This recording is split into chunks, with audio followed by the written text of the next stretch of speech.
Dear reader, allow me to introduce you to my book. Though it might at first appear like many books you've come across, it is far from ordinary. You may, therefore, have some misunderstandings about its nature. The story that awaits you has not been fully told. In fact, its conclusion is not yet known, even to myself. It is in that way that my book is special. It is in that way that you are special. Without you, there is no story. Chapter 1. Normal isn't what it used to be. This is a story about change. Nestled in a shallow valley is the town of Beacon Pines. Far from the town square, across the river, past the neglected welcome sign, a young boy walks alone at dawn. His name is Luca Van Horn, and like you, dear reader, he's here for a reason.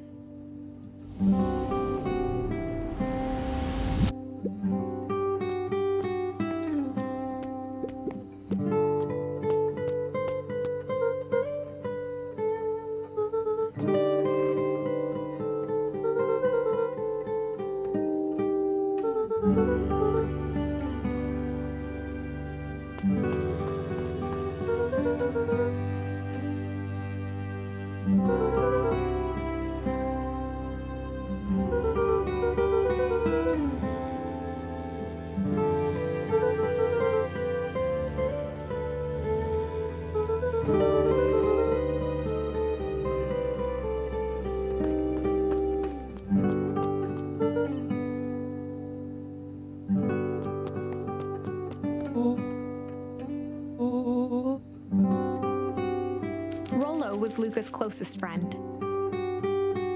He possessed many fine qualities, but subtlety was not one of them.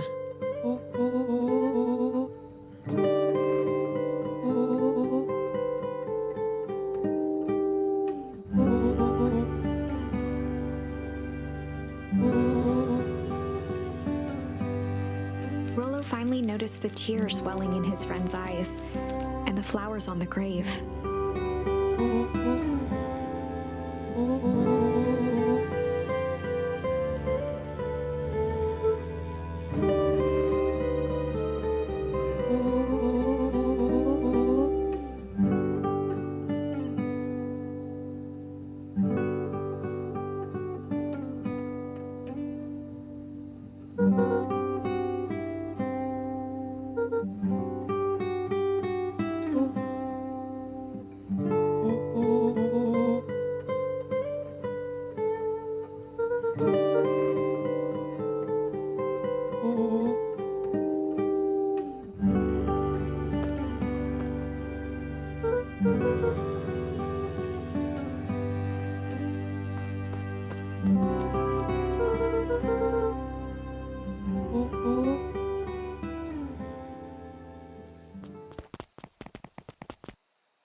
Wonderful!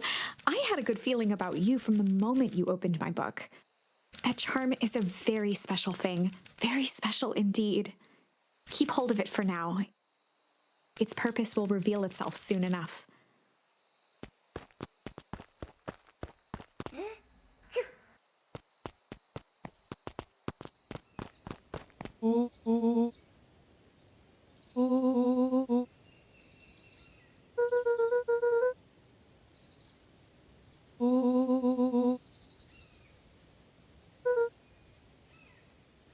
Rolo looked to the side suspiciously.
Dear reader, forgive me for this interlude. Remember that charm you found in the dandelion patch? There are more of those special charms to discover throughout Beacon Pines. They've been known to reveal themselves to those who are willing. Some of them can be found in this very house. Just some dusty knickknacks.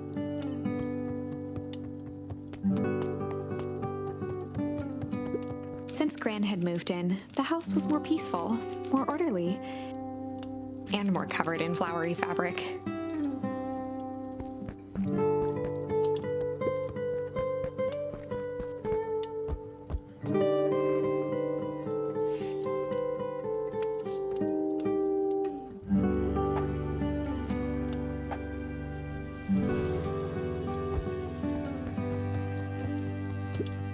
One of his father's old stethoscopes. Luca had spent countless hours listening to anything and everything with it. Not for years, though.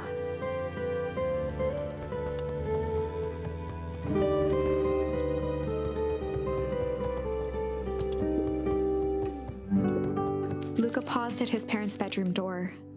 He just wasn't ready to go in yet. Gran had commandeered the upstairs closet when she moved in. Some things need shelter from a young boy's mischief, she said.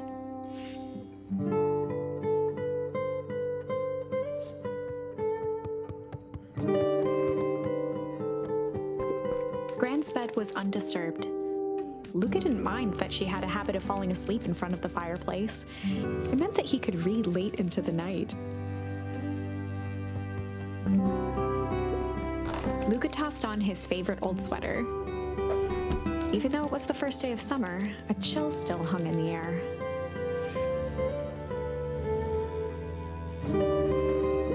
Gran's moving in meant that most of Luca's things had been crammed in the corner. Luca was somewhat annoyed by the situation.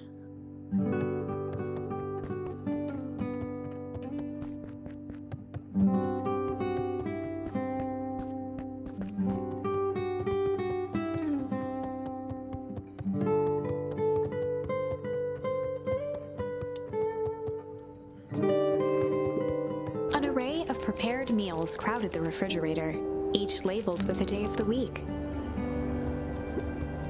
A pair of dull scissors, a broken can opener, a mostly empty bottle of glue, and some loose string.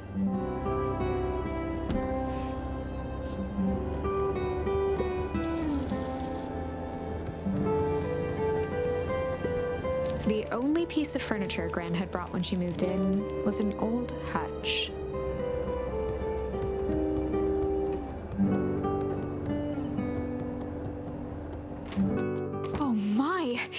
Quite exciting. I am now certain that you are the one I've been waiting for all these years. You'll recall I was a bit coy regarding the use of charms earlier. Excuse me, I tend to have a flair for the dramatic. You are about to encounter your first turning point. There are certain times in this tale when everything hinges on a single word. Step forth, dear reader.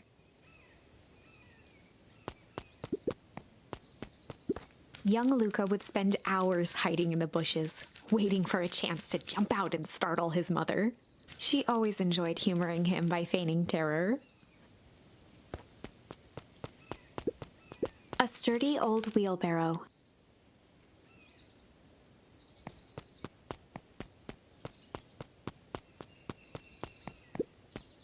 A beginner's guide to gardening laid open on the bench.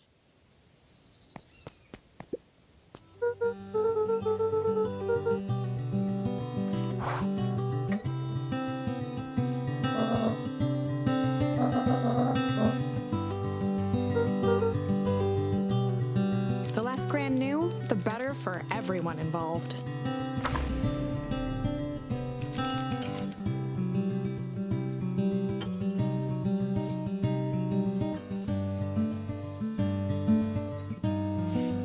We were just gonna go chill for the day.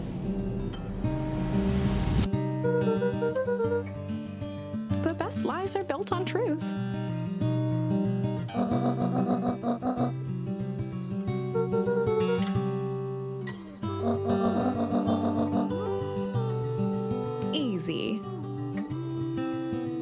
Impressive. You've managed to navigate your first turning point without too much of a mess. That is the power of charms. A single word can change everything. I think it's time to introduce you to the Chronicle.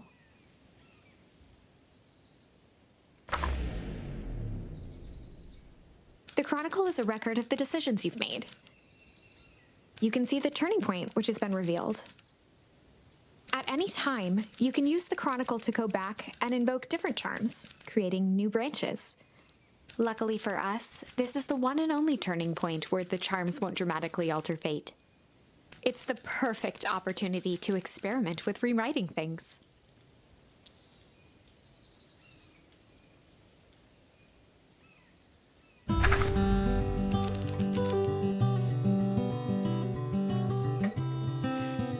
We were just gonna go ponder for the day.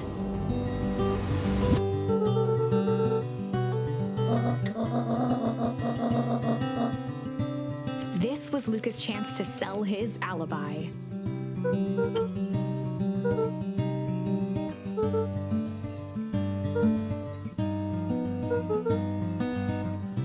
Nailed it.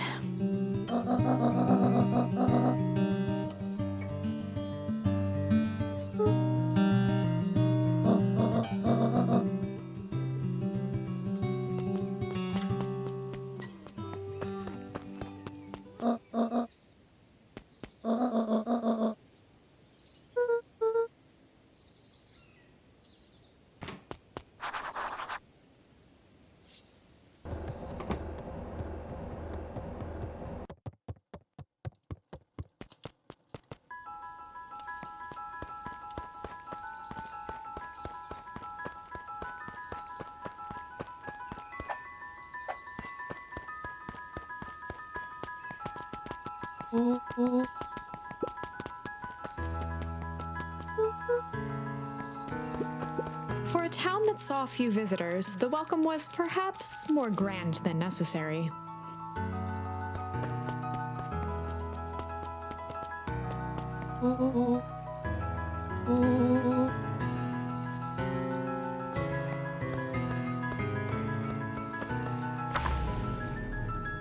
Chapter 2. Welcome to Beacon Pines. For many years, this valley had been a small mining outpost. It wasn't until Sharper Valentine built his fertilizer company that Beacon Pines was established. Over the next 30 years, the town had grown and prospered, until the foul harvest and his sudden death. In the 6 years since, everyone was simply trying to get by.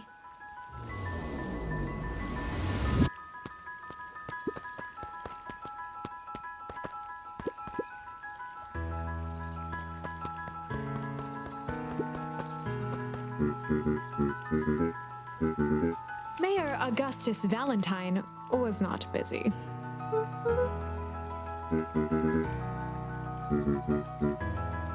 Flustered, Gus instinctively loosened his tie.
Whenever Luca saw his dad's chair by the pond, it reminded him of the days they'd pack up a couple of sandwiches and fish until sundown.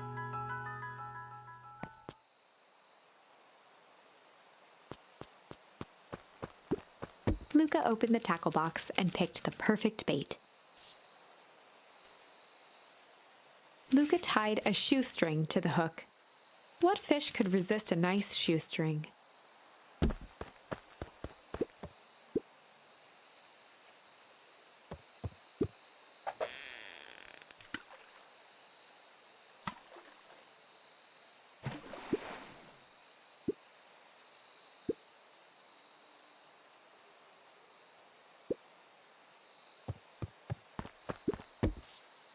Luca tied a shoestring to the hook. What fish could resist a nice shoestring?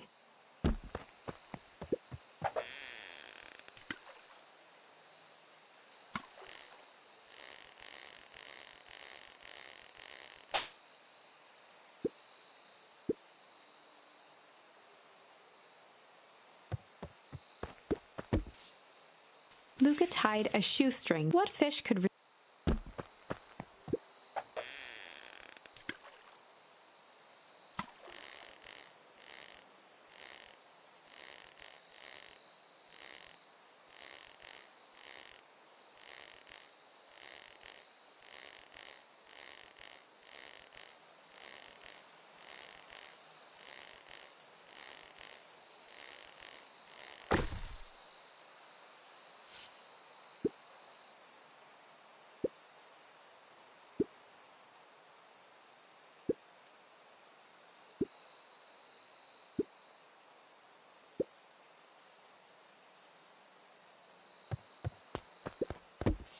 Luca gently baited a feather onto the hook.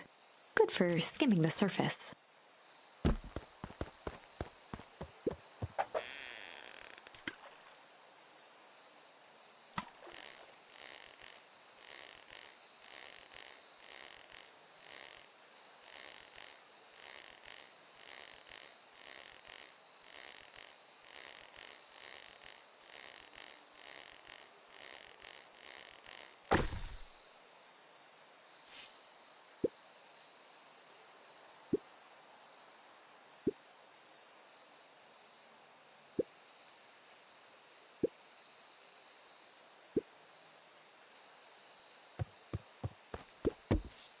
Luca gently baited a feather onto the hook. Good for skimming the surface.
The boys had a good thing going.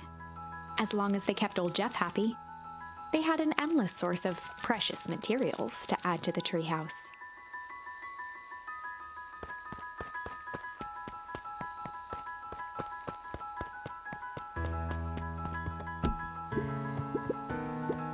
After Luca's father had passed, Rolo became obsessed with them building their own Hank atomic star scraper. It was some time before Luca realized it was Rolo's way of keeping him occupied.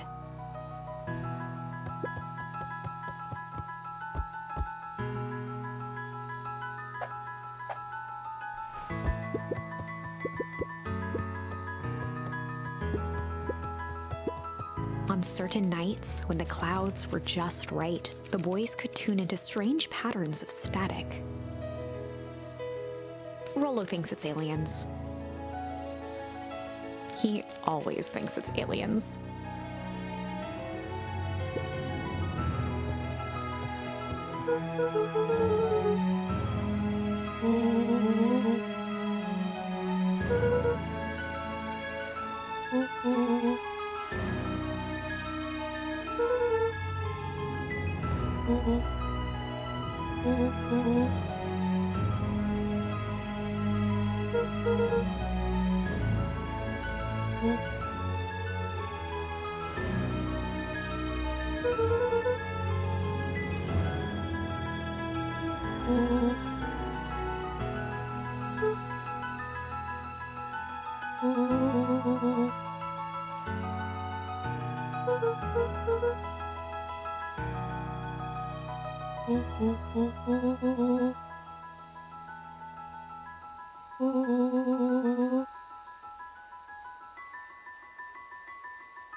Luca's winter coat decommissioned for the summer.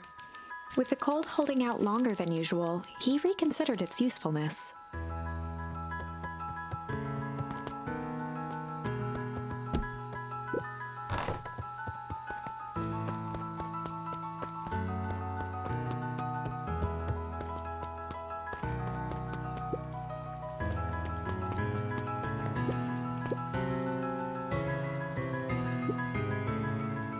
Mr. Sinclair continued snoring and lifted one eyelid just enough to see who it was, a tactic he often used to avoid undesirable conversation.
He pulled a pen from the pocket of his sweater vest and began to frantically jot something down on a clipboard.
Pete stopped scribbling and glanced up from the clipboard.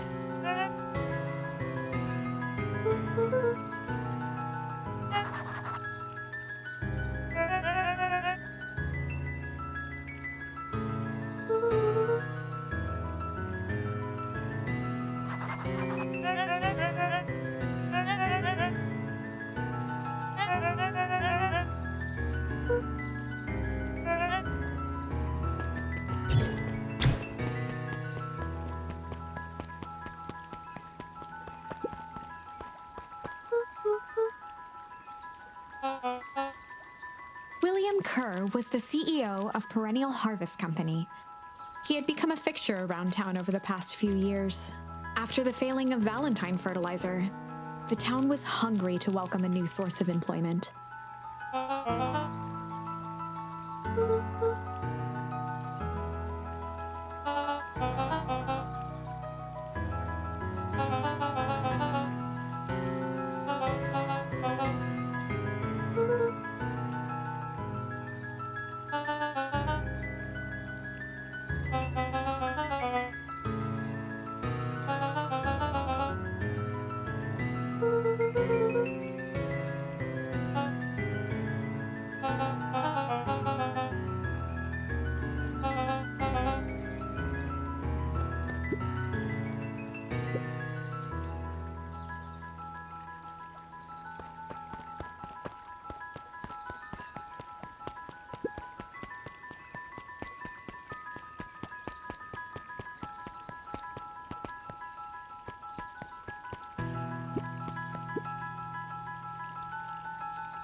Miss Hatch could often be found near the fountain, too absorbed in a book to be distracted.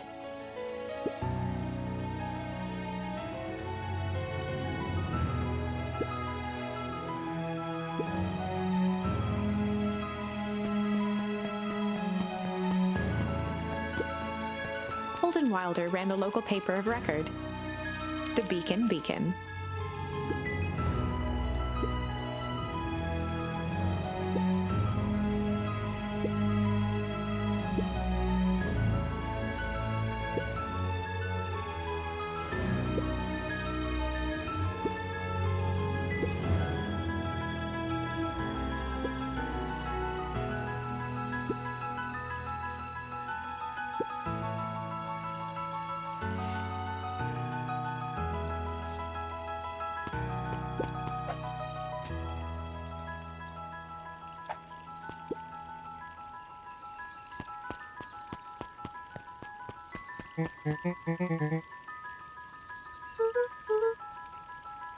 Oh, right. Rendezvous with Roxy. This is an important turning point. The first time where your charms will change the course of fate. And currently, we only have one suitable charm at our disposal. Have no fear, we can always return later using the Chronicle once we find more charms. Well, now I'm just rambling. Where were we?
Rolo froze as Roxy took a step toward him, cracking her knuckles. Luca knew he had one chance to save his friend from being dragged home.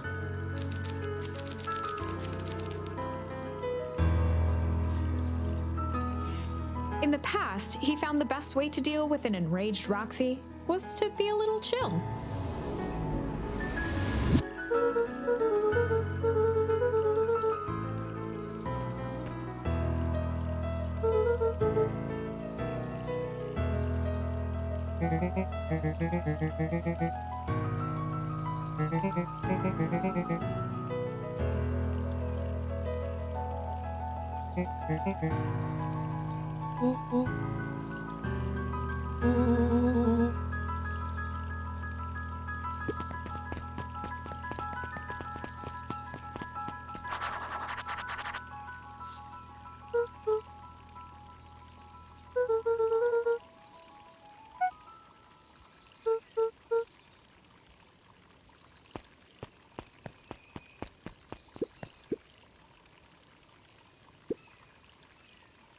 A bit much, if you ask me.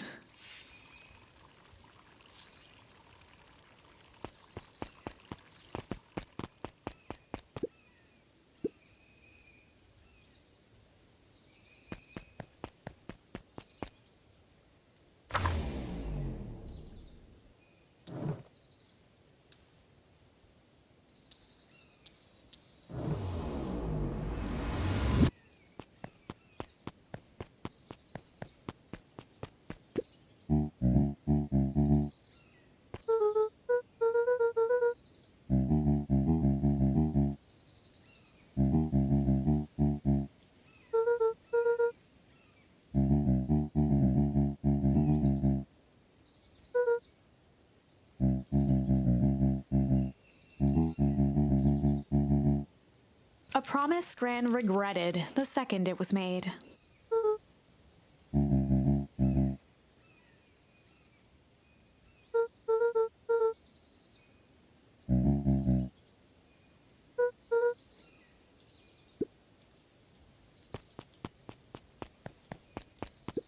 The phone booth was brand new, part of Perennial Harvest's Beacon Pines Reborn initiative.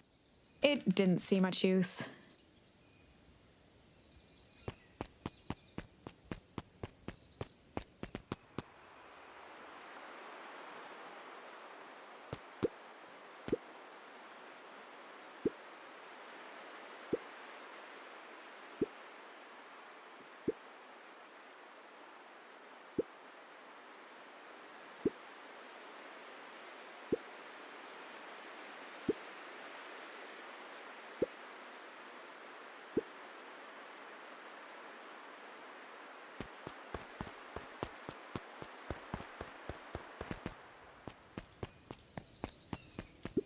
The Valentine mansion loomed over every other building in town, both figuratively and literally.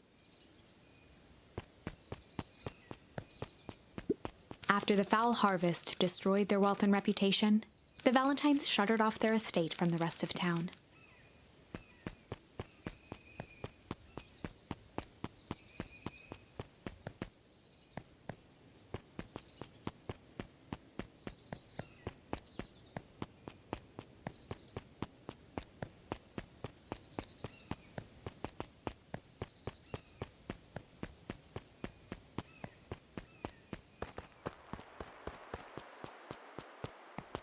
The path led into a small hollow at the edge of Weepwood.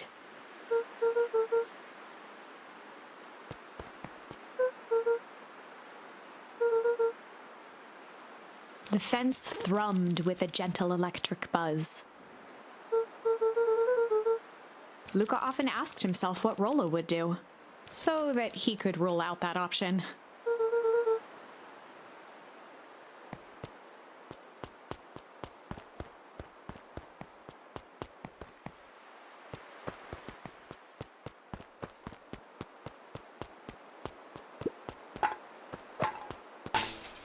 As sparks flew from the fence, the light atop that section shut off.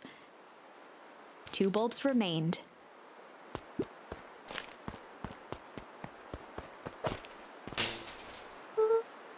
One more to go.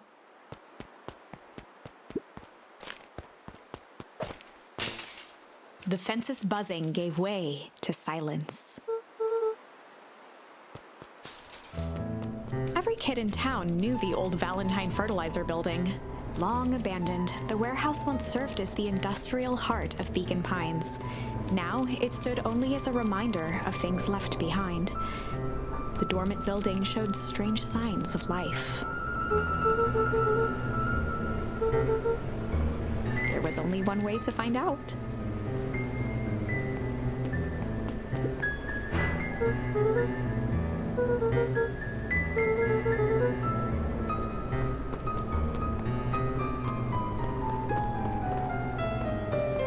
The water looked almost diseased. It flowed slowly into the woods. The hose emitted a subtle sound. It was actively draining some kind of liquid. Luca thought he heard faint sounds coming from the other side of the door. He pressed his ear against the cold metal to hear better. The sound of footsteps grew louder.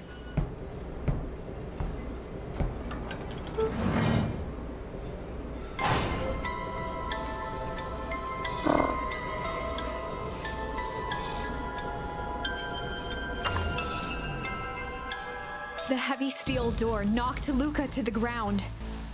Disoriented, he looked up to see an imposing figure silhouetted in a green glow. It lunged toward him. He tried to scramble away, but felt a gloved hand latch onto his ankle.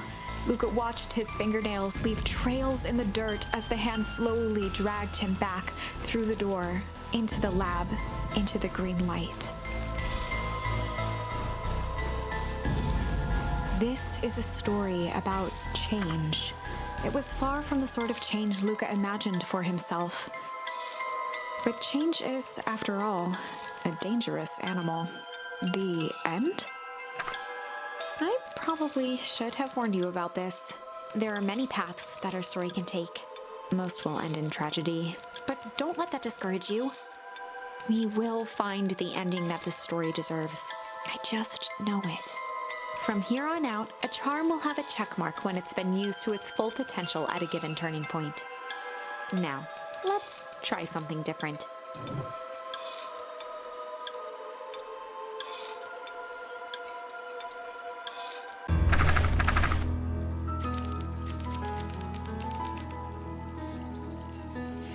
In the past, he found the best way to deal with an enraged Roxy was to be a little shit.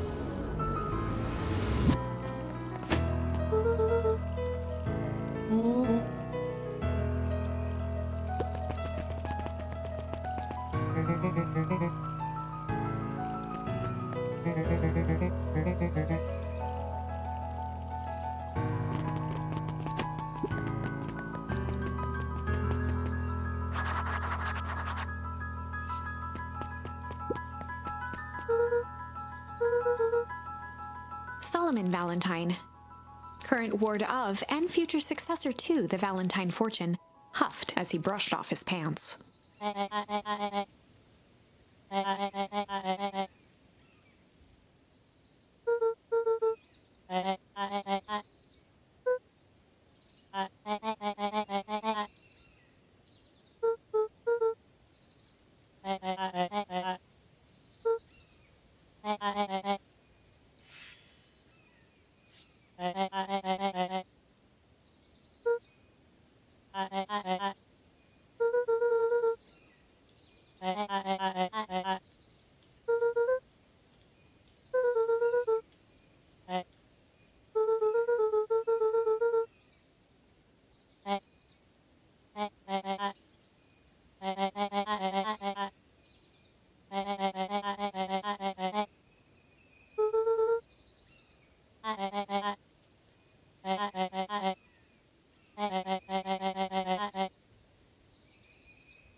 Solomon trifled a gesture toward the approaching heiress Valentine.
As the glowing windows of the old warehouse came into view, Rolo began to bounce excitedly.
The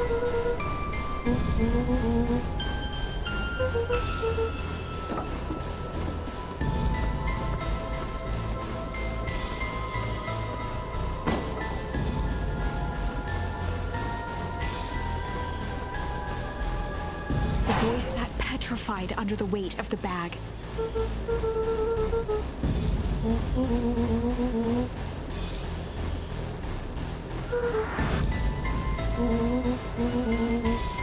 Rolo felt around at the large sack which burdened them. He snapped off a tag from just within a small zipper opening in the bag. Rolo held the badge up to a faint shaft of light within the dumpster.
Luca sat in the dark, tracking the sound of Rolo's footsteps as he ran. 1, 2, 3. He pressed his ear to the dumpster wall, straining to hear Rolo's footsteps as they faded away.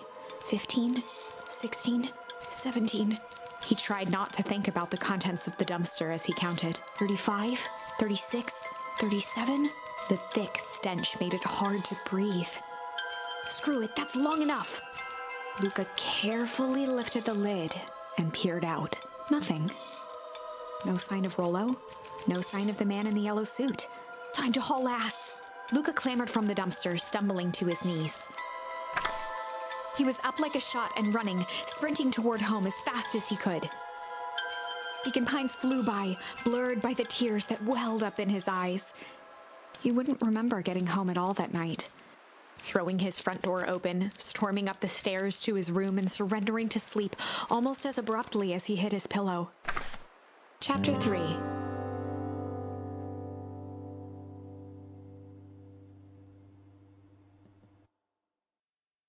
Finding a friend. The next morning, it was quieter than usual at the breakfast table. Only the sound of silverware and chewing interrupted the awkward silence.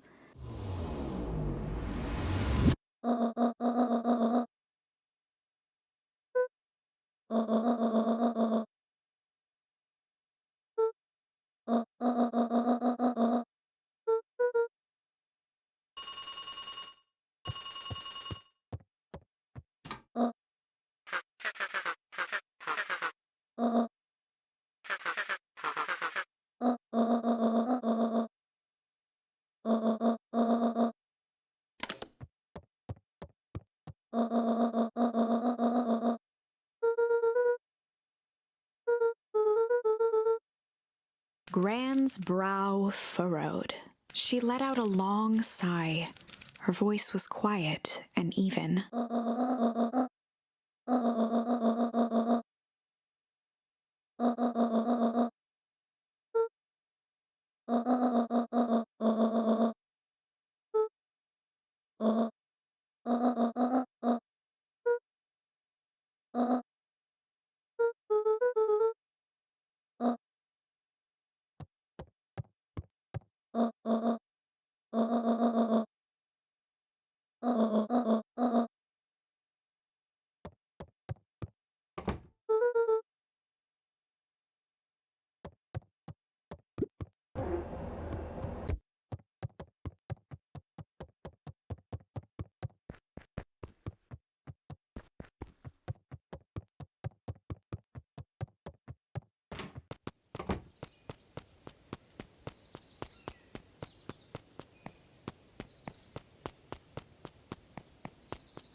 Gran had already lit the fire. She kept a warm house, as if by grandmotherly obligation. A faint electronic sound floated in the air.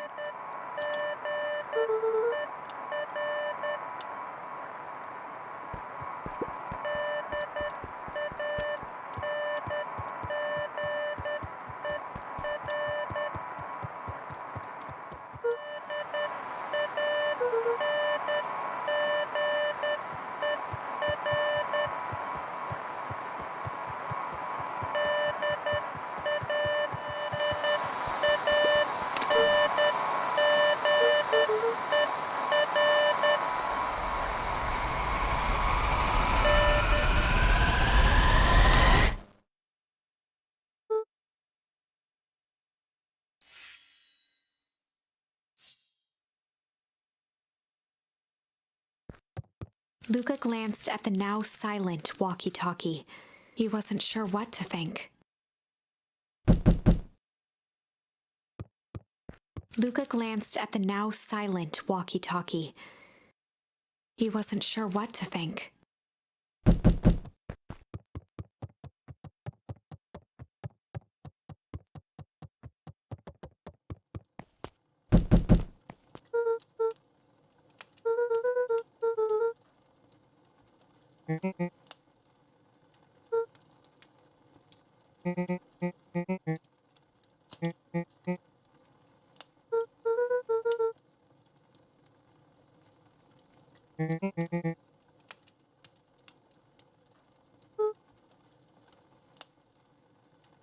A pit formed in Luca's stomach.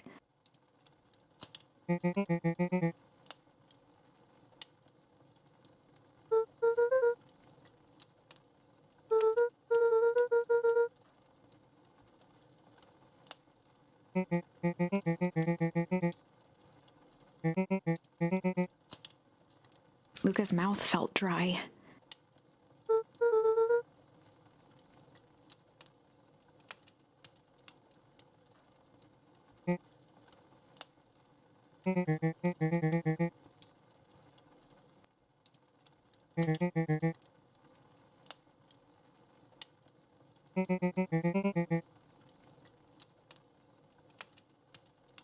Luca could feel his heart beating in his throat.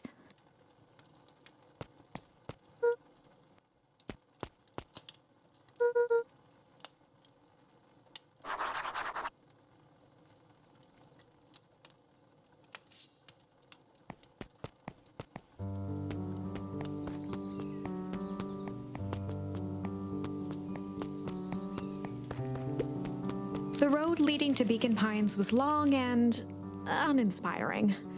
A sort of natural barrier for the impatient.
Toby looked up from the clipboard excitedly.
We all know Beacon Pines is a great town. What you may not know is great towns grow from mighty roots. And that is why you cannot tell the story of Beacon Pines without telling the story of one shopper, Valentine. Young Sharper's keen intellect and strong moral fiber led to a grand vision. A vision of a community dedicated to a better tomorrow. In his own words, a better tomorrow is within our grasp, but it requires a singular mind to harness it. Lucky for us, he decided to grow that vision here, in Beacon Pines. And how does one grow a better tomorrow? With fertilizer, of course. Valentine's Fertilizer Company became the lifeblood of a town yearning for purpose. But then tragedy struck, a scientific experiment gone wrong. An accident which took Sharper away from us far too soon. To this day, we struggle to pick up the pieces. But one foul harvest isn't enough to stop the people of Beacon Pines. The spirit of Sharper Valentine lives on. It lives in the hearts of everyone with a dream for a better tomorrow. Together, we will follow his example and grow a bountiful future. Paid for by the Valentine family and the Valentine Fertilizer Company Remembrance Fund.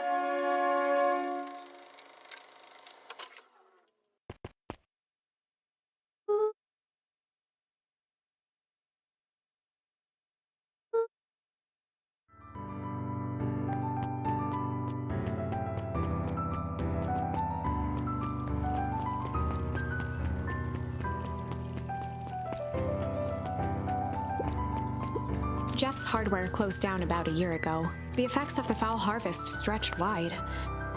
When there are no crops in the field, tractors don't need fixing.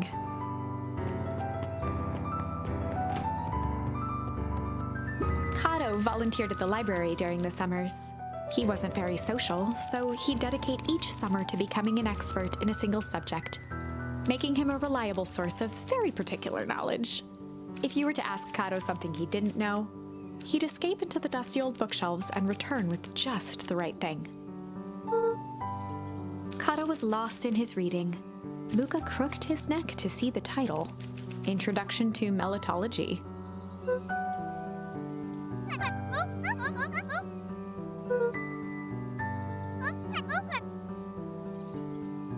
He gestured to the shelves.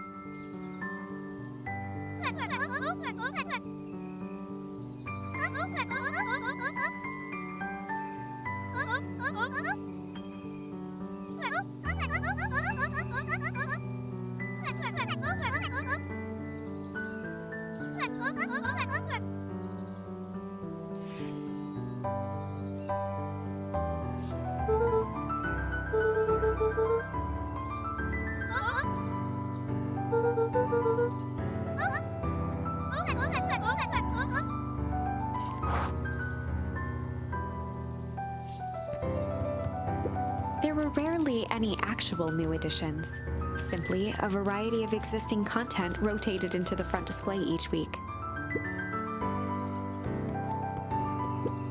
Oh, the cobs I've eaten, a salad-centric travel guide for the mildly adventurous. Sally Seashore's simple succulent sundries. Luca brushed off a smudge of dust. Or maybe it was flour. 30 recipes so easy you'll doubt it's even edible.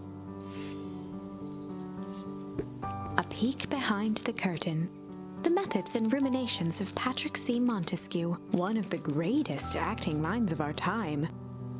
By Patrick C. Montesquieu.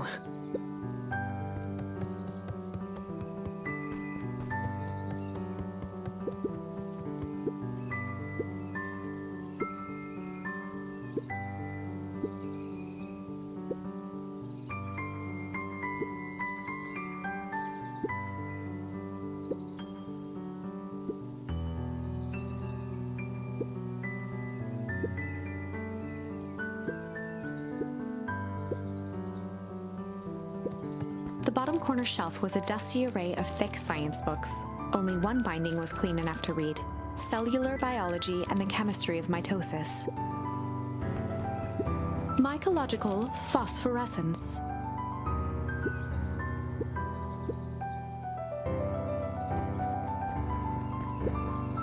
The entire top level of the library was devoted to comics, most of which were Hank Atomic and the myriad of lesser revered spin-offs.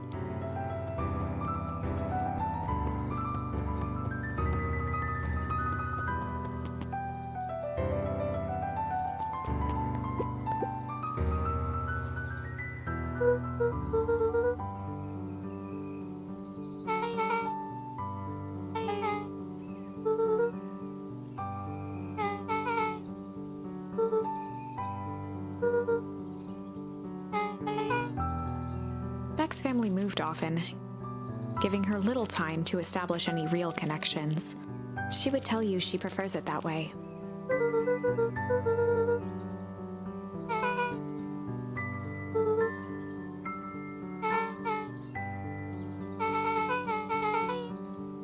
Luca shifted his feet uncomfortably.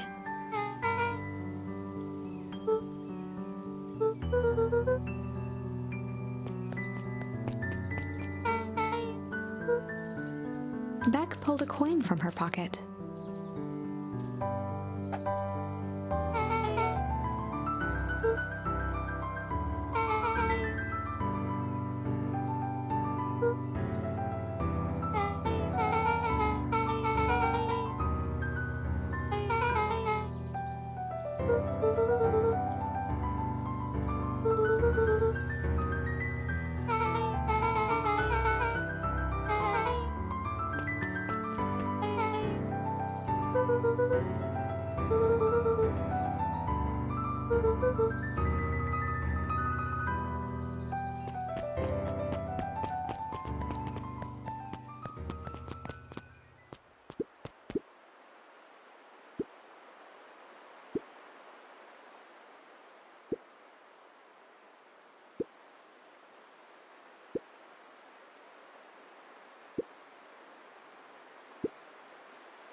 Luca felt a chill as he approached Beck.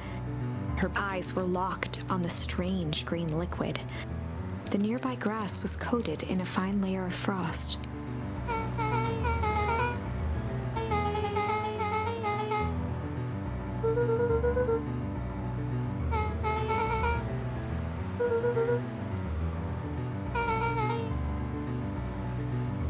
Luca watched as Beck dipped a broken tree branch into the goo.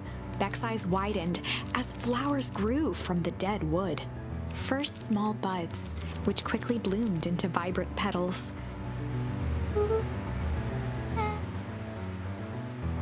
As quickly as they had grown, the flowers began to shrivel and turn gray.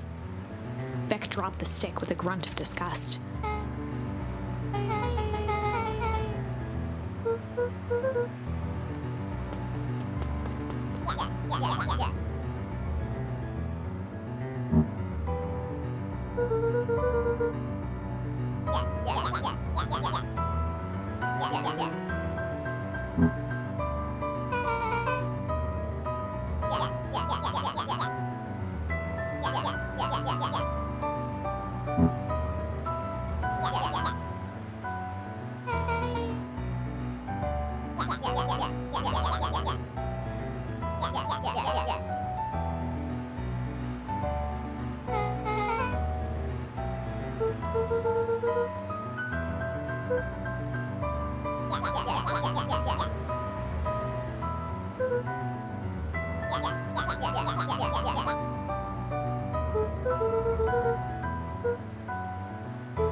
Iggy took a step towards Luca, his sneer lit by the glowing puddle. Beck could see tears welling in Luca's eyes, his fists clenched. Some things about Beacon Pines were very different from the city, but a bully from a hayseed town is really no different from a city bully. Beck took a deep breath and thought.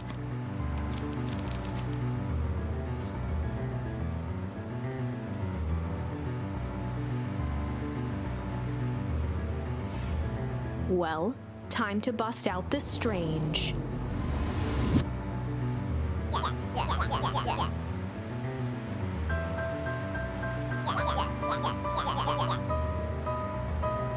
Beck stared in silence, the only sign of life being the twitch of an eye.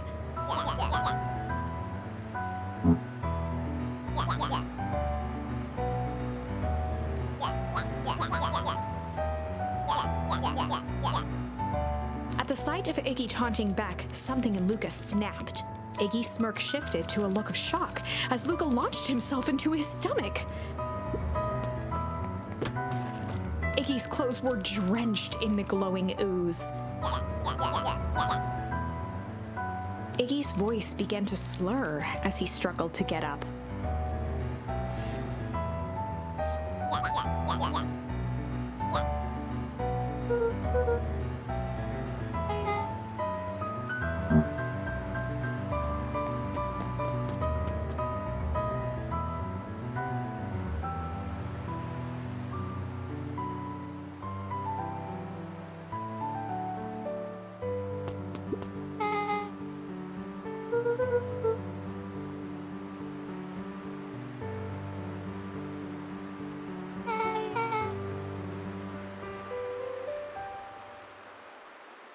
The person at the warehouse. This strange ooze and what it did to Iggy. Was Rolo caught up in all of this?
Beck glanced toward Luca.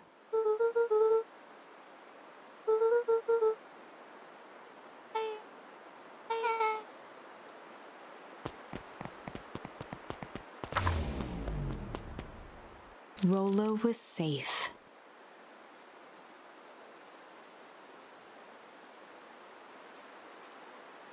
A wave of relief washed over Luca, which was quickly replaced by a sense of dread. Gran is going to kill me. If he hurried, he might just make it home before sundown. Chapter 4, Our Harvest Awaits. Luca took a deep breath and gingerly opened the door, steeling himself for Gran's wrath.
Luca was alone.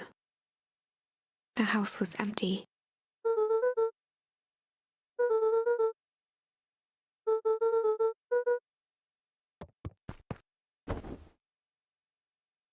Luca was sitting by the pond, listening to small waves lap against a rock. His father sat in a folding chair in front of him. Without turning, he spoke. "Why don't you grab me some nice bait?" "Sure thing, Dad." Luca hopped over to the tackle box and popped open the lid. Inside was a rolling, buzzing mass.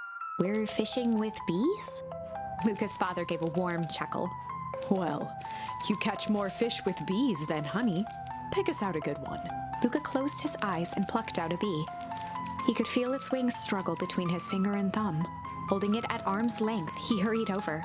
His father deftly baited the hook and examined his work. "Interesting choice." With a practiced flick of the wrist, the line buzzed in a graceful arc.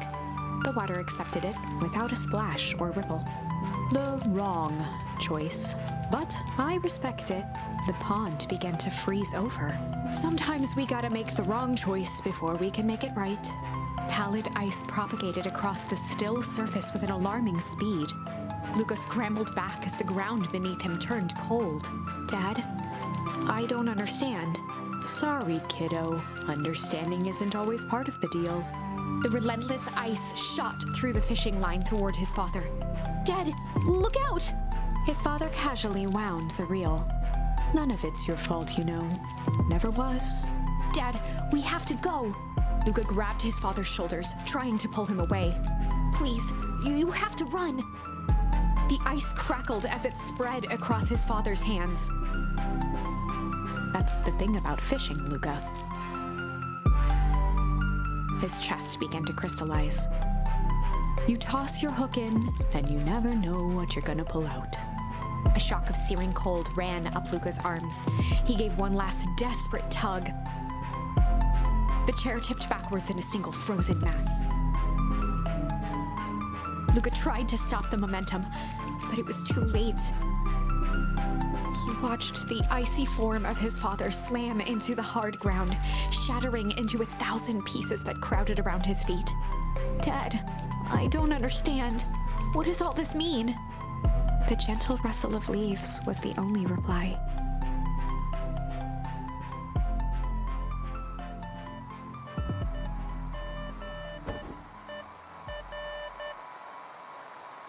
Luca's eyes struggled to focus on the walkie-talkie.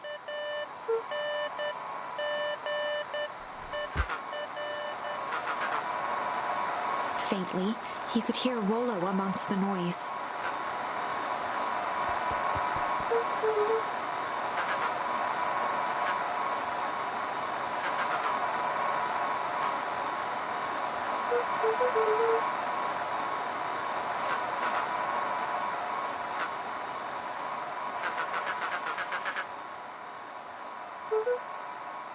Rolo's voice was coming through more clearly now, but some words were still just static.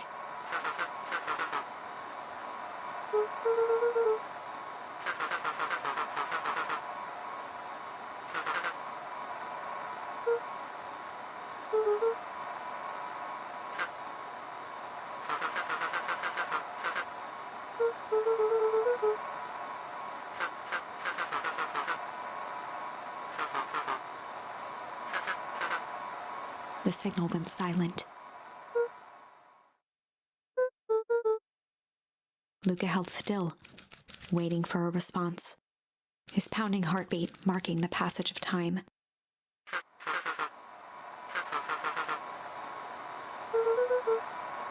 Rolo's voice began to fade.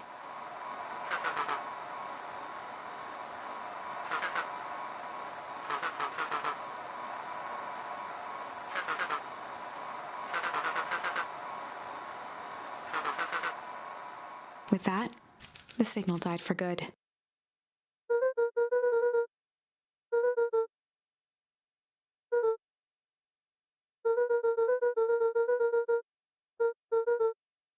Luca grabbed the walkie-talkie and sprinted to the treehouse.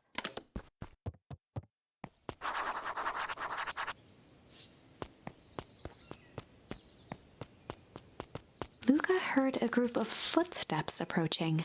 He dashed behind the bushes to avoid being spotted.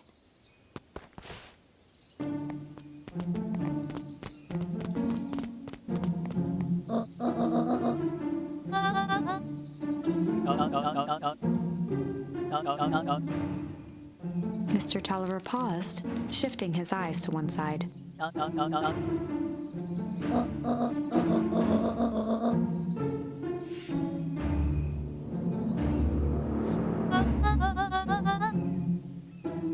Mr. Tolliver took one long, quiet breath.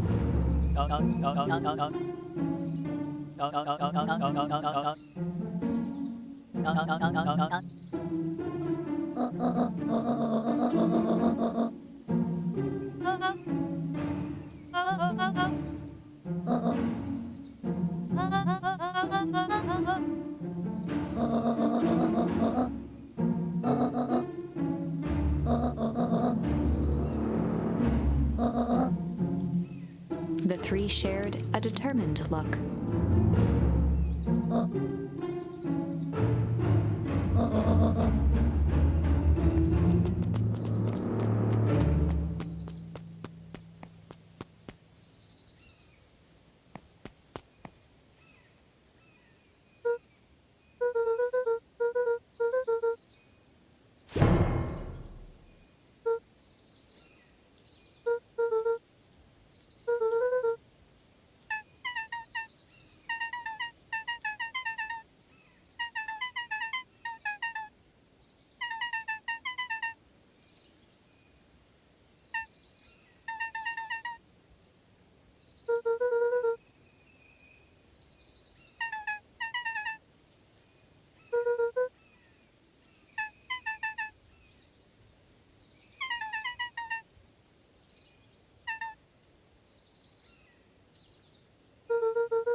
Luca could only see a cloaked shape behind the rocket.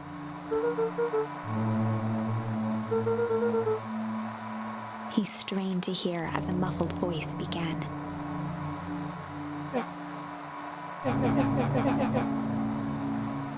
Fear gripped Luca's throat.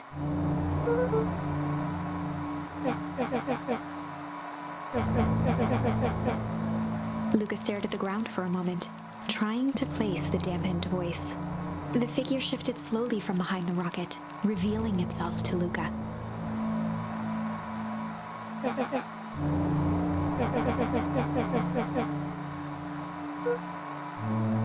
Luca reached over empathetically. Iggy's tone jolted to dejected anger. Luca slumped to the ground, overwhelmed by guilt.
Iggy slumped to his knees.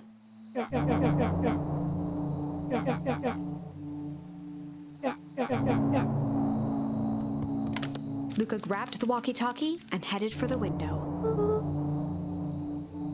Luca and Iggy climbed up the back of the treehouse to its roof, where Rolo had constructed his MCDC, the Mission Control Defense Cannon. From behind the crowd of clipboards, William Kerr strode forward, a warm smile on his face.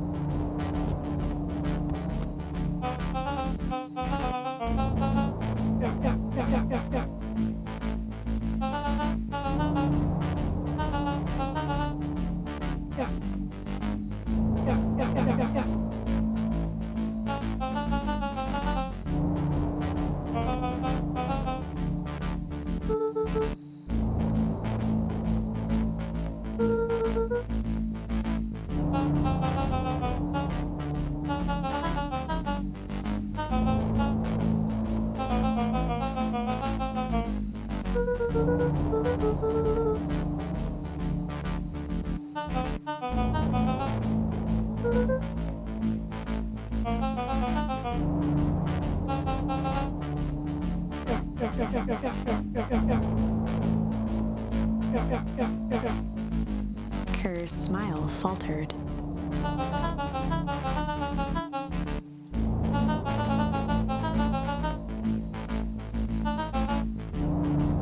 Luca's grip tightened on the MCDC.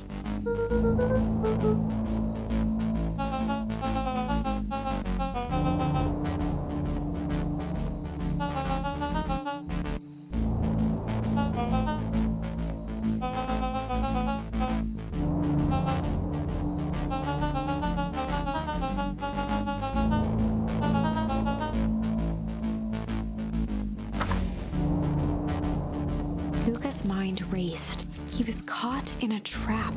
What do you do when there's no hope? Iggy wiped his cheeks with a sleeve. What are you gonna do, Luca?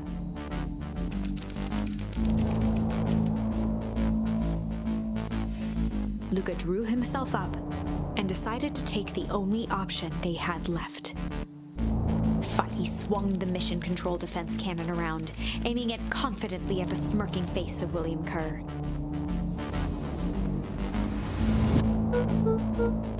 Luca summoned his most insolent demeanor.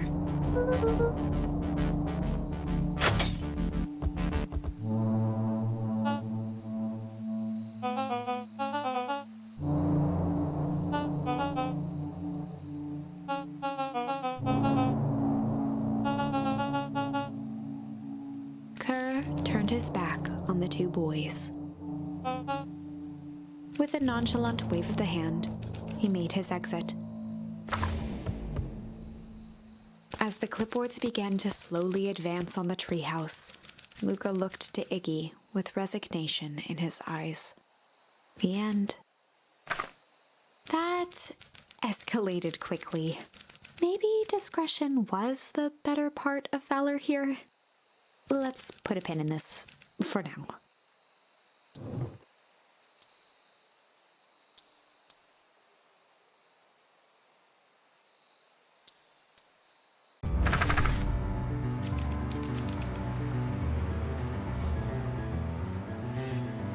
Well, time to bust out the tickles.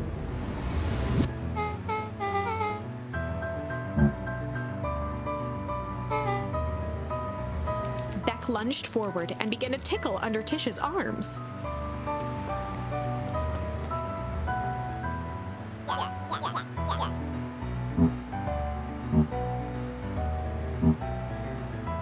Tears began to form in Tish's eyes as she gasped for breath between gales of laughter.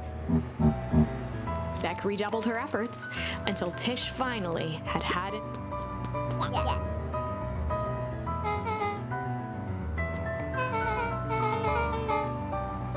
Iggy's eyes darted around, a realization dawning on his face that he was now outnumbered.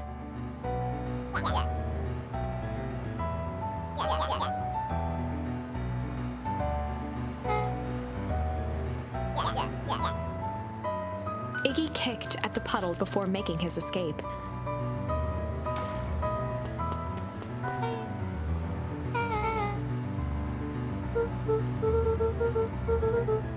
Beck shook the ooze out of her hair as best as she could.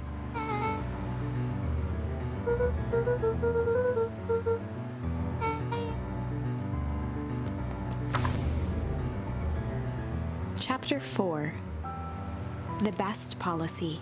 Luca paused for a moment, catching his breath. He'd only just met Beck, and somehow he already managed to drag her into this mess. Hopefully he could make it up to her, but finding Rolo was his primary concern.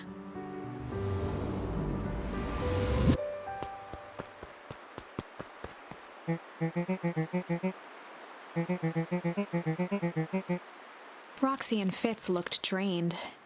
It was clear they'd spent all day searching.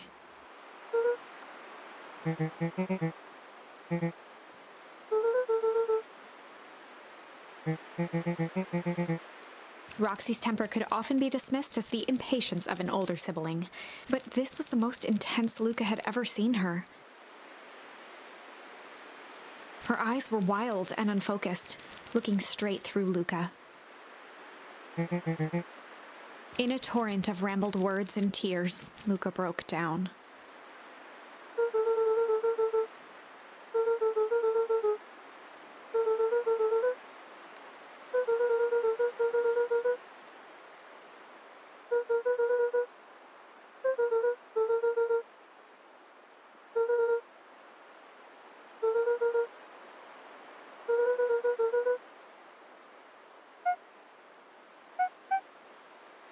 Roxy, still exhausted and angry, softened briefly as her eyes hunted the ground in thought. With a determined sigh, she looked up at Luca. Roxy drew herself up.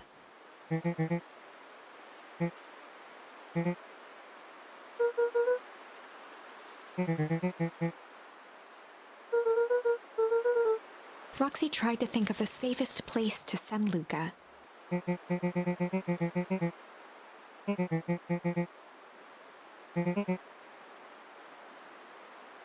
Luca wiped his cheeks and gave a quick nod.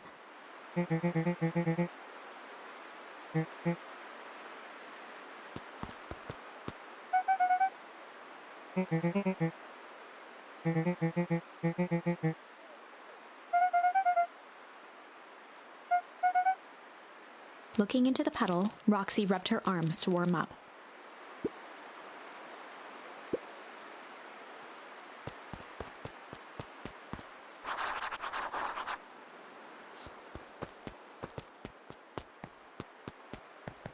Mr. Nuncreed jumped with a start.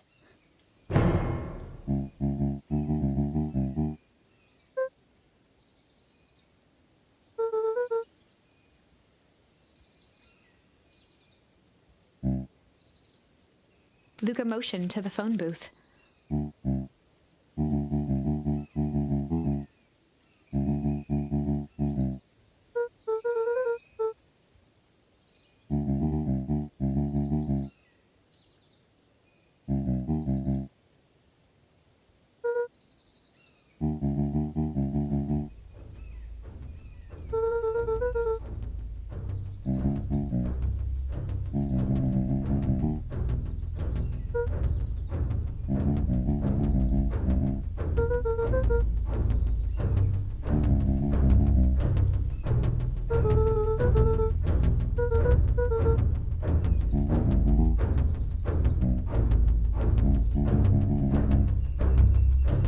Mr. Nuncreed gently placed one of his substantial hands on Luca's shoulder.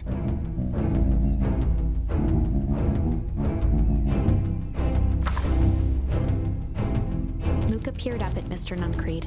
Kind eyes warmed a stern face. There was a deeper emotion hiding beneath it all. It was subtle, but Luca could sense something eating away at him. There was a shame lurking behind those eyes. A deep sadness. If Mr. Nuncreed was that worried about Rolo, maybe he could help. Mr. Nuncreed raised an eyebrow.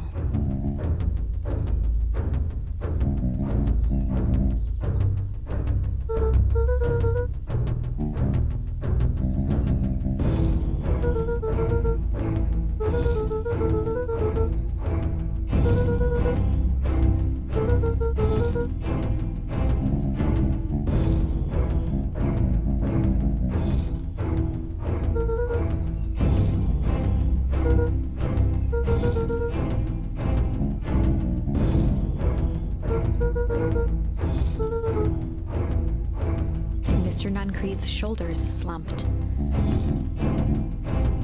A deep sigh bellowed from his chest. Luca attempted to take a step back, but Nuncreed's hand clamped down on his shoulder.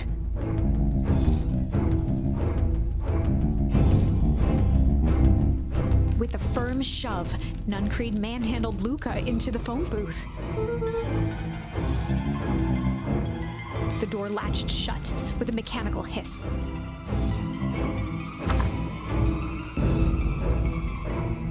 As Luca pounded the glass, the floor dropped from under his feet.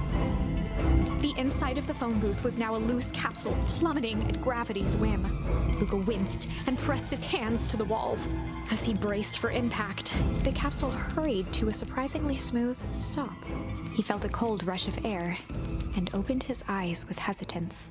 Two large figures in hazmat suits occluded his view. Luca heard the deep, resigned voice of Mr. Nuncreed over an intercom. He knows too much. The end. Wait. No, this isn't the end. I know there's still much more. Somehow this went wrong. Okay, let's try something else.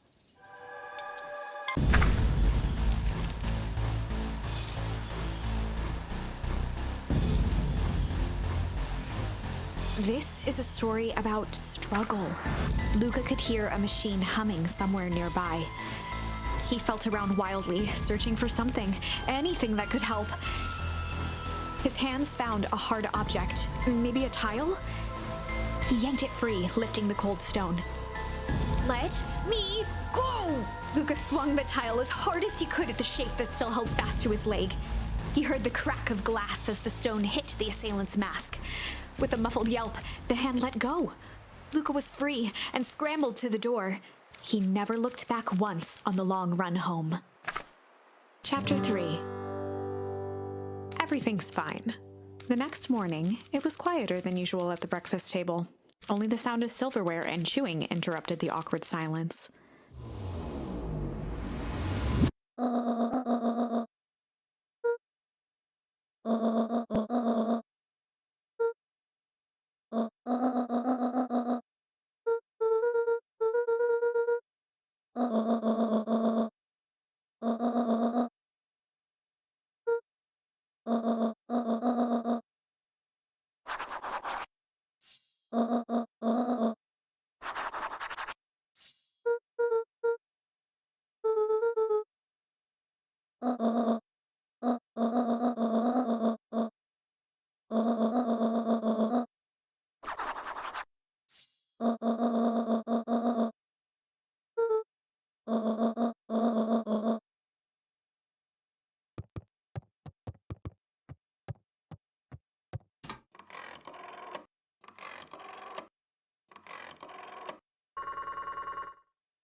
Luca checked the soles of his sandals.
Huddled at his counter, Hyram Tolliver was meticulously shining apples.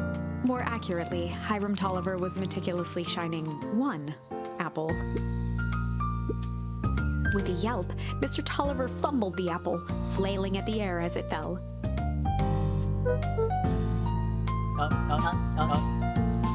He leaned forward and lowered his voice.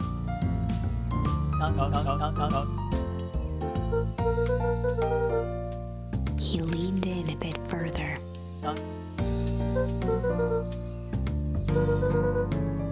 Mr. Tolliver leaned back, speaking loud enough for anyone to hear.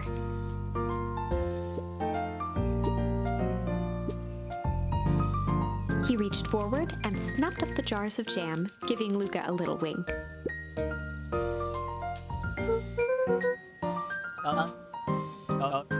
He leaned in for a final whisper.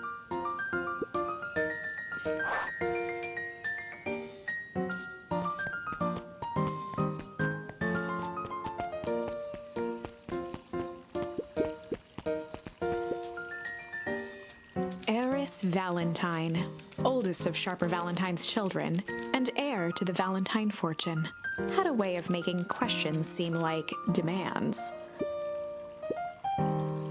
Mr. Wilder had learned to assume that if he was hearing from Eris, it was because she had taken issue with something he had put in the paper.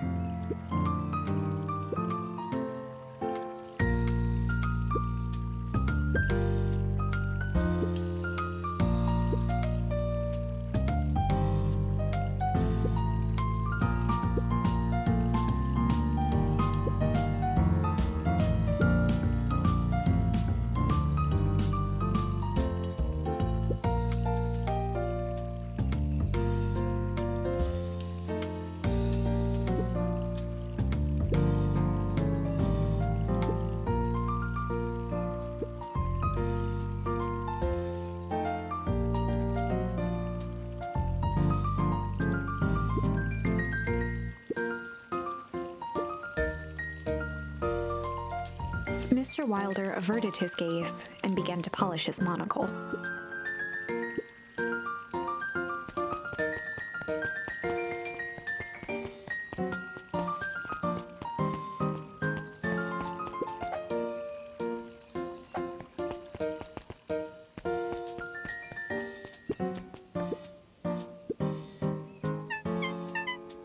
Had dreams of becoming a big-time reporter. At night, she searched for the story that could be her big break. By day, she hawked papers at the newsstand.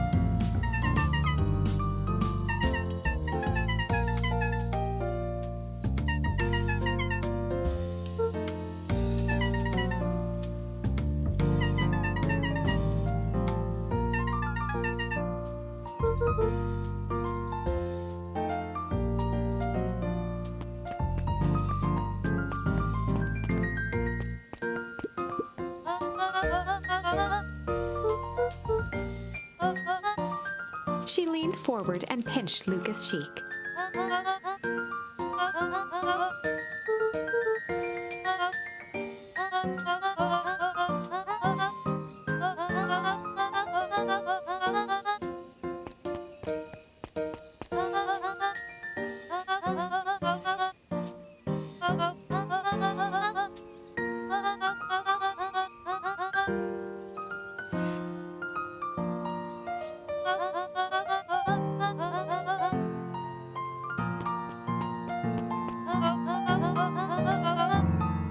Shifted the basket uncomfortably.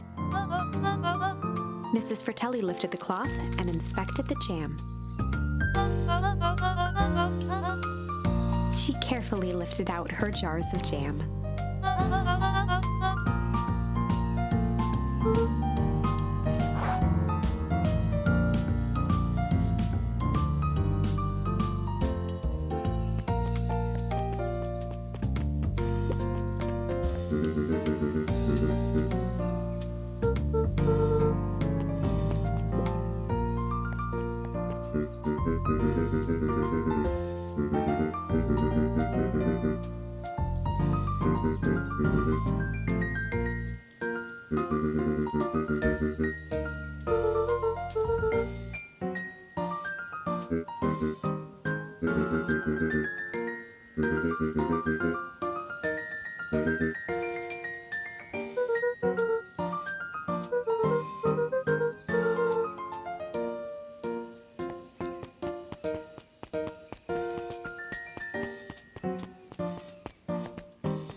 Mr. Nuncreed eyed Luca for a moment, then nodded in agreement.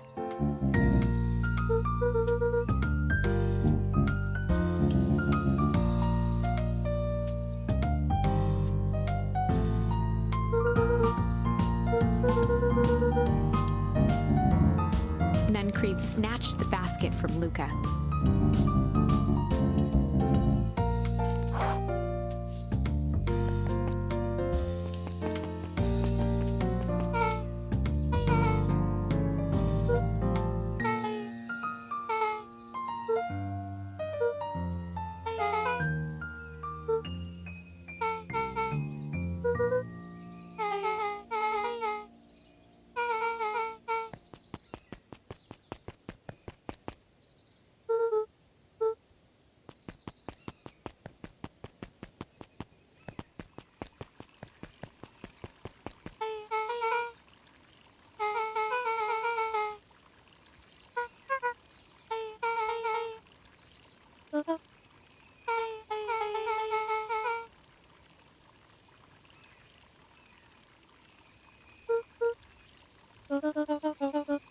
Beck locked eyes with Luca.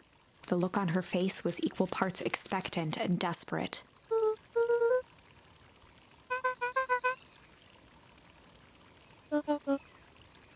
Beck gave Luca a quick nudge.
Jeff dug through his pockets for a bit.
Beck took a long breath, then gave a firm nod. Chapter 4. Dinner with the Moodwills. Ilona Moodwill was worried about change. A gardener at heart, she understood the necessity of change, relied on it even. But there was a difference between the controlled world of her plants and this cluttered cottage in a strange town. Almost done. Nellie was a blur of activity, digging through boxes. Sorry, love, couldn't find the dishes. We'll have to make do with paper plates. Dinner went by without much conversation. As she watched Beck and Luca finish up their pizza, Ilona let herself relax into the chair. The things she cared about were still here. Nellie finally had the job of her dreams. Beck was beginning to take root. Ilona's task was simply to tend to them. She could do that.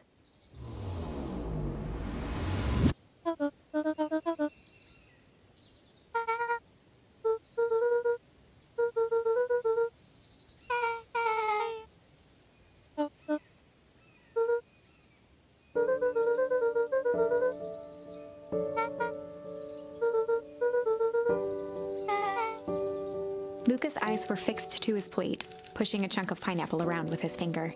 Nellie was the one who eventually broke the silence.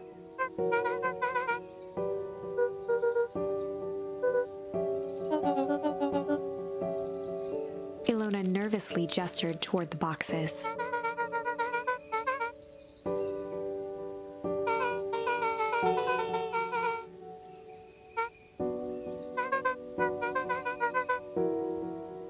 Luca wiped his face with his sleeve. Beck gave Luca a swift kick under the table.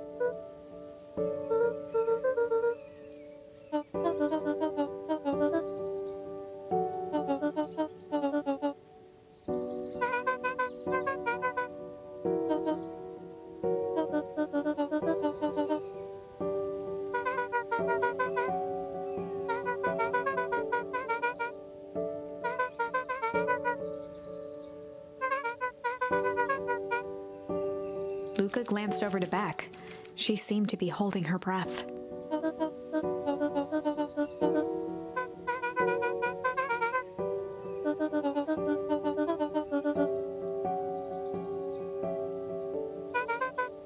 Beck slammed her fist into the table, perhaps harder than she intended.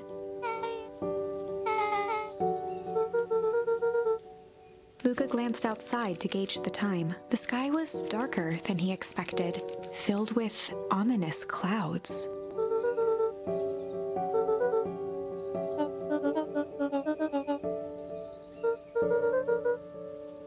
Luca wiped his mouth one last time with his napkin and started to get up.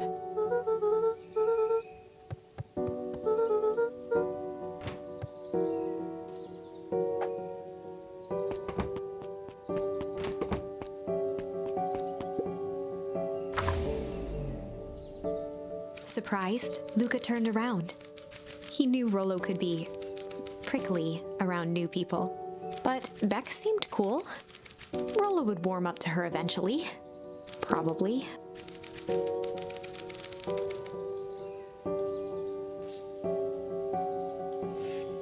Luca began to respond, but the sky answered for him as the clouds above began to rumble with ominous thunder.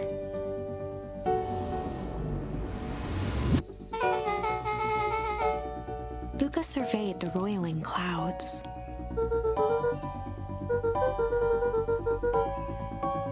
At that moment, the heavens opened up, unleashing torrential rain.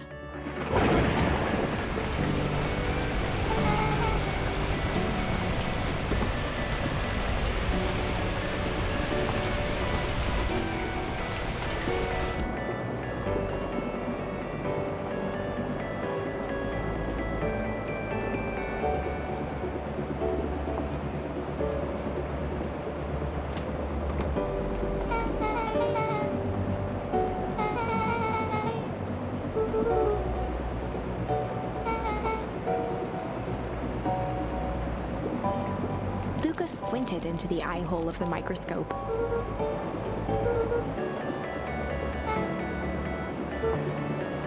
Luca adjusted the slide with his fingers to get a better look.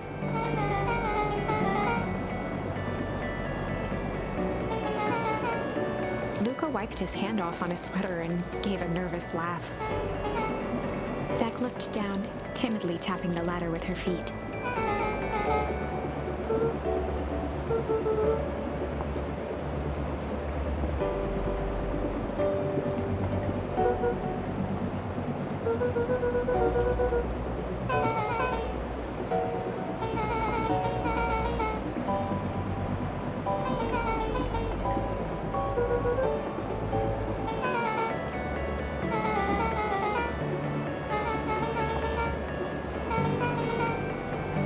Luca flicked at one of the toggles.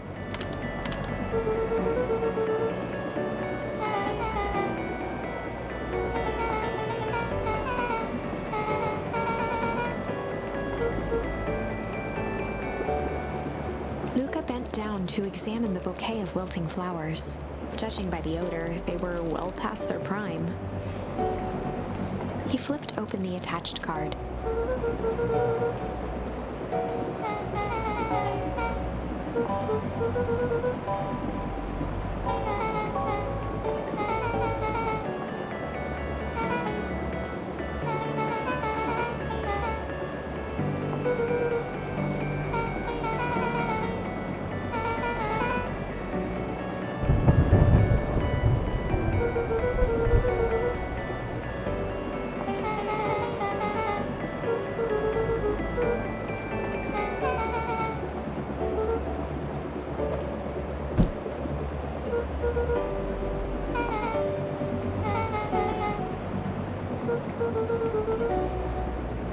Beck took a moment to watch the rivulets of water running down the window.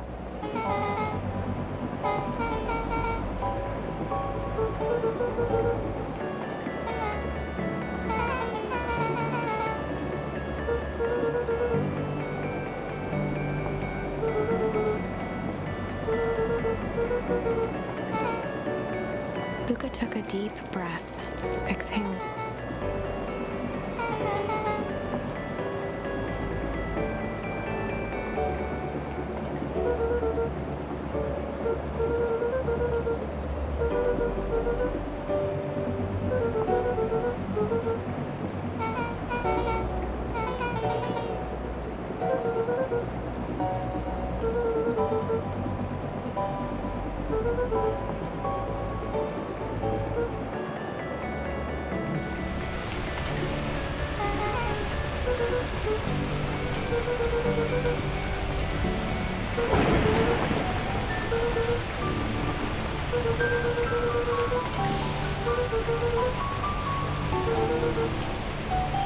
Luca let out a feral scream that echoed into the night.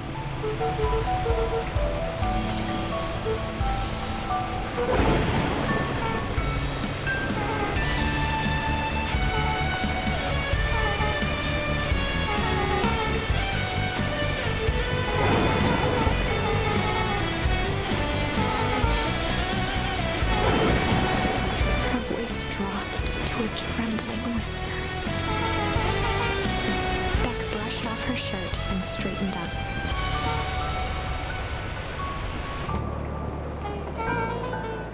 As abruptly as it began, the storm abated.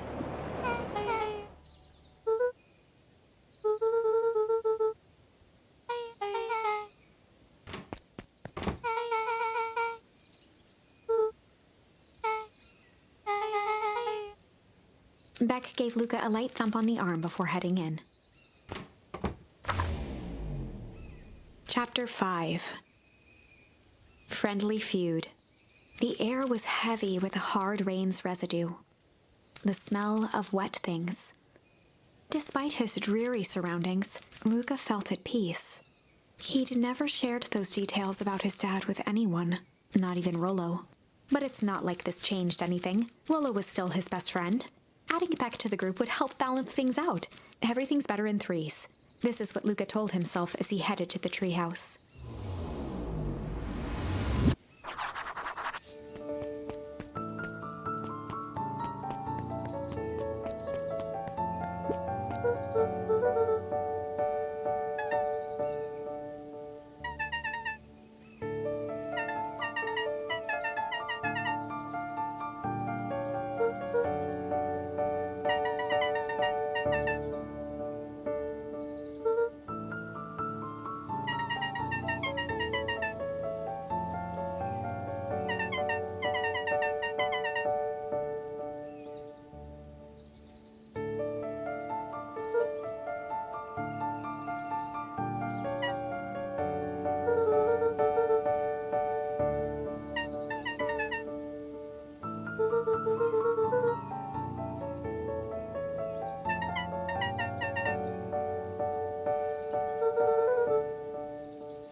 Luca had only ever heard him speak in this stiff yet gentle tone a few times, and it always meant one thing.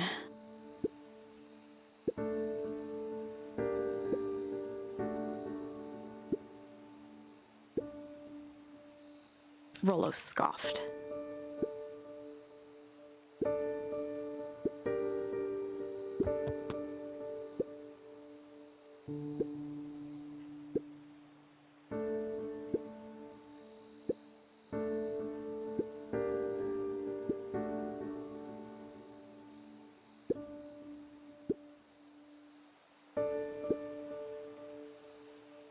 Luca stumbled on his words, knowing he'd said too much.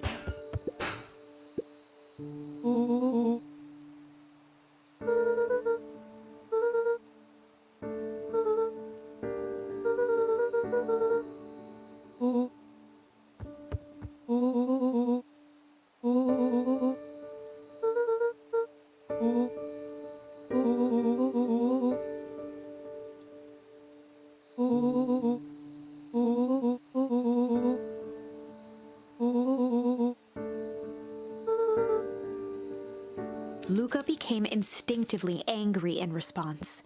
Both boys were now shouting across the distance.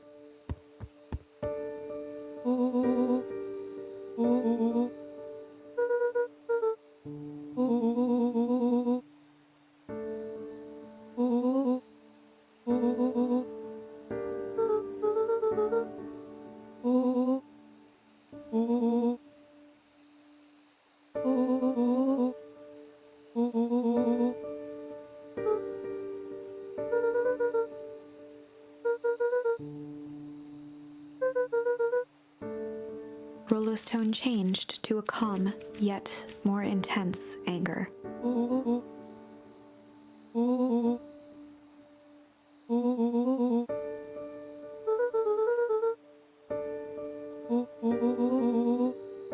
The words hung in the cold night air. Rolo's stomach dropped, knowing he'd crossed a line, but it was too late.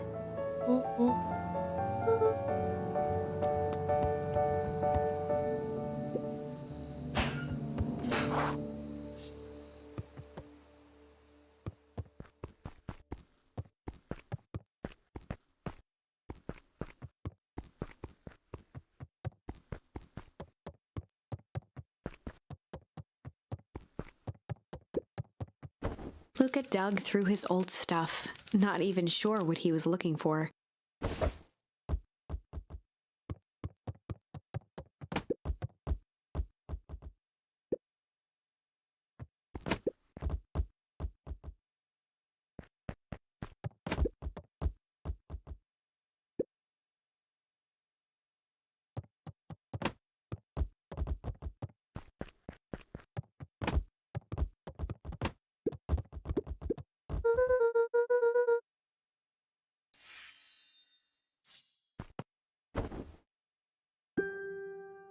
Gran cooed gently from the hallway.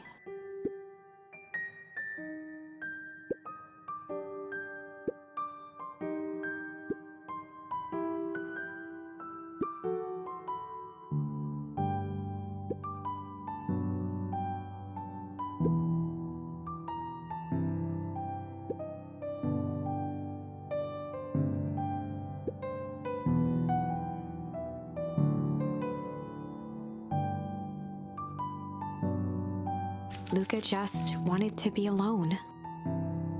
He waited to hear the sound of the front door closing.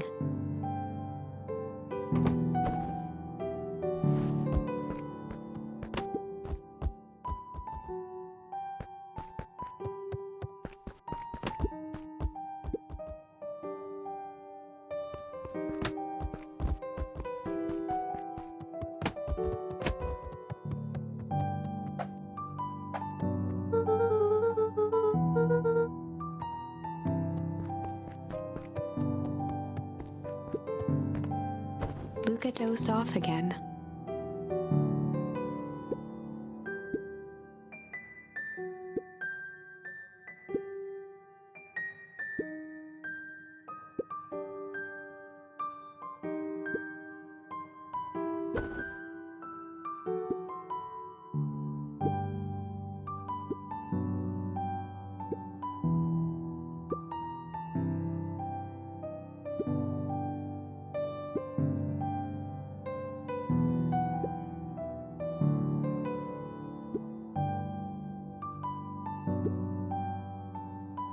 Luca still couldn't bring himself to go out.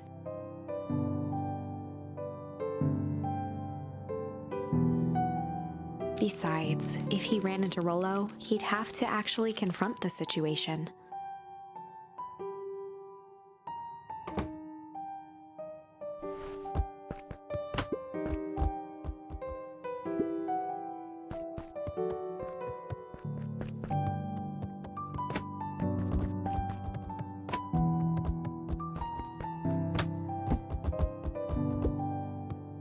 The Adventures of Hank Atomic. Luca carefully opened the cover and began to read. Rolo had received it for his birthday, a special hardcover edition with behind-the-scenes commentary and bonus art. Rolo cherished it, but asked that Luca keep it at his house. Luca wasn't sure if it was because Rolo didn't trust himself with it, didn't trust his sister around it, or just wanted an excuse to come hang out at Luca's more often. Whatever the reason, Luca didn't mind. But it had stayed right there where Rolo had stashed it ever since. Now, at the foot of his bed, Luca lost himself in the pages. He'd read it all before, but at this moment, it somehow felt sentimental. He was well into issue number 5 when he heard soft footsteps from the hallway.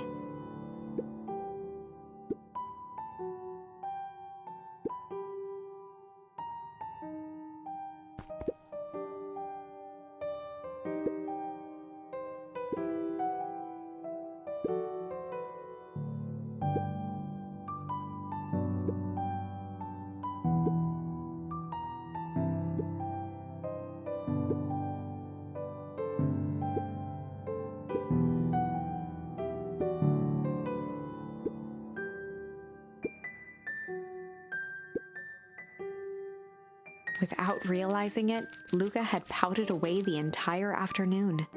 He once again felt the weight of it all and allowed his weary eyes to close. Luca stood in a vast black expanse. He looked up at his father standing beside him. Walt was working a straw at the bottom of a fountain glass, trying to collect the last bits of milkshake. "Dad, where are we?" Taking a final loud gurgling sip, his father peered up from the glass. He jangled the straw playfully with a warm smile, then lifted the empty glass as if to point into the darkness.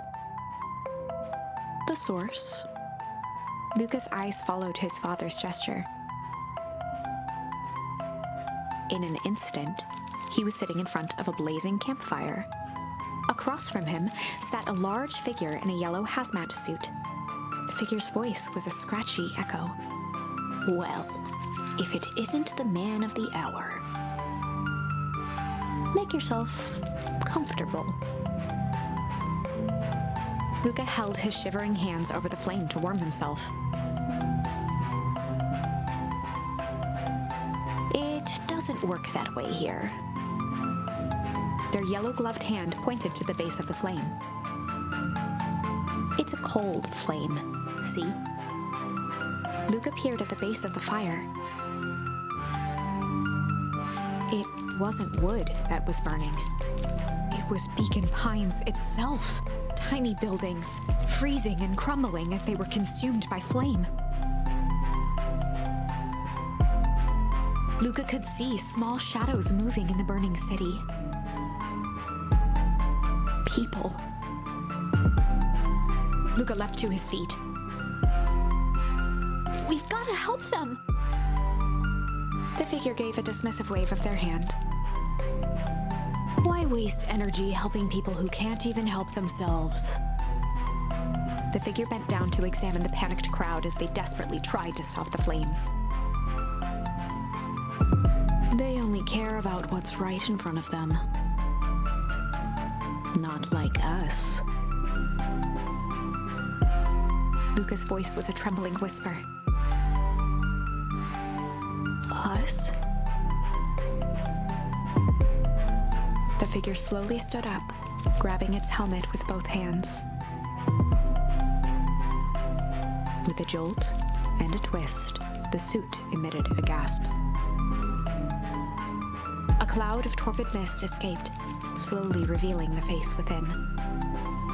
Luca's own face looked back at him. Older, worn, distant. The sensation was oddly familiar, as if he'd caught his own reflection by surprise in the mirror.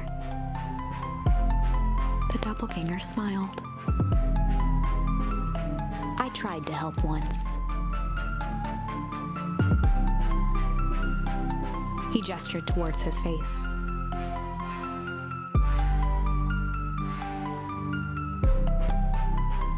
And all it got me was this. Luca staggered back.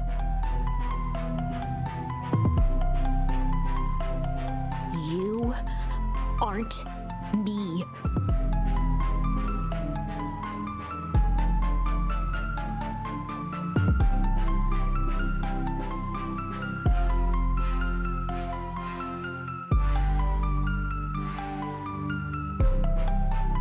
Luca felt a hand catch his shoulder.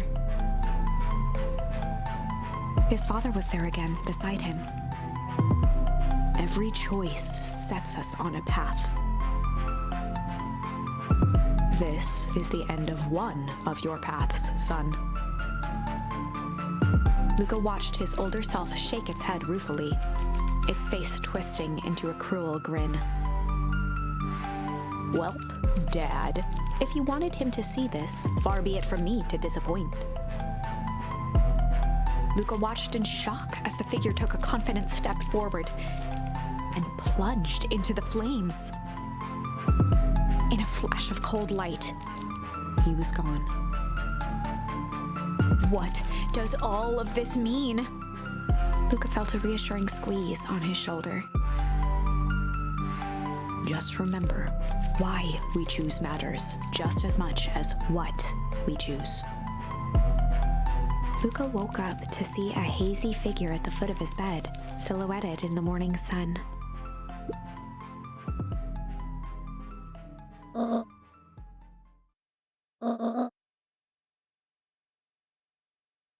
Luca rubbed his eyes. The kind, concerned face of his Gran came into focus.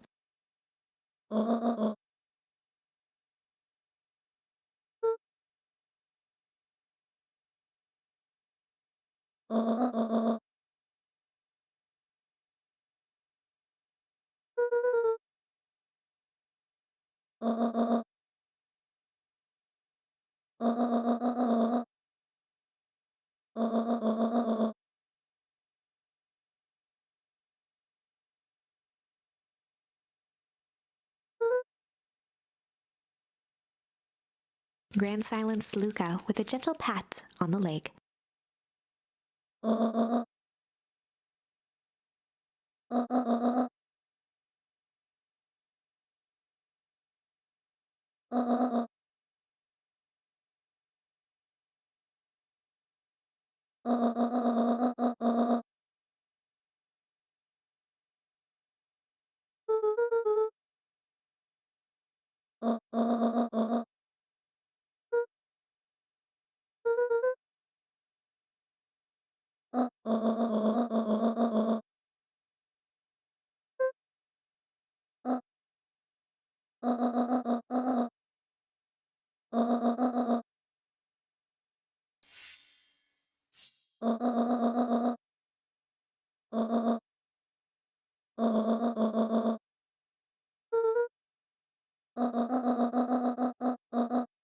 Luca gave a reluctant nod.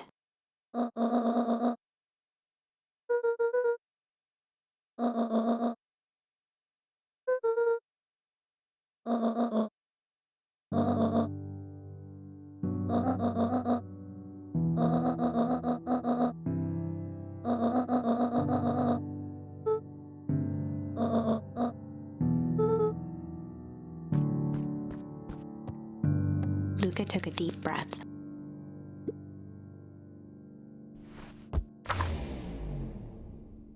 Chapter 6. Through thick and thin. Despite Luca's bitterness, Gran was right. He needed to hash things out with Rolo. A big fight changes the nature of a friendship. Whether, in the end, it is for the better or for the worse, all comes down to understanding. If one is not careful, the same familiarity that builds the strongest of bonds can become the wrecking ball that shatters them. Luca emerged from seclusion, taking in the crisp festival air. But the events of the day weren't on his mind. He had to find Rolo.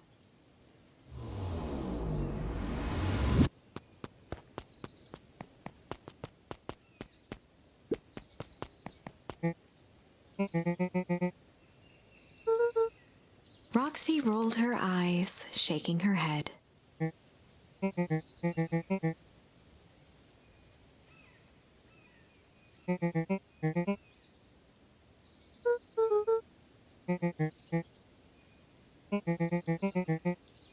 Luca looked down and kicked at the dirt.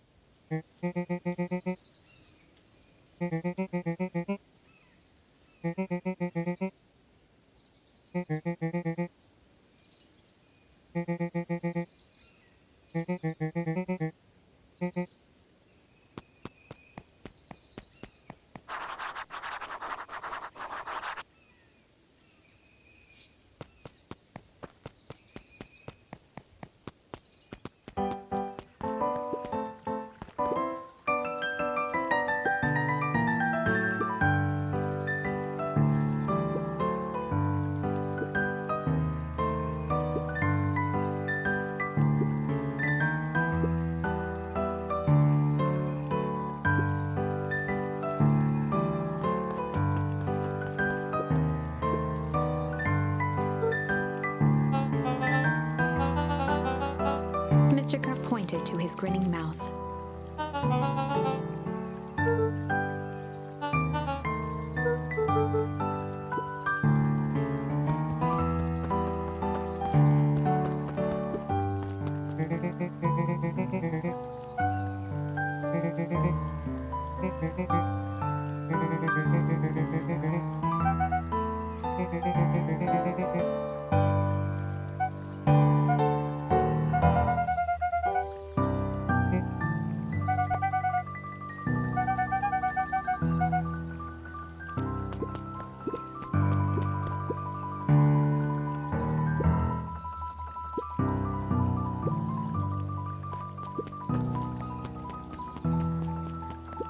Jeff was staring into the distance with a wistful look.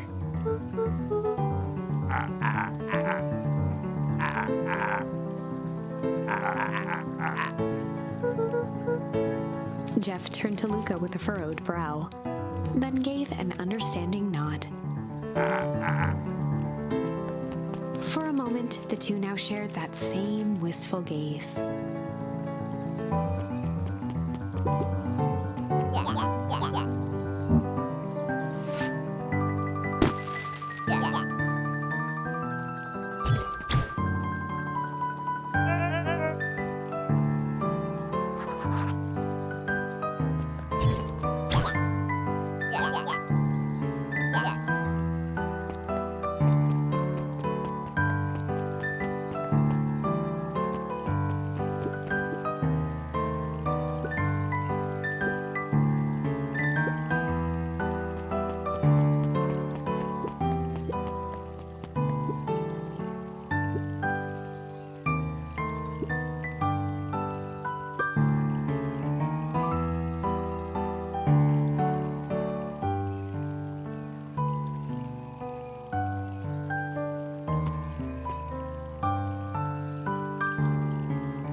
eyes lit with excitement.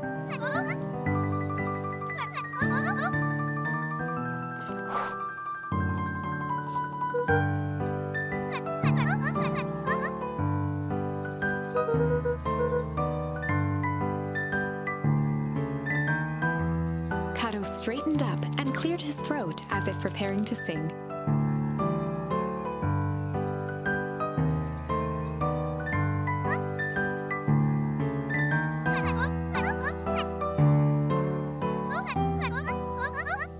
Kato stared at Luca eagerly.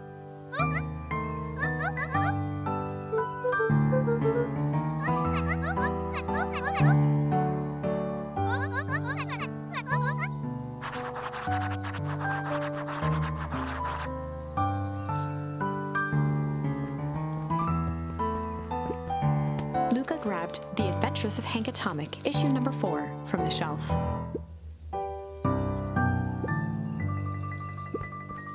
Luca grabbed The Adventures of Hank Atomic, issue number 5, from the shelf. Kato removed his book from the desk and replaced it with Luca's, turning on the lamp. As he slid the book under the purple light, 2 words glowed. The Adventures of Hank Atomic, issue 5. Luca clicked his tongue with recognition.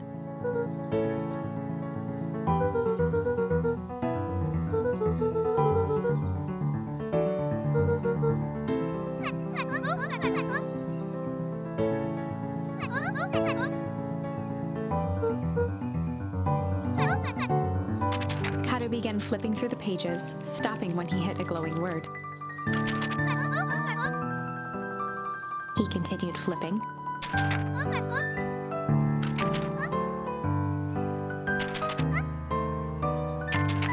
Reaching the end of the book, Kato looked up.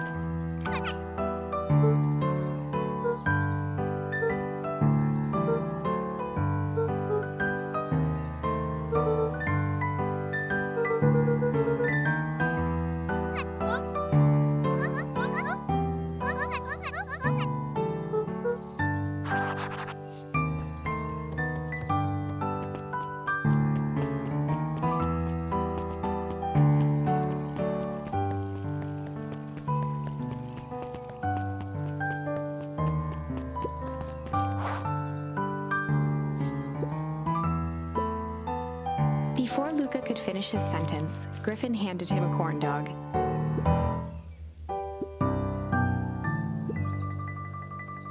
Luca shrugged, taking a sizable bite out of the corn dog.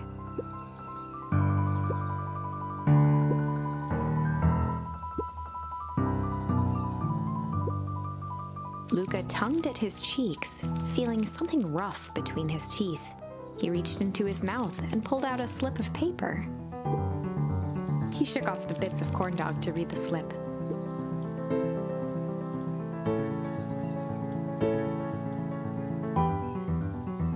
Luca finished off the remainder of the corn dog.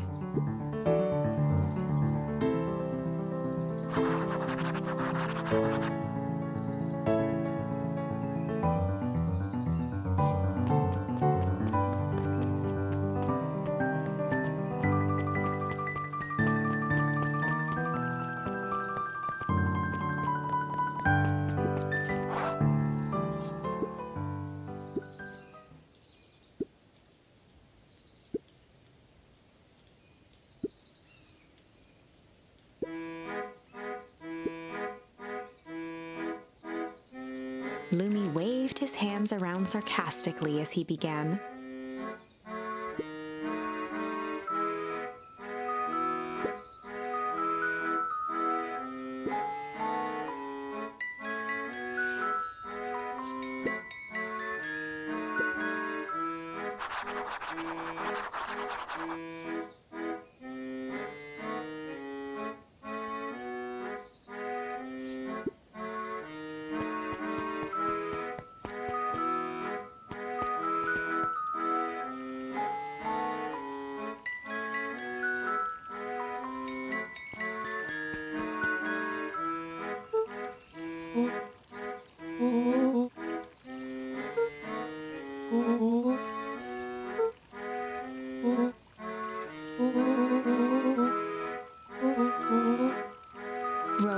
sheepishly handed Luca the balloons.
Luca threw himself at Rolo, hugging him as tightly as he could.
Rolo handed Luca an unopened letter.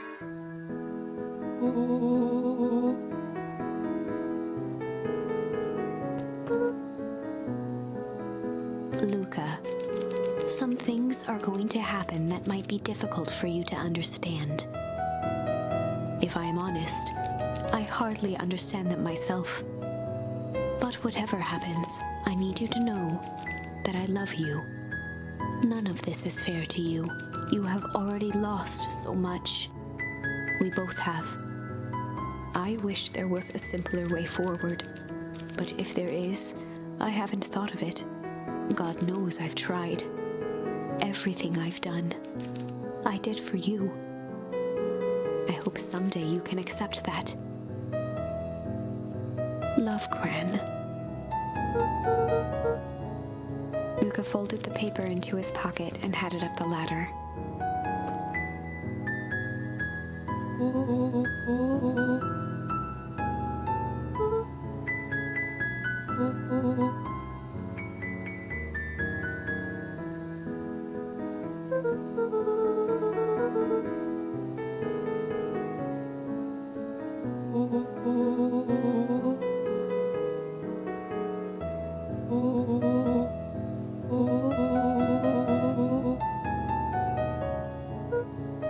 Luca was at a loss for words.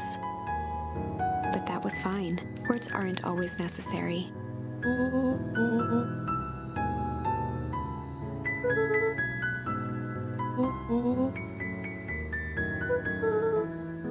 Sadly, this was untrue. A distant rumble shook the treehouse.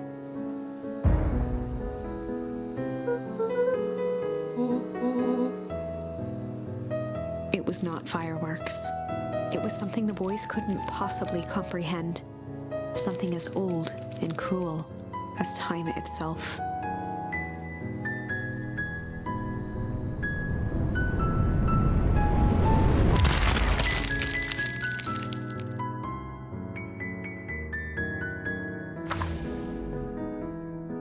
A shockwave of cold tore through the room. A bitter, unfathomable chill. Before they could react, it encased them in ice. Two boys, reunited by friendship, only to be cruelly separated by a malevolence beyond reason. And so, our story ends on this melancholy scene. In a silent treehouse turned statuary, in a town brought low by its secrets, sits a pair of friends, alone, together, for the rest of time. The end. No, that can't be the ending. It simply can't. I won't accept it, and I hope you won't either. There are more endings, more possibilities. I can feel it. We are just going to have to sort through them all until we find the one that fits.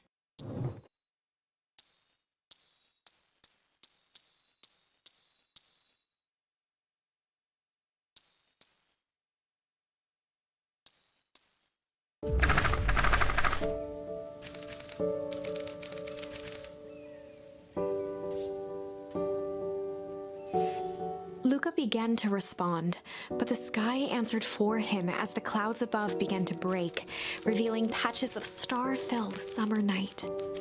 Moonlight filtered down, shimmering in the treetops.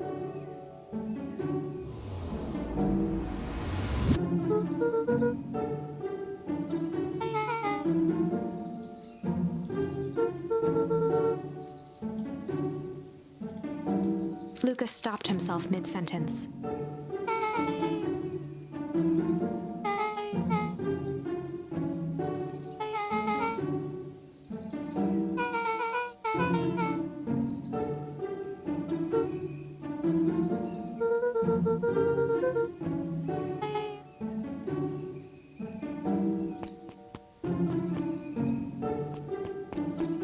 Luca saw Beck skulking by the gate.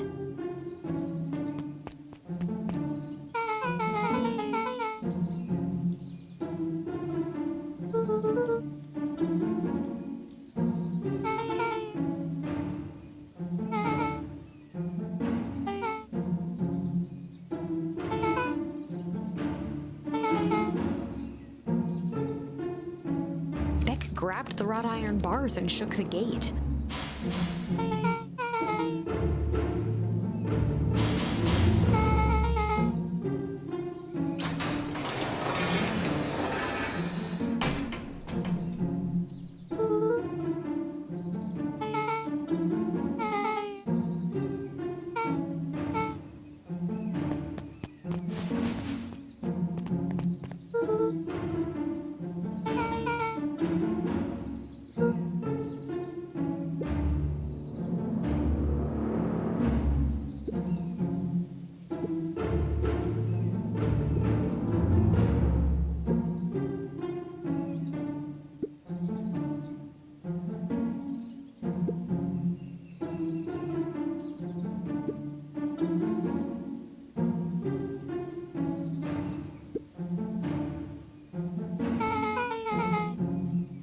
Beck's voice was an excited whisper.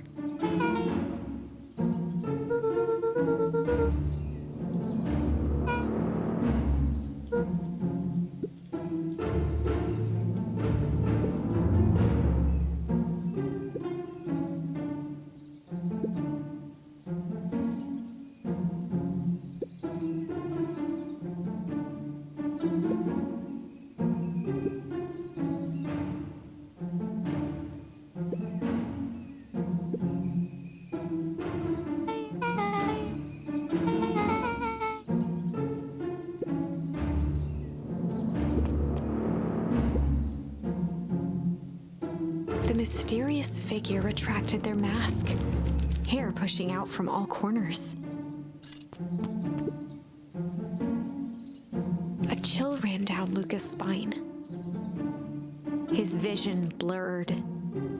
Beck stifled a sharp wince, and Luca looked down to see himself wrenching her hand.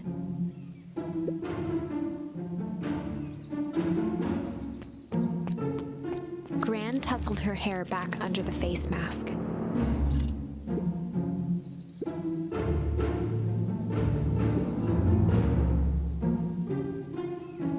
Gran gave Eris a curt nod and disappeared into the night.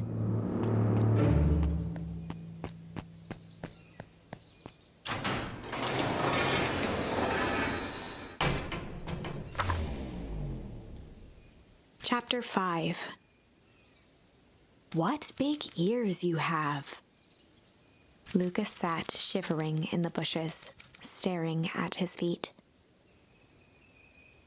After checking to make sure the coast was clear, Beck gave him a gentle tug on his sweater.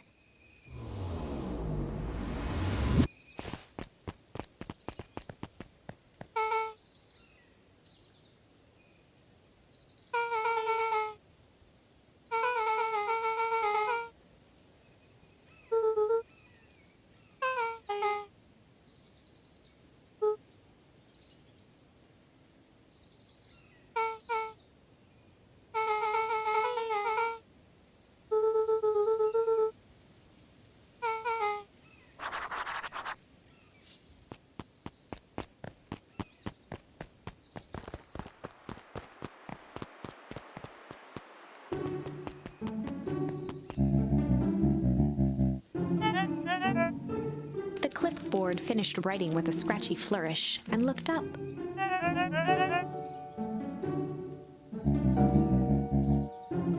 Mr. Nuncreed, arms crossed over his paunch, gave an exhausted sigh.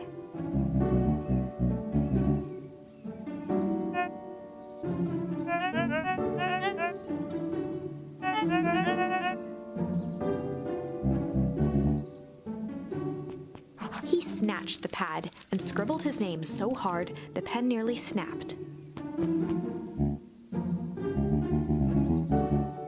The clipboards looked at each other for a moment, almost pondering the possibility, then broke into laughter as they walked away.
William Kerr and Gus Valentine proudly surveyed the half-covered festival banner. The mayor gave a half-hearted shrug.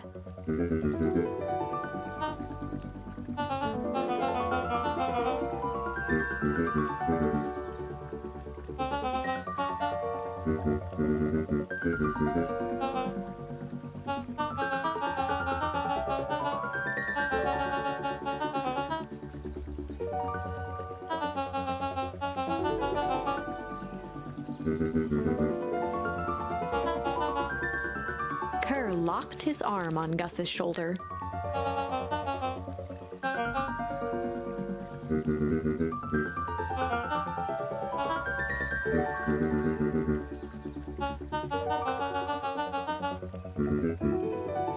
With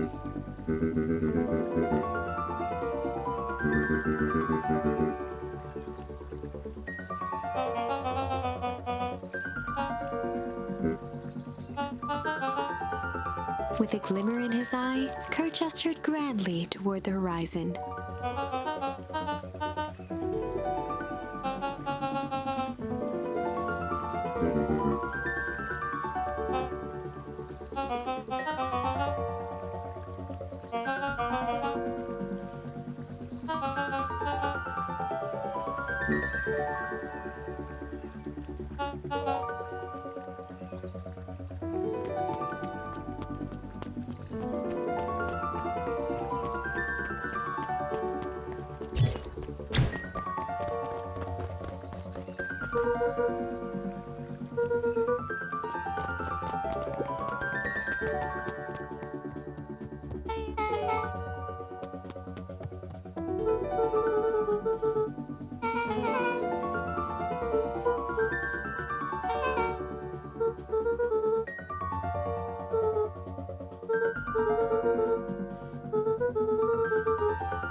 Rolo waggled his head with pride.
breathed in a long breath.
Rolo let out a low whistle.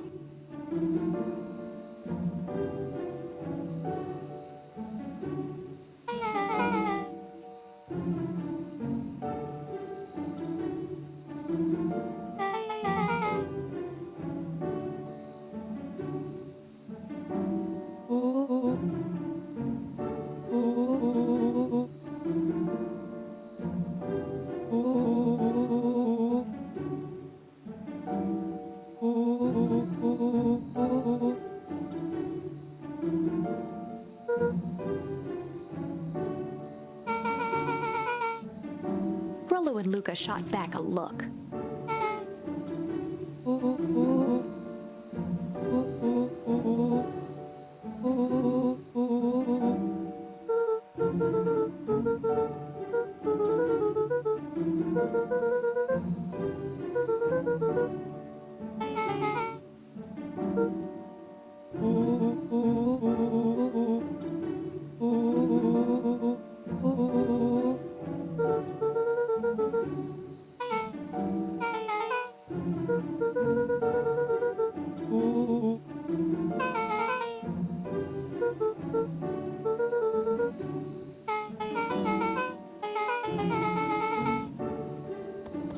Luca gazed out the window.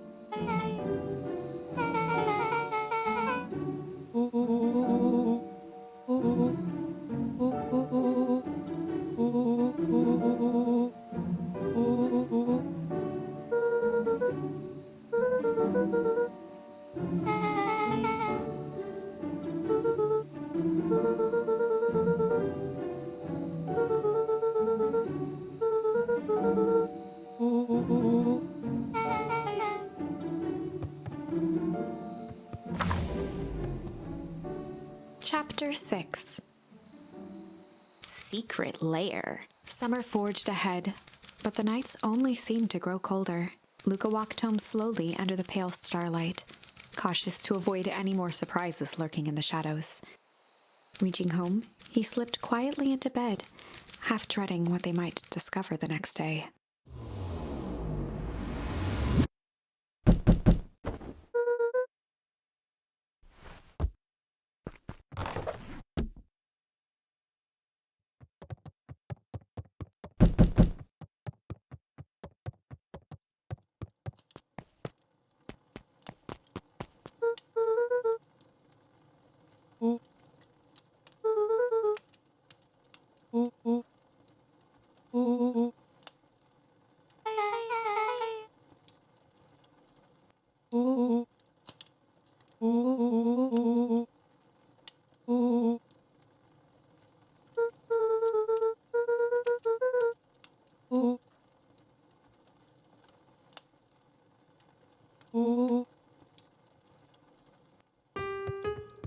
Luca and Beck rolled their eyes as Rolo strutted across the room.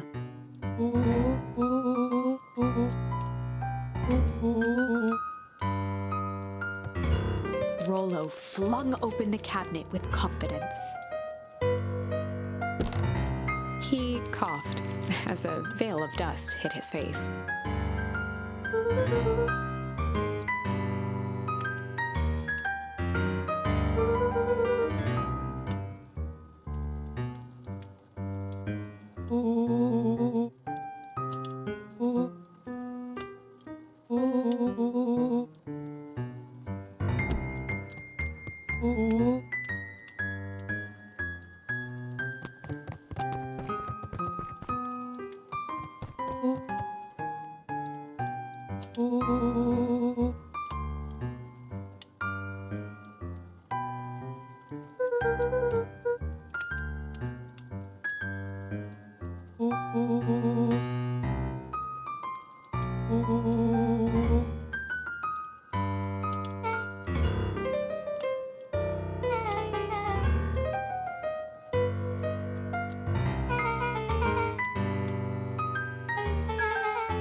A look of realization crept onto Luca's face. All three kids snapped to glance at each other, then sprinted in turn toward the kitchen.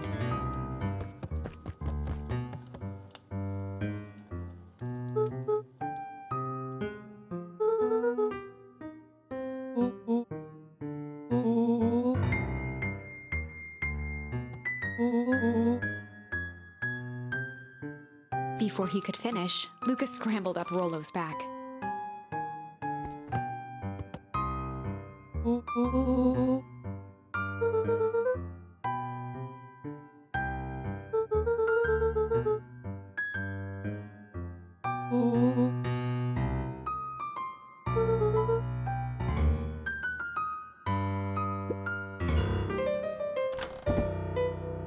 The three crowded around the hutch to peer in. With the glass doors opened, a perfect porcelain display gleamed in front of them.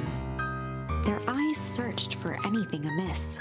But the only distinct feature was its impeccability.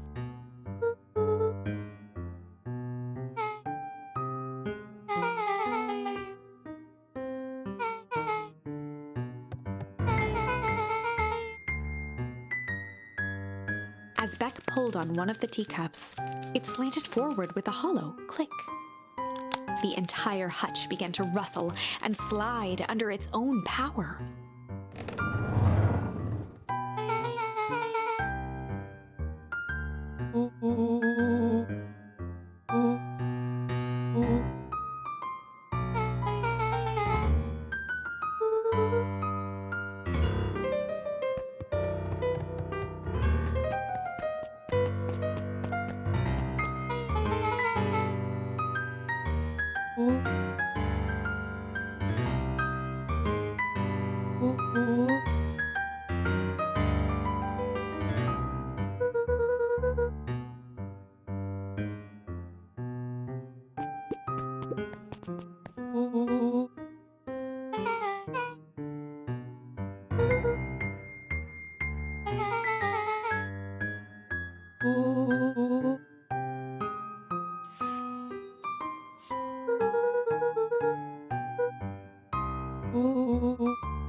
Rolo casually spun open a lid and dipped his finger in the...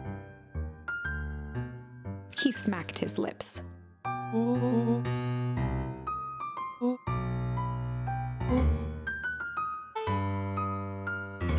plunged his hand in the jar, fishing out a soggy slip of paper.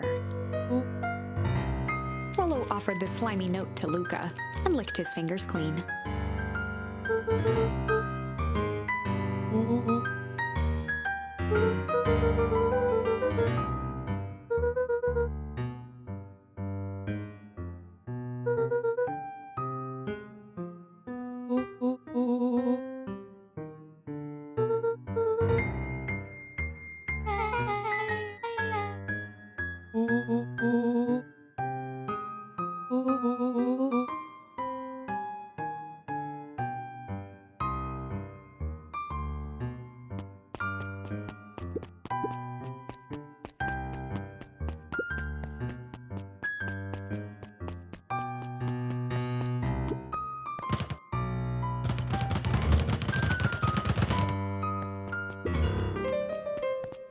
A spider web of string connected photos of people from the town, interspersed with hastily scrawled notes.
Luca jostled each cabinet drawer in turn. Only one was unlocked.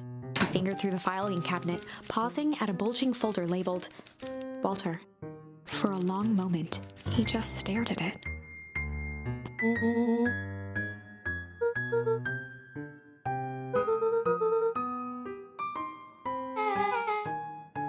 Luca nodded and caressed the label with his thumb.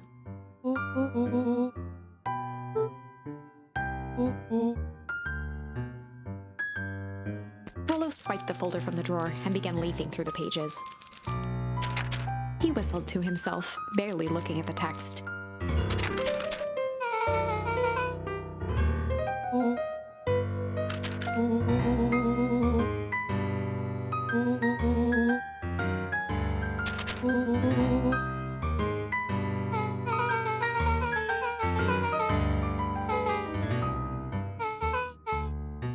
He stopped at a page and mimed, holding up a monocle.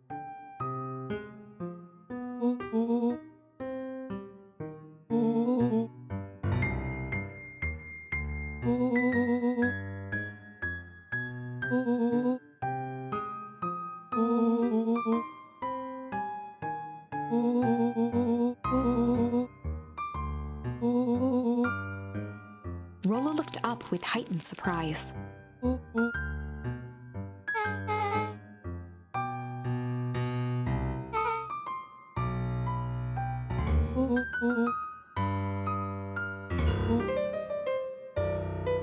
Rolo's finger traced across the page.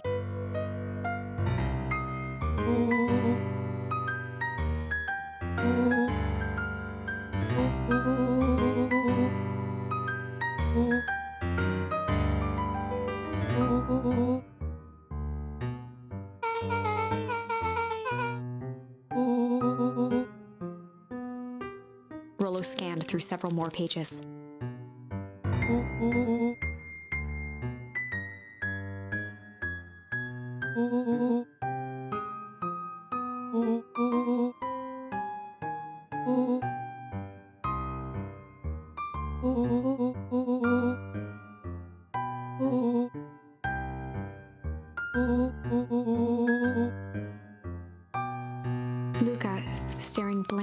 the cabinet this whole time, spoke softly.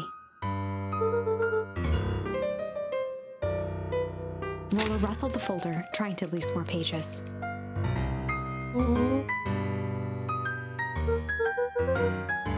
Luca frantically shoved the remaining cabinet folders, trying to find another labeled Walter.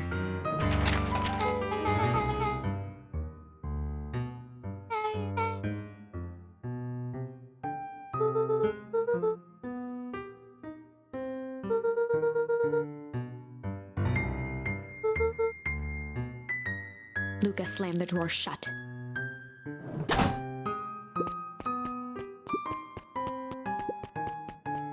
They crowded around a worn-down old map of Beacon Pines.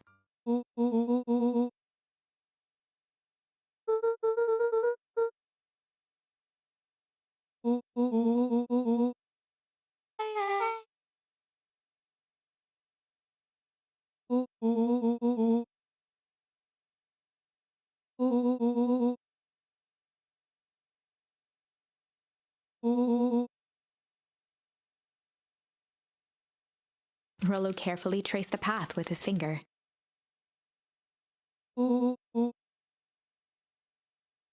He jabbed down at the end point.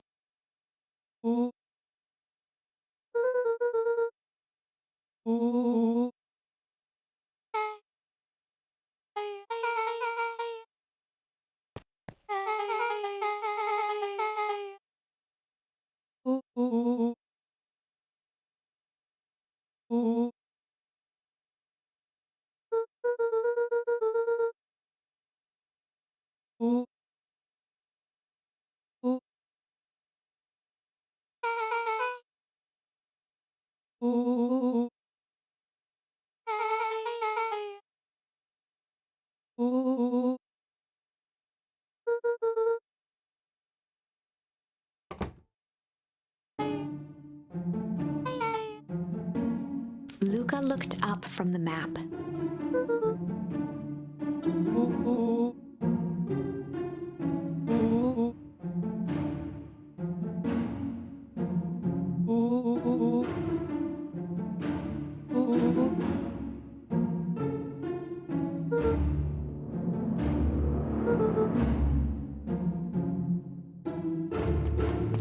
Beck flicked off the light, and they became statues in the dark.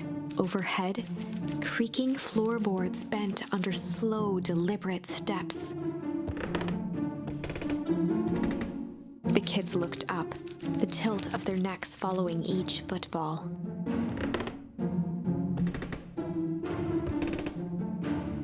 Then suddenly, it stopped. Without realizing, they'd been holding their breath. All three exhaled shakily and glanced at each other. A muffled male voice broke the silence. A final few footsteps reached the entrance above them, and the voice now echoed down the stairs. The three kids shuffled to the corners without a peep. As he began to descend the stairs, the man's voice punctuated every new step. Thump.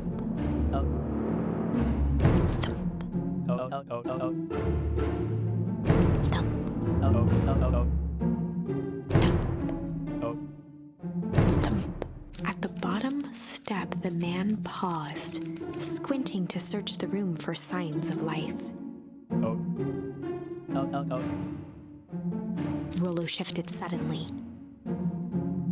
Luca gave him an intense, chastising look and whispered through clenched teeth.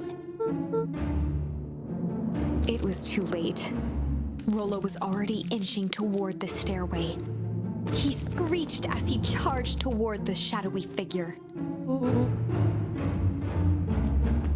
With all his weight, Rolo tackled the man to the ground. From the dark corner, they saw something move.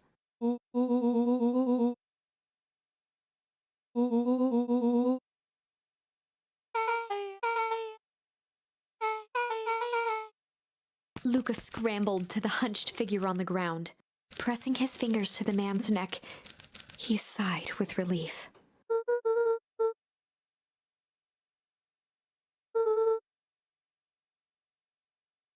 As Beck flicked back on the light, Luca and Rolo both gasped in stereo.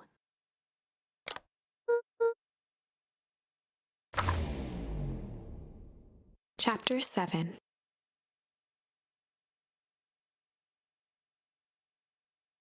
The interrogation of Hyram Tolliver. Still unconscious, Mr. Tolliver slumped heavily in a shoddy old chair. His hands were bound with rope, his feet tied with some loose string. The kids huddled in a circle, discussing their plan. One thing was certain, they couldn't just let Mr. Tolliver go. They needed to know what he was doing in Luca's house. After some deliberation, it was decided.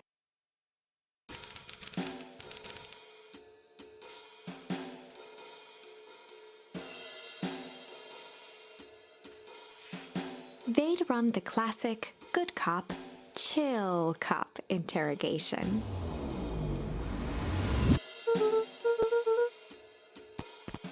Luca walked calmly to the light switch, flicking it off and on a few times. Mr. Tolliver shook his head, gathering his wits. He looked over to find Luca, who returned a calming grin.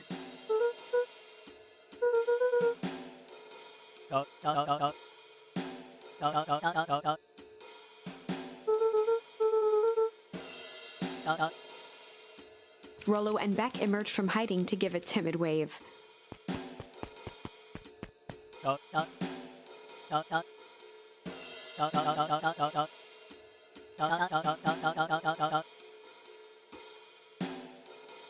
Luca glanced over to Rolo and Beck, who replied with skeptical looks.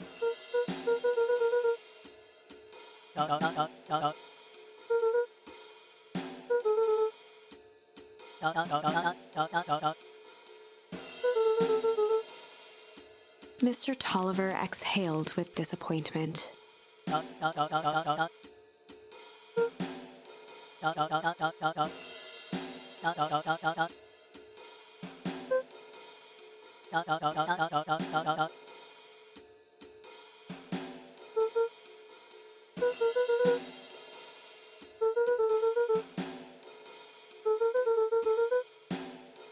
Luca gestured to the corner.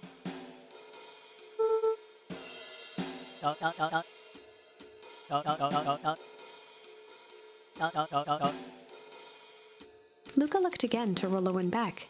This time they shrugged. Luca began to slowly loosen the bindings. Mr. Tolliver gently rubbed his wrists. He edged imperceptibly toward the stairs as he spoke.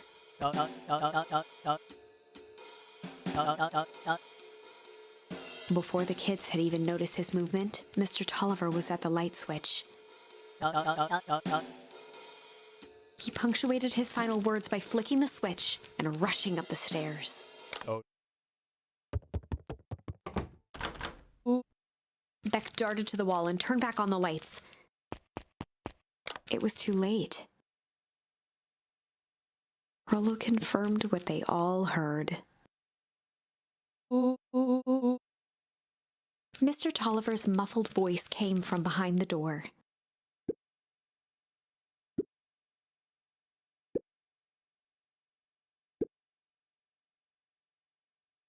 They looked bewildered at each other.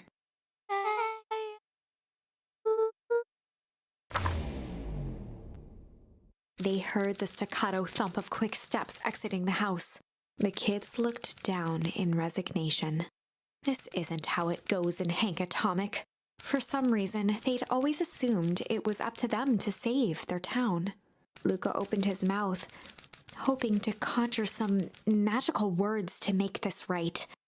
Only a hollow croak escaped. The end. Well, we certainly aren't going to find a grand resolution to our tale locked in a base. Back to the drawing board.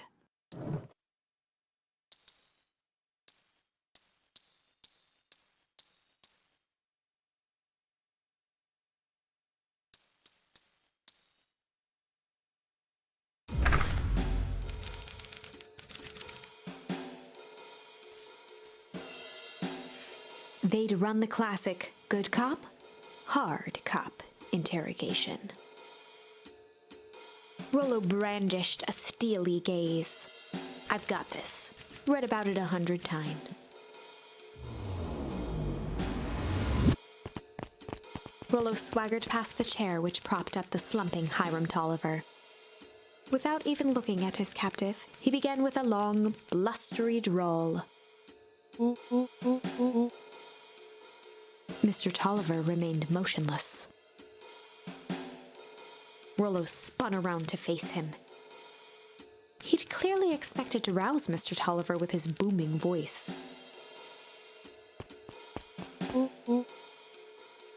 Beck and Luca gave each other an unsure glance. Rolo slammed his fist on the table.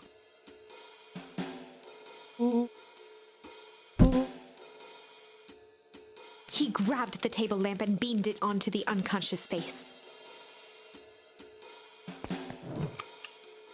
Mr. Tolliver groaned and slowly lifted his head.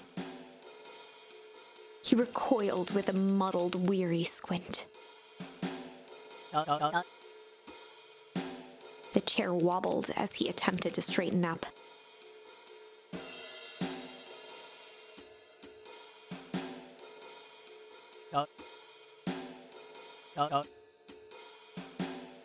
Mr. Tolliver could only make out rough shapes through the glaring light. With a gruff tone, Rolo hoped to both conceal his voice and intimidate.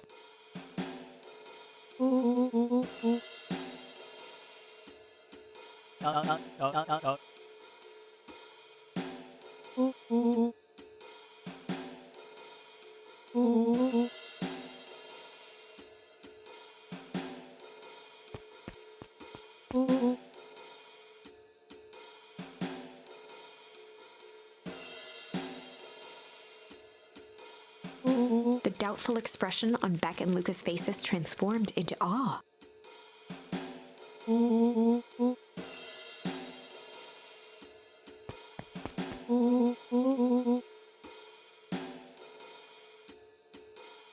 Rolo, hitting his stride, was now channeling every detective trope his memory could recall. He slammed the table again.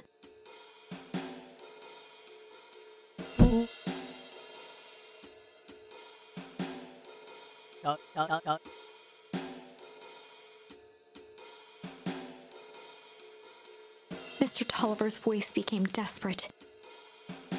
He was nearly in tears.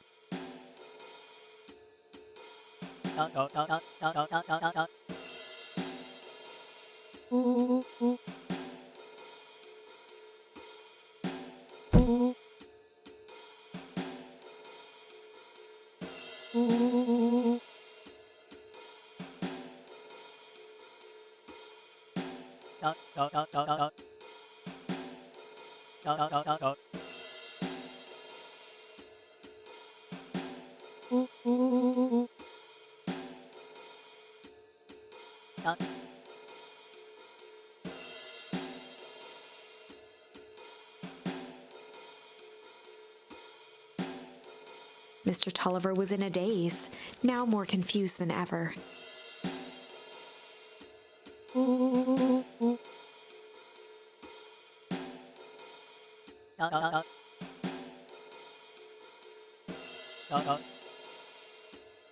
He shook his head, feeling more and more dizzy.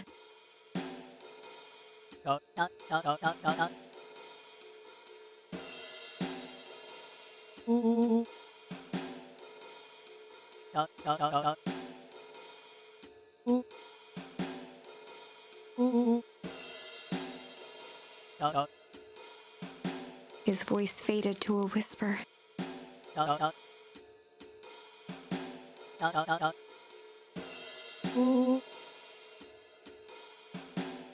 With that, Mr. Tolliver passed out cold. Rolo swung around with a repentant grimace.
Chapter 8. 6 feet under, 3 towns over. The kids spent the rest of the afternoon combing through dusty piles of old county records, desperately searching for anything that could help them make sense of Mr. Tolliver's cryptic utterance. Luca tried to shake the thought of Gran's basement, but his focus wavered. Explosives, messages hidden in jam, dossiers on various town figures, and a corkboard threaded with photos. Gran was the only family he had left. He still couldn't bring himself to believe the worst. But the old map with the symbol of explosives in town square made that difficult. As the sun began to set, the kids were no closer to the truth.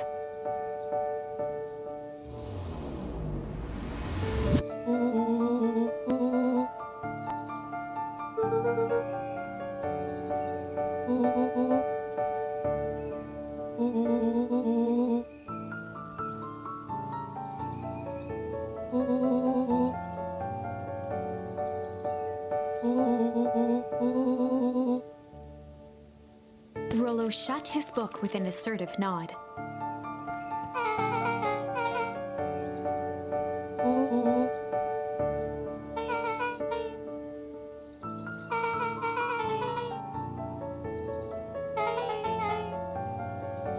Rolo muttered under his breath.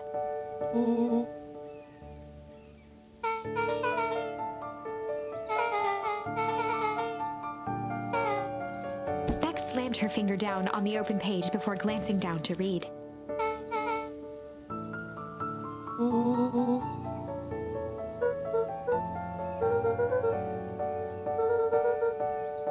Something tickled the back of Luca's mind.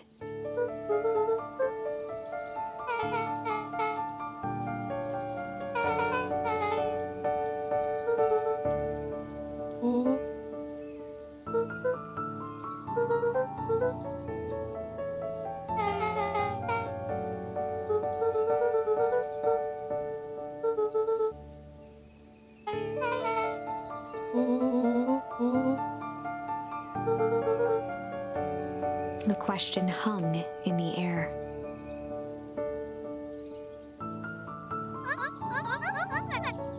Beck rubbed her eyes.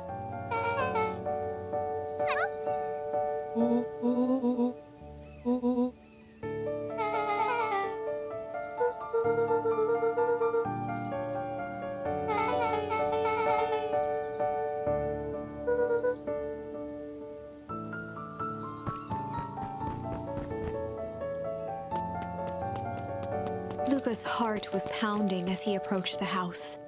If he was lucky, Gran, or whoever it was, hadn't gotten back yet.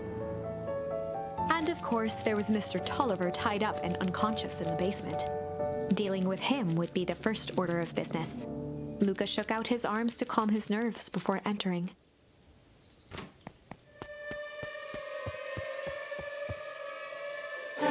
He held perfectly still, tempering his breath, and listened closely. She was asleep. His only hope was that she hadn't found Mr. Tolliver before dozing off.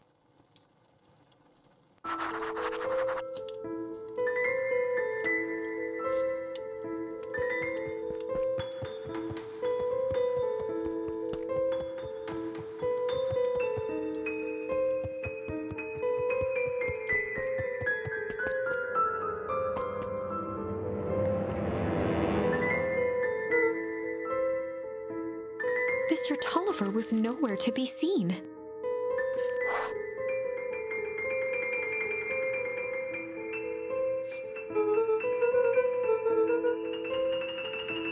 Or maybe Gran knew everything.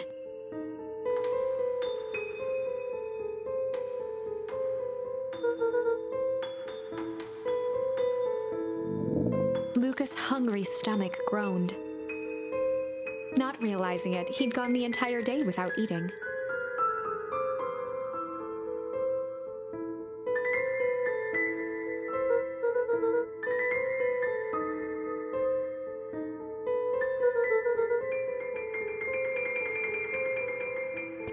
Luca rushed over to the pile of jam jars, unscrewed one, and shoveled a handful into his mouth.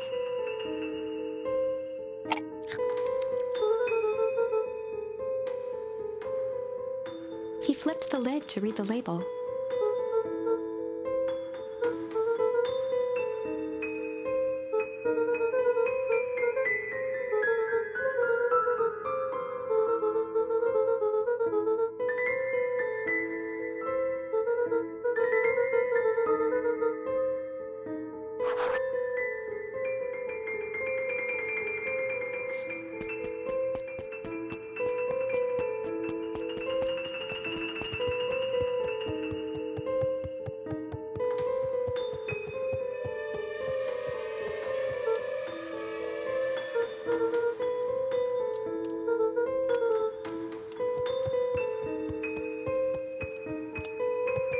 As Luca climbed the final stair, the emotion of the day dragged heavily on him. With each consecutive step, his legs weakened. His stride began to falter. He tried to grab for the railing to steady himself. Something was wrong.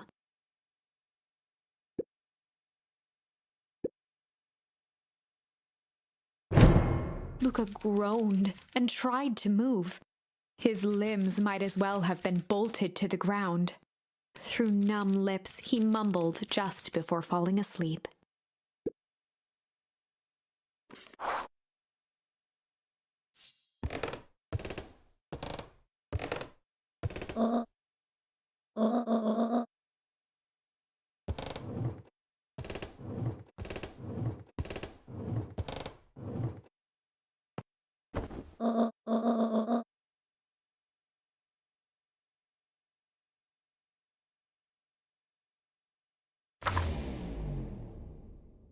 Chapter 9.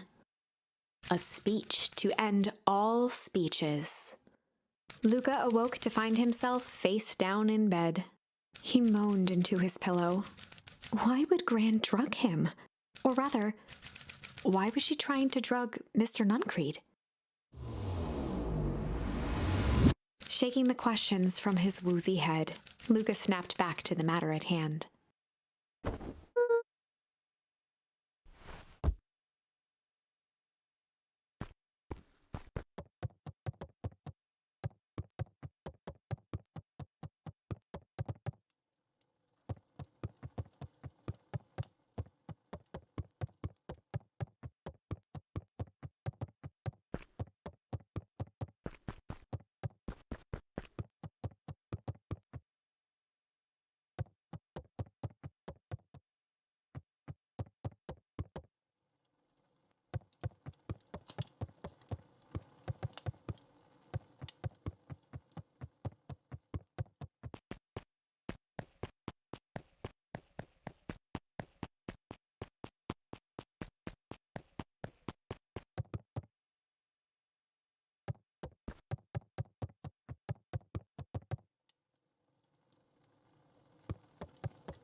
Augustus Valentine nervously wiped his brow.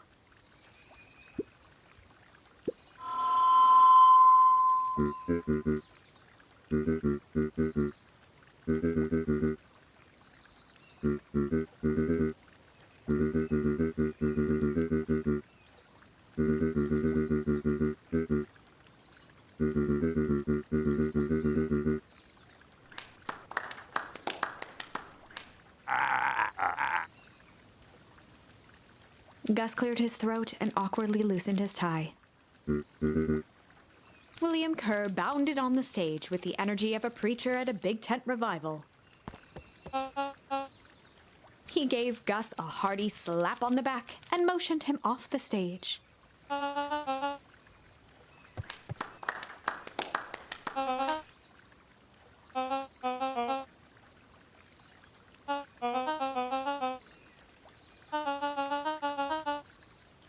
Mr. Kerr pulled a thick stack of note cards out from his vest.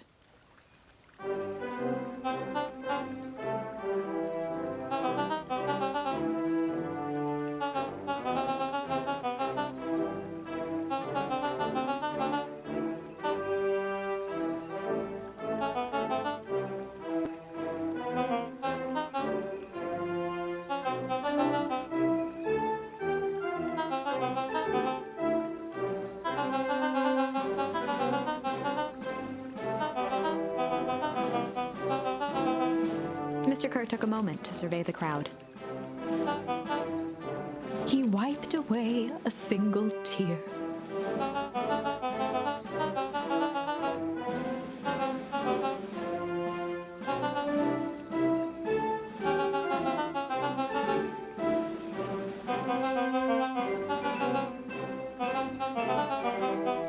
He thumped the podium to emphasize each word.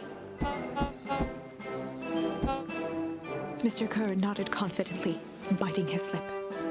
The crowd was silent, in rapt attention.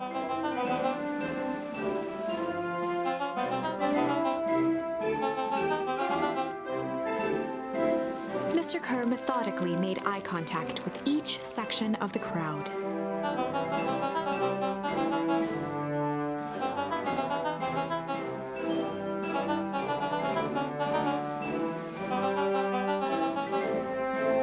His voice began to build to a crescendo.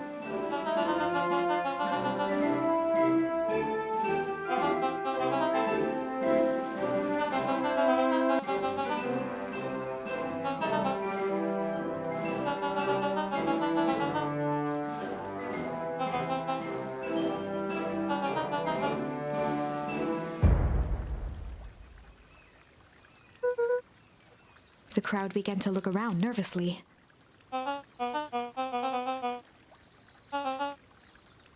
Mr. Kerr quickly flicked through his note cards.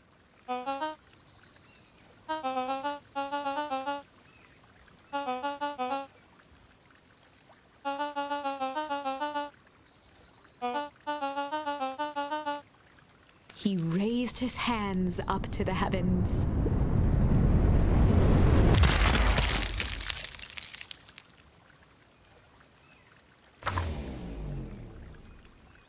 Moment, a merciless wall of impossibly cold air ripped through the crowd, instantly freezing everyone and everything it touched. For a man like William Kerr, this was a fitting way for things to end. On a stage, with an entire town frozen in rapt attention for the rest of time. The end. There's that ice again! Whenever I think we're getting close, it comes along and ruins everything! Maybe we should just quit?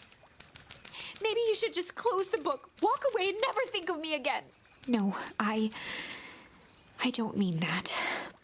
We got a little closer this time. We just need to try again. Please.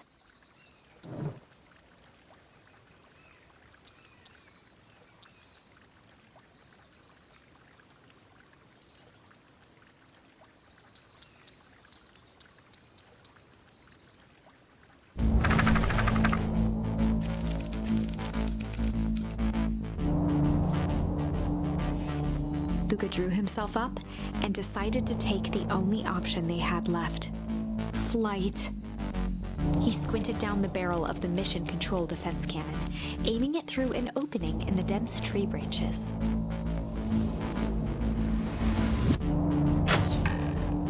He looked up with surprise as it struck true and taut.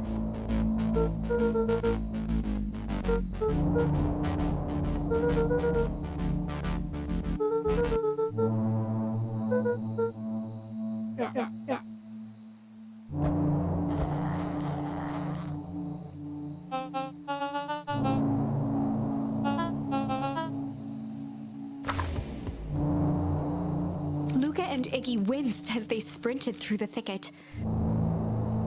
The branches clawed at them, reluctant to give passage. After what felt like a marathon, Luca stopped in his tracks as they reached the clearing. "What the?" That was all he was able to say before Iggy slammed into his back. The boys tumbled down a steep decline and crashed with a wheezing thud on a surface as hard as ice. In fact, it was ice. Chapter 5. Signs. They stood silently, catching their breath. The sky was like sapphire. With each breath, a plume of steam escaped from Luca's lungs. "Let's keep moving." Luca pulled Iggy to his feet as they gazed across a snowy terrain.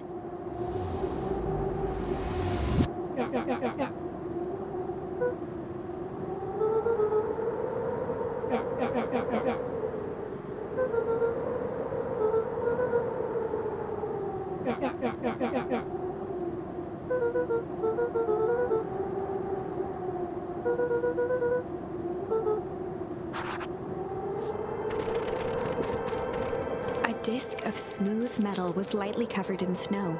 Two faint seams were visible along the surface.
The boys stared in disbelief at the sign that now clearly read, "Welcome to Beacon Pines."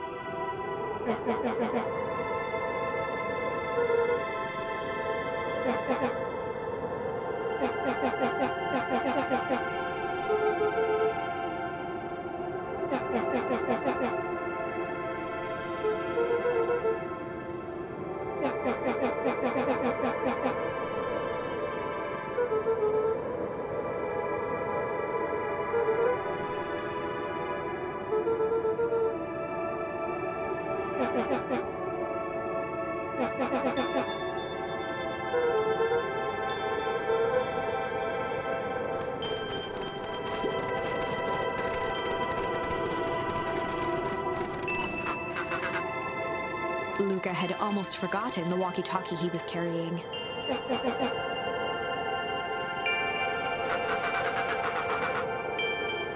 Luca looked at Iggy with hesitation. With a resigned sigh, Luca responded.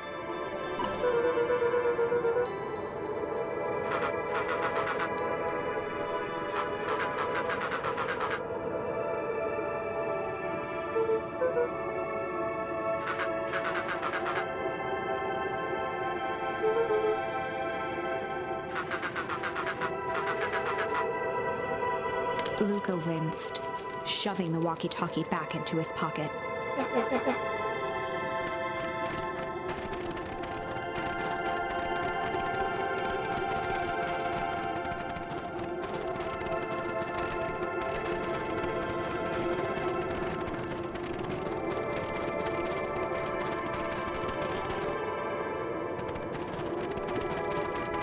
fencing glistened, each chain link encapsulated with a translucent layer of ice.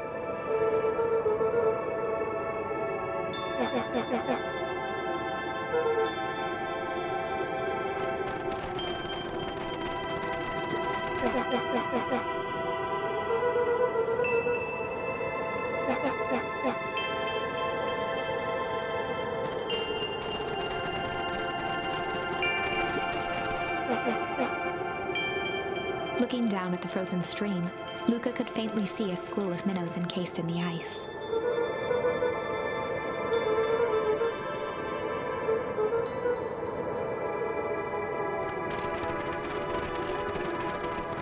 The crunching of footsteps trailing Luca went hush. He looked back to see Iggy's face twisted with confusion.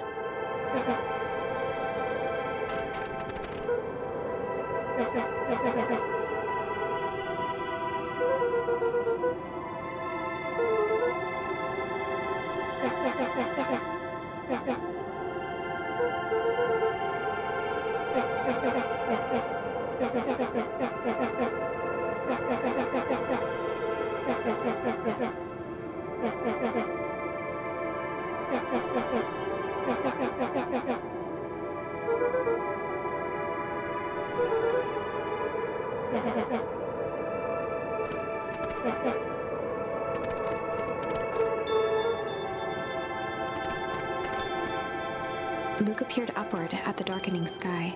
He let out a long, foggy breath. Faintly, Iggy began to cry.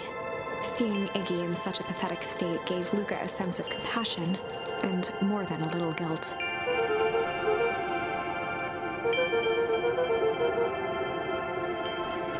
Luca allowed himself to collapse next to Iggy. The boys huddled together for warmth and comfort. If not for exhaustion, their minds would be racing, trying to make sense of the events of the day. As it was, all they had energy for was to sit in silence, numb.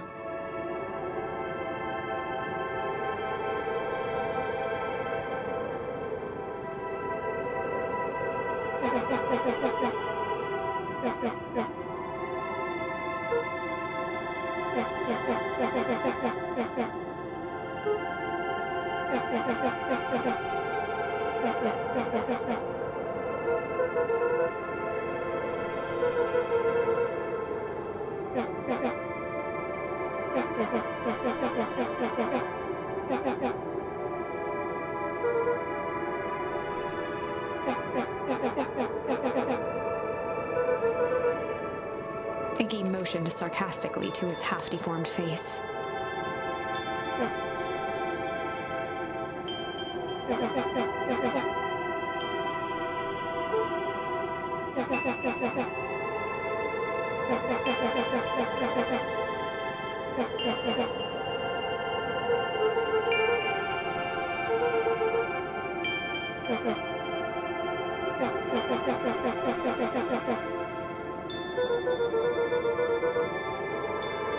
Iggy shrugged.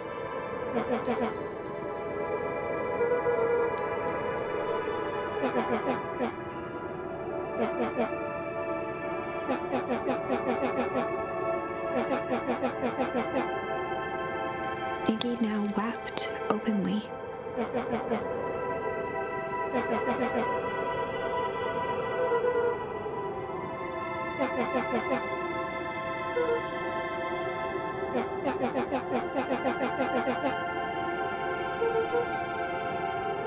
He wiped his nose with a sleeve.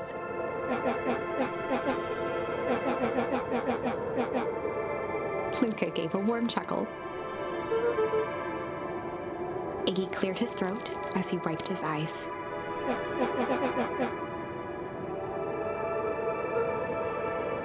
Iggy arched into a wide yawn.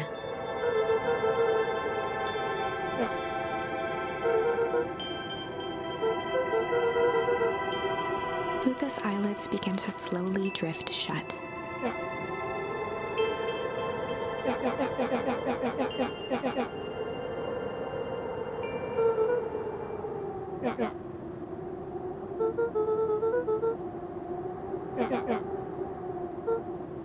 That's all Luca could whisper before succumbing to sleep. Iggy snuggled in some more.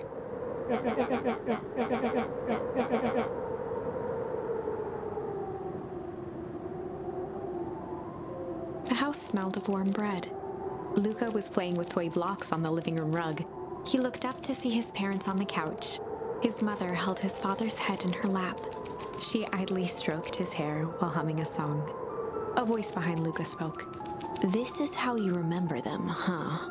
Luca turned to see his own face. The doppelganger from his dreams, still clad in a yellow hazmat suit, still carrying a look of disdain behind empty eyes. Aww, look at this perfectly cozy scene. You know it wasn't really like this. The figure picked up a toy block and inspected it. It's amazing the facades that one can build given the right materials. Not that I blame us. These are a child's memories, all warm and fuzzy. You don't remember, do you? Luca snatched the block from the figure's yellow-gloved hand. Remember what? The doppelganger pointed to the couch. The last day we saw him alive. The day he chose to abandon us. Luca turned to look at his father, still lounging on the couch. That's not true. He didn't abandon us. The doppelganger waved his hand dismissively. Everything is true here. It's just a matter of what we choose to see. Well, let me show you. The world flickered and pulsed. Luca was sitting next to his bed, listening to his heartbeat with one of his dad's stethoscopes. The doppelganger limped into the room. Now, we both know that's not how this went. He grabbed Luca's hand and guided the stethoscope to the floor. Luca heard muffled shouting, brought close by the stethoscope. It was his parents, fighting. Do you remember what we did next? Luca gave a slow nod and crept down the hall to peek through the banister. He could see the outline of his mother at the bottom of the stairs. Damn it, Walt. We can't afford to get involved in this. She was scared. His father stepped forward. What am I supposed to do? Just watch? There's a sickness in this town, and we both know who's behind it. I swore an oath to help people. I won't turn my back on them. Luca's mother grabbed Walt. She was crying, pleading. I can't lose you. Walt calmly removed Eleanor's hand from his shoulder. What's right is right, and what's wrong is wrong. I could never live with myself if I let Sharper get away with this. Eleanor raised her voice. Spare me your bullshit platitudes. What about our son? Luca flinched, dropping the stethoscope down the stairs. Walt turned with a panicked smile. Luca, is that you, buddy? With tears in his eyes, Luca descended the stairs. Mom? Dad? What's going on? Walt dropped to a knee to meet Luca eye to eye. Nothing, buckaroo. Your mom and I just got a little overexcited is all. Luca placed the stethoscope against his father's chest. His heart was racing. It sounded like you were going somewhere. Walt gently removed the device from Luca's ears. Listen to me, Luca. I have some business to take care of. I'll be back in time to tuck you in. Luca hugged his father tightly. Promise? Walt stood up and walked to the door. He glanced over his shoulder. I promise. With a wink and a grin, he put on his hat and strode out into the evening sun. A figure approached soundlessly from the foggy snowfall. It stood above them, lingering in contemplation. Slowly raising one hand above Iggy, it snapped out 2 brisk raps on his head. From a deep slumber, Iggy sprang up defensively. Whether it was the calming presence or the recognition that he was not in danger, Iggy felt his clenched fists lower. Luca looked up, gradually remembering his whereabouts. The figure exhaled a cloud of warm vapor.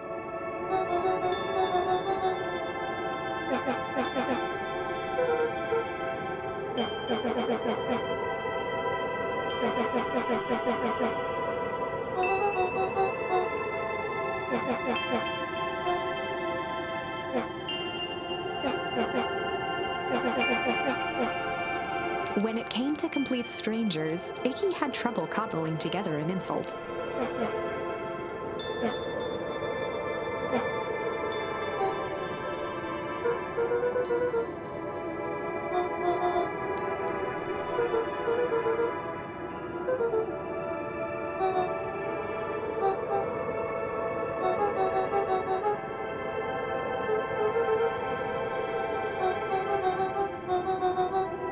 Iggy huffed with gratification. Nat began to turn away indifferently.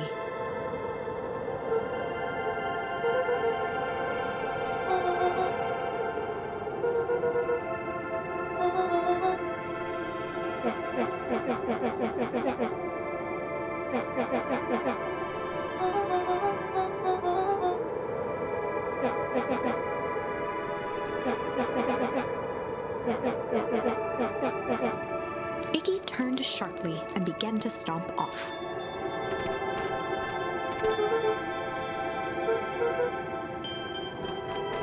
Realizing he'd worn their patience then, Nat relented.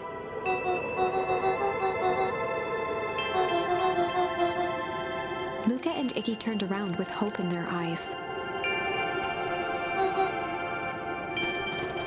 Nat took a deep breath in. Nat exhaled slowly, then snapped his fingers. For a brief moment, Luca and Iggy let themselves believe that some great magic was about to unfold, until they opened their eyes and found themselves in the exact same place, cold and disheartened.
Nat narrowed his eyes, furrowed his brow, and uttered,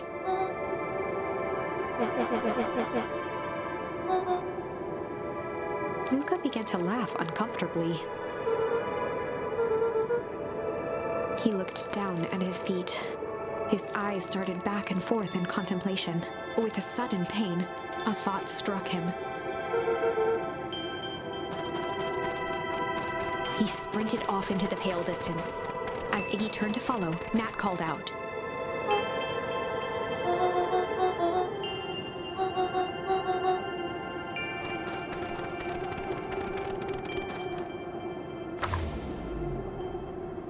Chapter 6: The Source. Nat expressed his sympathy with a shrug and sauntered off as unassumingly as he'd arrived. He'd given Luca and Iggy what they needed, and nothing more. As Luca sprinted across the snow, the events of the past few days became clearer, pieces to a larger puzzle. Rolo said he was underground somewhere, captured. Mr. Kerr tried to cover it up with lies. The clipboards were hell-bent on capturing Iggy. It all seemed to point to perennial harvest. But right now, there was one thing that Luca needed to know. Luca stopped dead in his tracks. The tree was gone, uprooted and moved, leaving a raw gash in the earth. He dropped to his knees and dug wildly at the cold snow. His numb hands hit something hard, a headstone. A dry whisper escaped Luca's lips.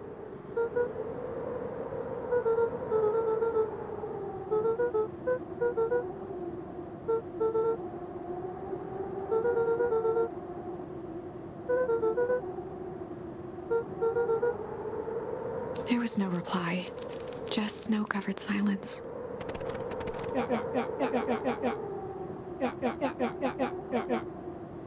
Iggy finally noticed the tears welling in Luca's eyes and the snow-covered grave.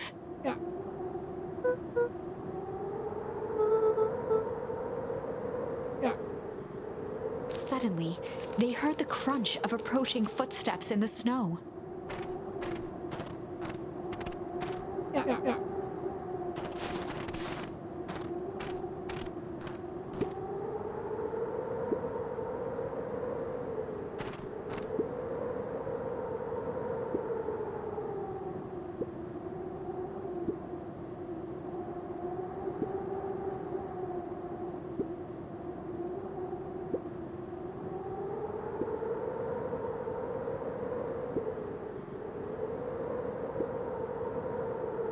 He bent down to scoop up a snowball and lobbed it playfully.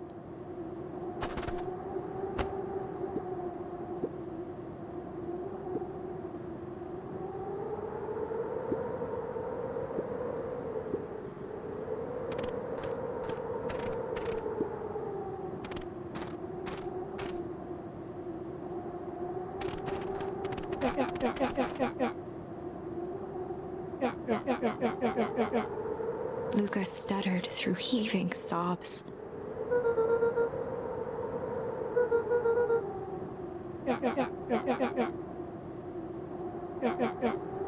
Iggy gave Luca a solid smack on the back of his head.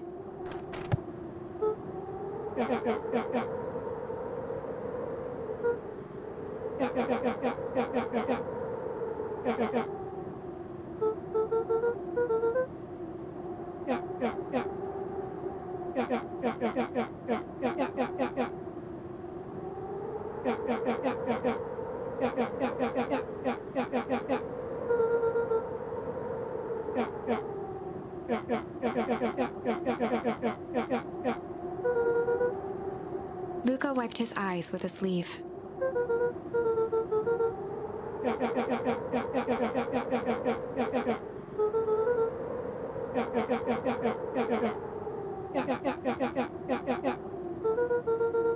Iggy flashed a mischievous smile and cracked his knuckles.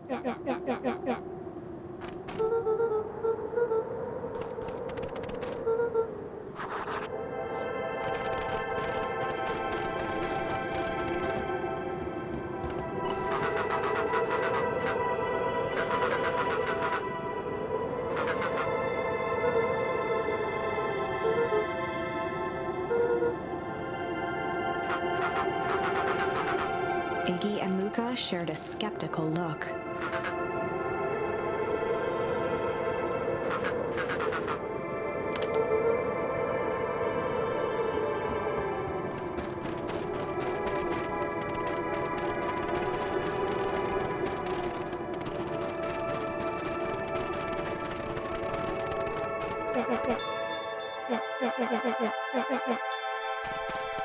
Iggy darted behind a large pine and began digging furiously. He emerged holding a shoebox with a crude skull painted on its lid.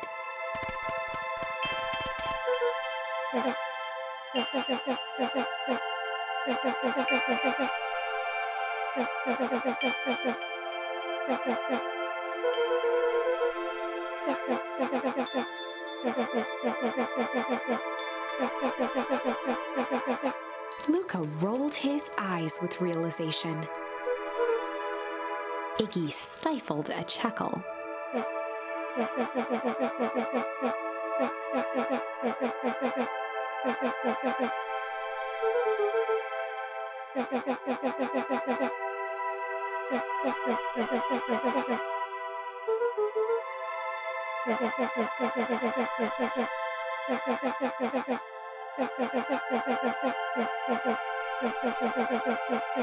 Iggy triumphantly raised the shoebox.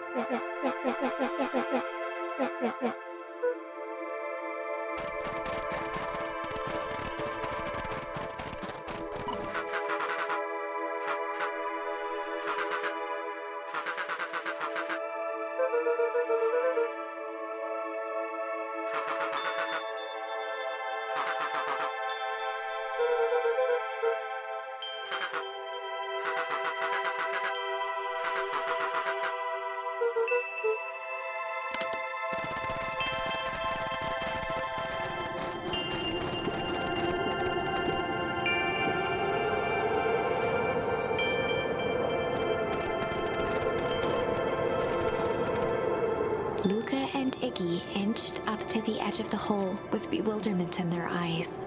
Arctic air breathed out of the cavern in heaving gusts.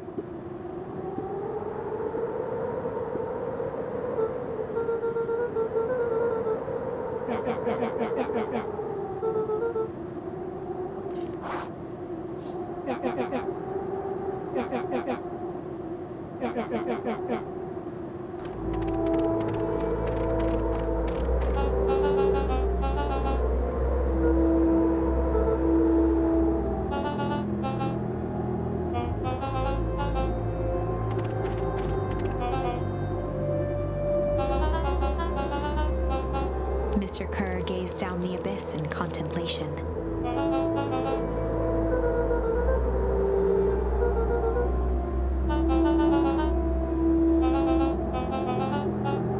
Kerr scratched the back of his head.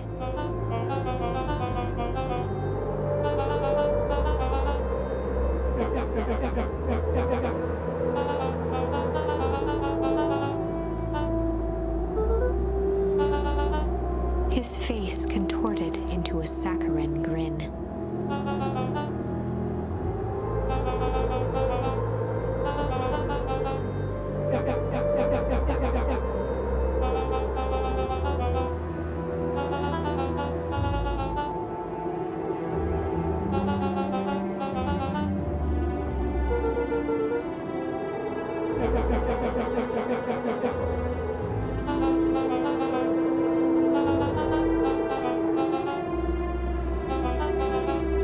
Kerr snapped his fingers.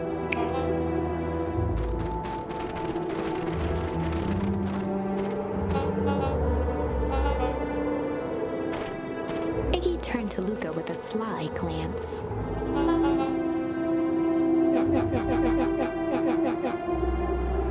Iggy waved the box into the air, threatening to drop it down the hole.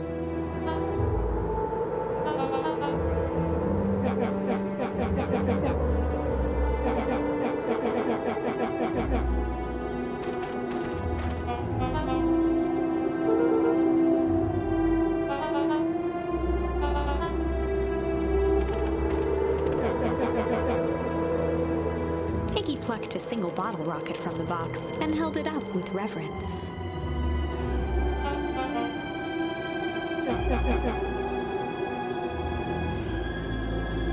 After a long pause, Mr. Kerr flung up his hand with frustration.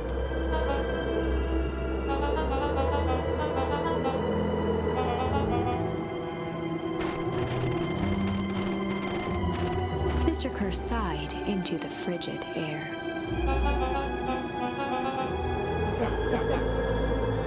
With a nonchalant flick, Iggy tossed the firework into the hole.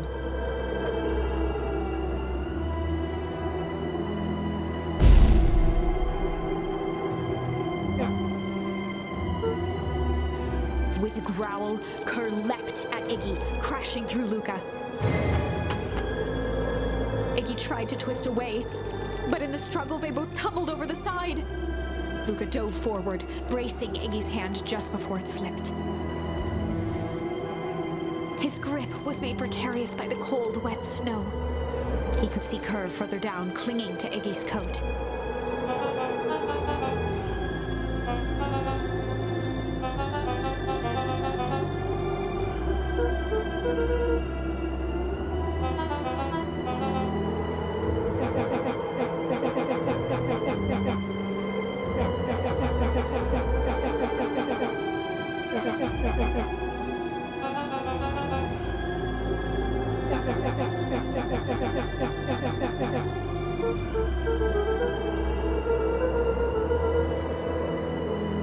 Mr. Kerr gasped with insult.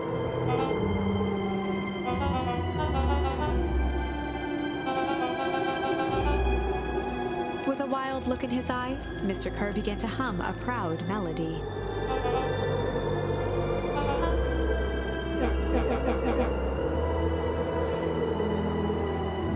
Luca's hand began to cramp. His voice began to crack.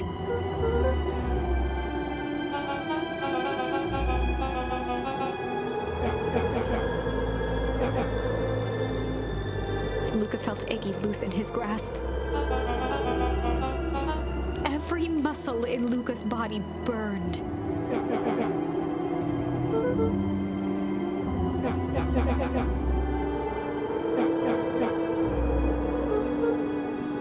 Luca felt his hand slipping.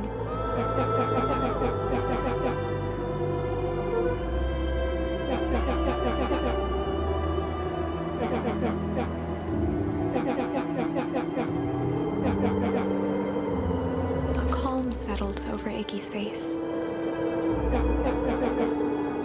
Iggy's voice was colder than the bitter air billowing from the chasm.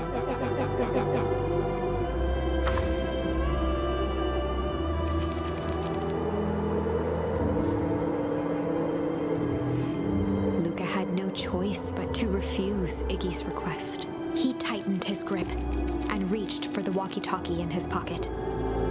A wild delight crept onto Mr. Kerr's face. That's a good lad. Now, radio for help. Iggy begged Luca with his eyes one last time, but Luca pressed the button and called out. We need help. Mr. Kerr is in danger. It wasn't long before they were once again surrounded by clipboards. Mr. Kerr sighed with relieved frustration. There you are. You really are a worthless lot, aren't you? Mirror. A clipboard dutifully produced an ornate ivory hand mirror, and Mr. Kerr began preening his tousled hair. Ah, that's better. Mr. Van Horn, I applaud your sharp thinking under duress. I'll put in a good word for you with the founder. Take them away. A swarm of hands overpowered Luca. The last thing he saw before a cloth bag was pulled over his head was the defeated look on Iggy's face. The end. I think this was one of those times where doing the right thing was the wrong thing.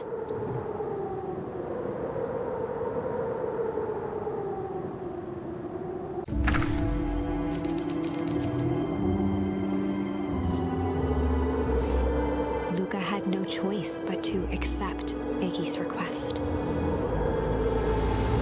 With a quiet blink, Luca watched a teardrop sail down into the howling void. As his fingers slowly gave up, he met eyes with Iggy.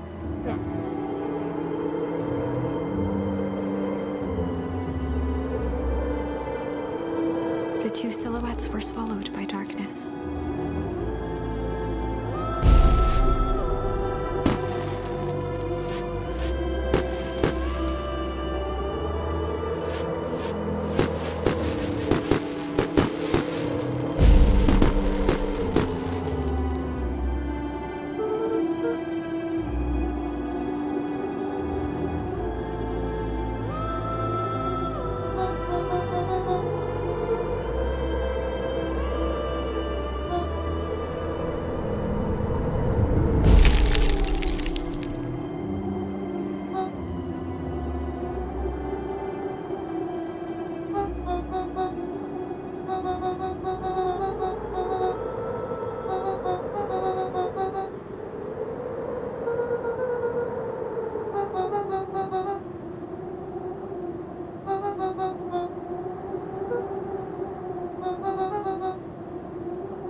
We have some idea what that would look like.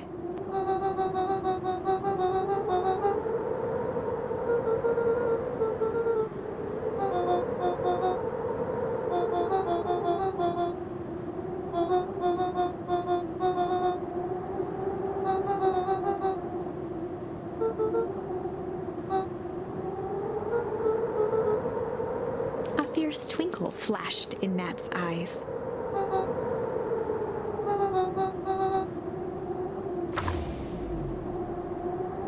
With a chuckle, Nat turned and walked west. Dumbfounded, Luca followed behind him, trudging through the snow. Every step taking him further away from everyone and everything he knew, and closer to destiny. To be continued in Beacon Pines, Pines Harder, Revenge Served Cold, Second Time's a Charm? Wait, that's it? This ends with a crummy cliffhanger just when it was getting good? I was even starting to like Iggy. No way. I refuse to be associated with some never-ending parade of sequels. Let's go back and find something more definitive.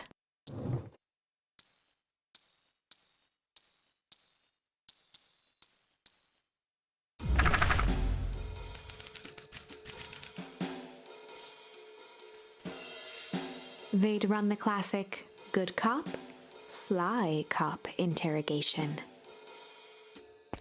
Luca and Rolo ducked behind a barrel, leaving Beck to her task. With a few crisp snaps, she roused Mr. Tolliver.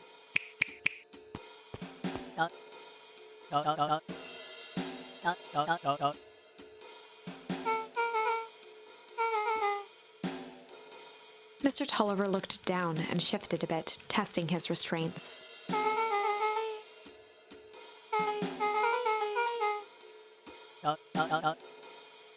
Beck caught herself before letting the surprise manifest on her face. She'd already gotten him to reveal his relation to Gran. This was going to be easy.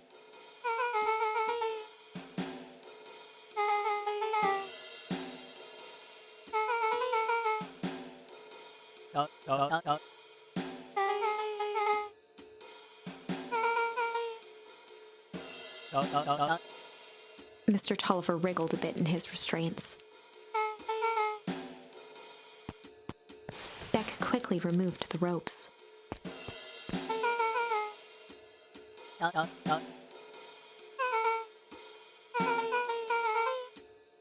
Mr. Tolliver rubbed the growing knot on his forehead. Beck twirled her hand, as if to prompt Mr. Tolliver to finish her thought. Beck shook her head and clicked her tongue. Mr. Tolliver let out an amused huff in agreement.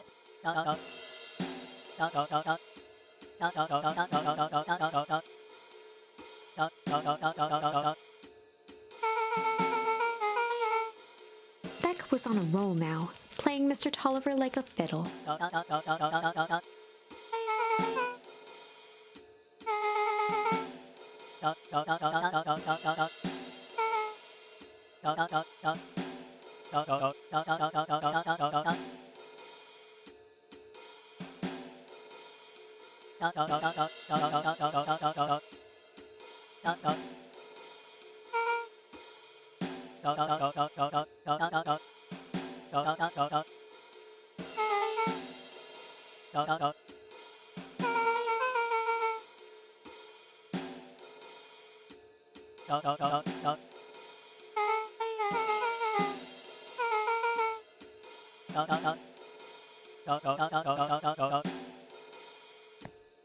Heading for the stairs, Mr. Tolliver hesitated and turned to Beck with a puzzled look. She grinned and gave him a peppy wave. With a shrug, he continued up the stairs, whistling a jaunty tune.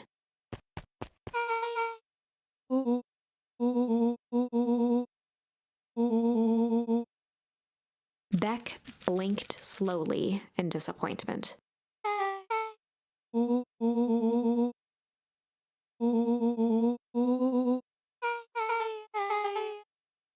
She turned to the table and began tearing small scraps of paper.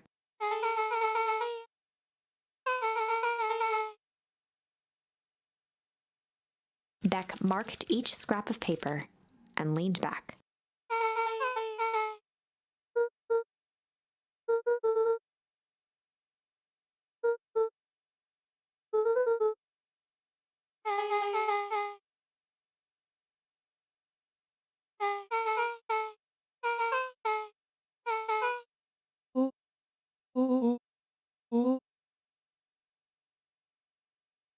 Luca and Beck looked at Rolo with amazement.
Gus looked around nervously.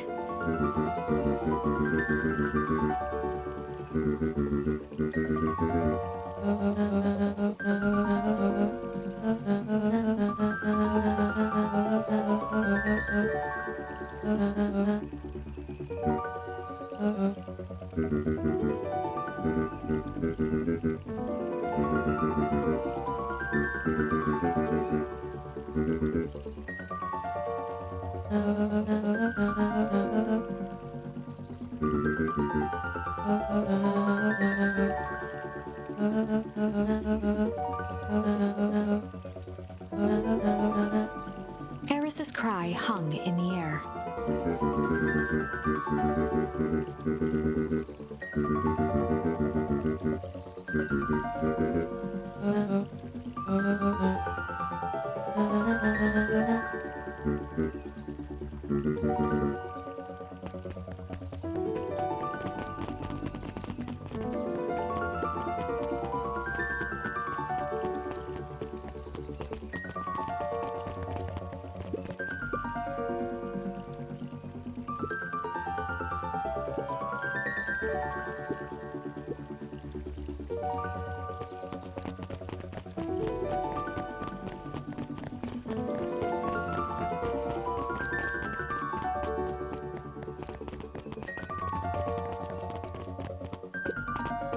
Solomon stood proudly at the entrance to the drugstore, holding a brown bag overflowing with black licorice.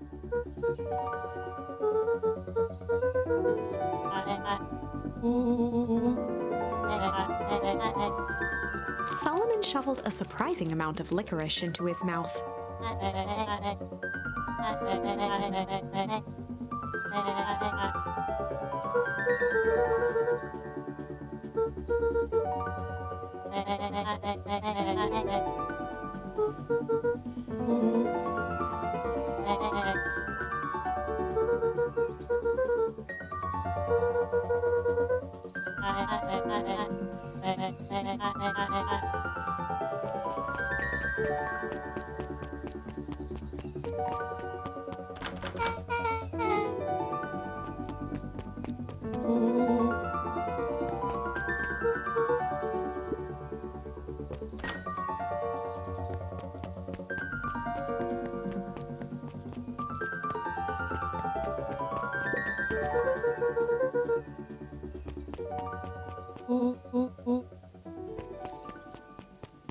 Beck cupped her hands on the glass to peek inside.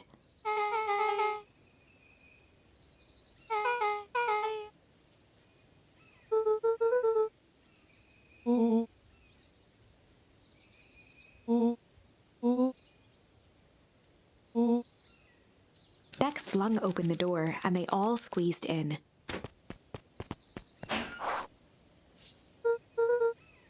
Luca cracked his knuckles and entered the letters into the keypad.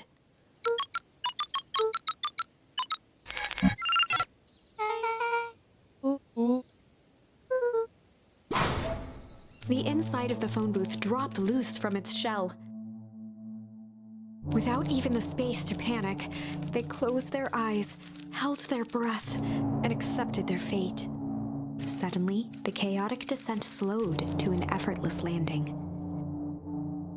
It was unclear where they ended up, but at least it was solid ground.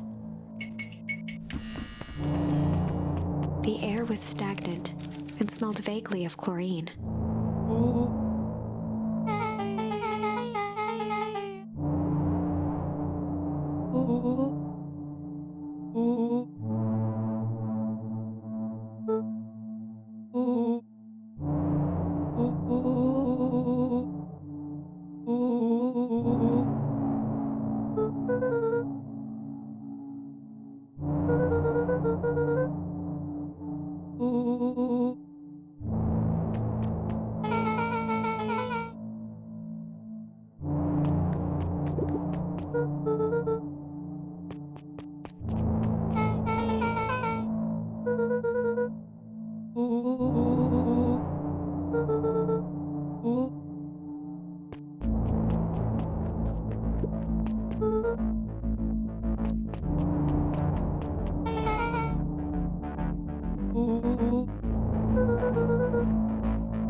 Rolo's hands hovered over the field of blinking buttons.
Joseph waited for a moment in silence.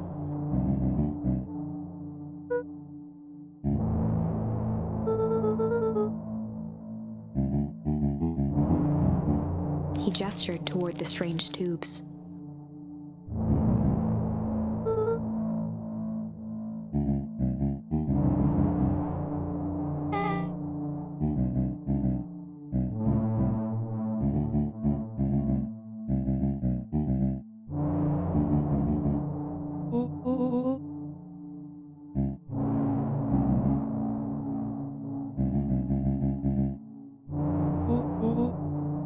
Nuncreed let out a growl of a sigh.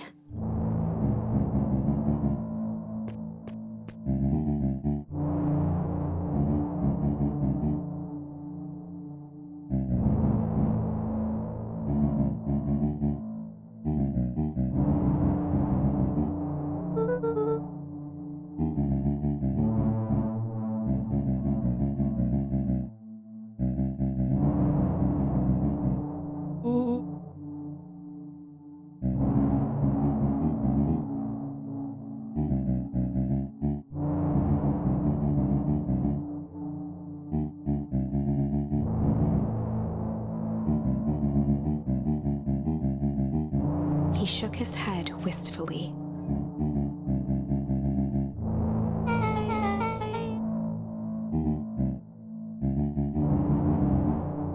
Nuncreed took a menacing step towards the children.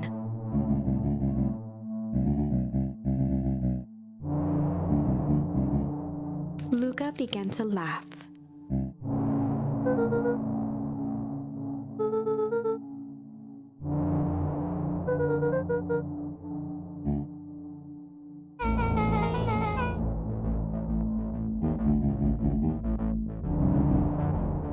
The color drained from Nuncreed's face.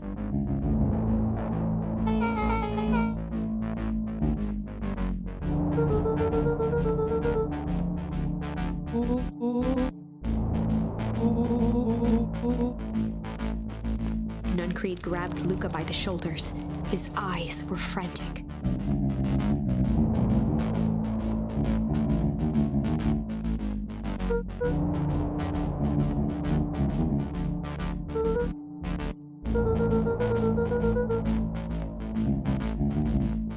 A jolt of realization struck Mr. Nuncreed.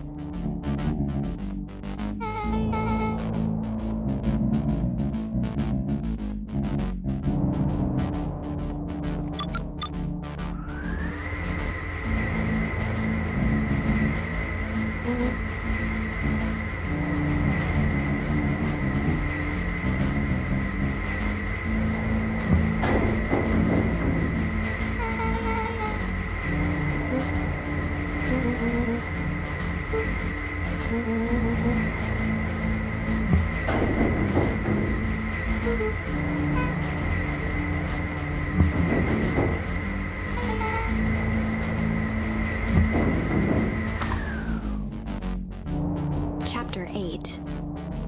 The Cold, Hard Truth. Beck leapt up, allowing the suction to yank her into the dark. Dimness eclipsed around her like the shutter of a camera as she seemed to cover great distance in mere moments. Her only points of reference were glints of upcoming turns, which approached with frightening speed, only to carom her gracefully along. She heard the tinny, distant echoes of Rolo's glee. Once she stopped fighting against it, the ride was impossibly smooth. Then, all of a sudden, as if minutes had passed in an instant, light blazed into view. A burst of wintry air snuffed across her face, and she was flung out into the cold.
They rounded the corner to the frozen town square. They spotted Mr. Nuncreed inching cautiously toward a pit at its center.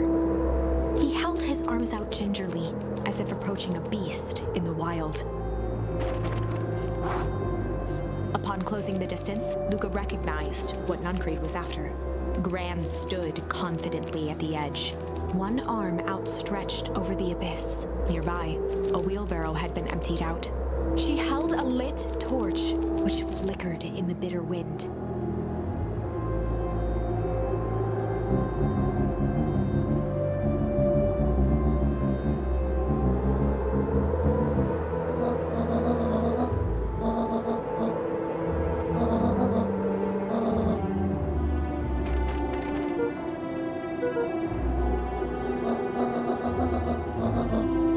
Mr. Nuncreed turned back toward the kids, desperation in his eyes.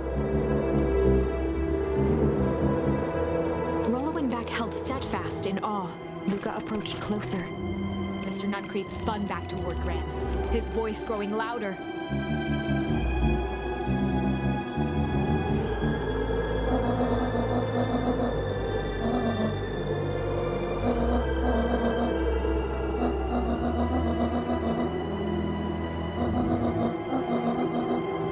Mr. Nuncreed winced with anguish. His voice hardened. They both now yelled, not to each other, but at fate itself, making their peace with long-held burdens. The wind howled with encouragement.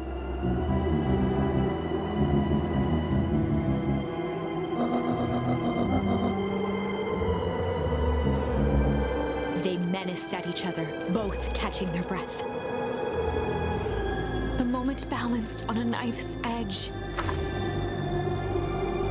Amid a blur of emotions and memories, Luca's mind flooded with questions. The wind calmed, as if to give him the stage.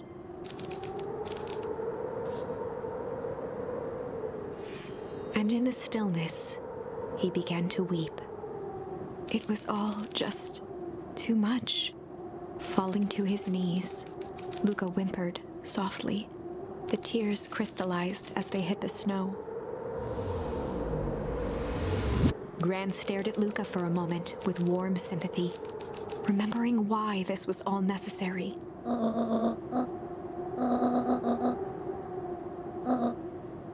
She stiffened up and brandished the torch at Mr. Nuncreed.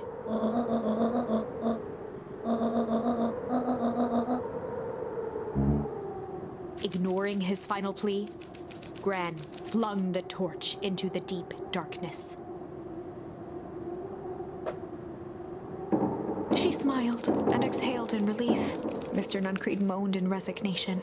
The torch echoed as it ricocheted down the hole, punctuated with a thunderous thud.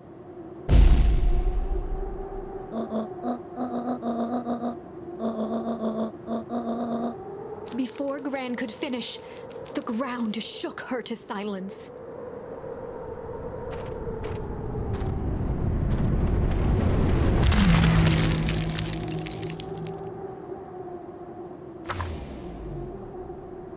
Gran only had time to spin around and run to Luca, her attempt to shield him, an honorable but trifling act. Unflinching love, pitted against an unthinking horror, there was no contest. Her warm embrace froze in an instant. That is where they remain, fixed in place, forever. And so, our story ends on this melancholy scene.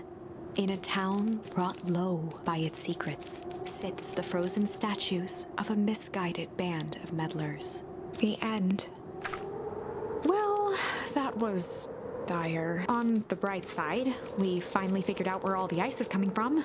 Now, we just need to find a way to deal with a mystic, unfathomable force of nature.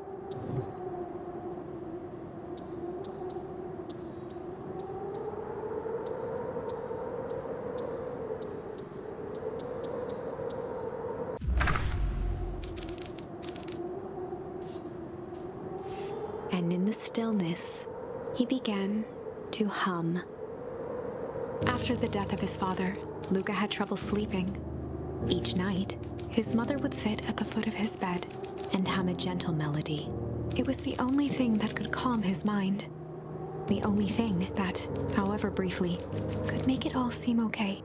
That melody pervaded every memory Luca had of his mother. Shivering in the raw snow, he began to hum it out loud.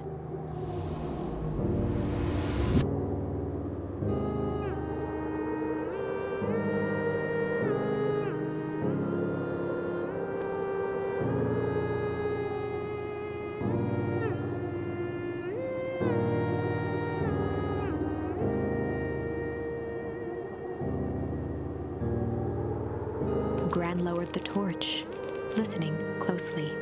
As recognition slowly set in, her heart sank. Those countless nights of consolation, the incomparable loss they shared together. She let the torch fall to the snow and sizzle out. A few steps toward Luca was all she could bear before dropping to the snow herself. Through a flood of tears, she began to hum along, note for note.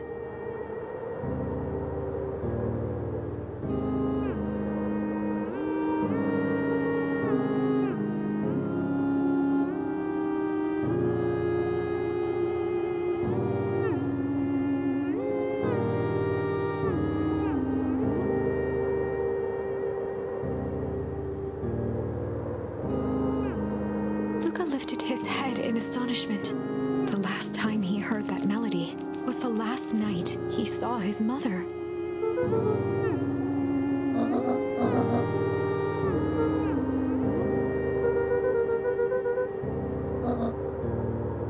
Luca blinked through blurry, watery eyes, trying to see more clearly.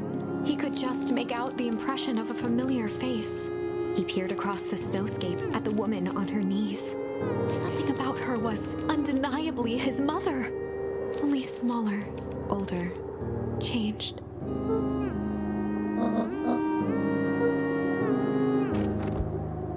Luca sprinted as fast as he could toward his mother. They held each other close, and the cold retreated from their bodies.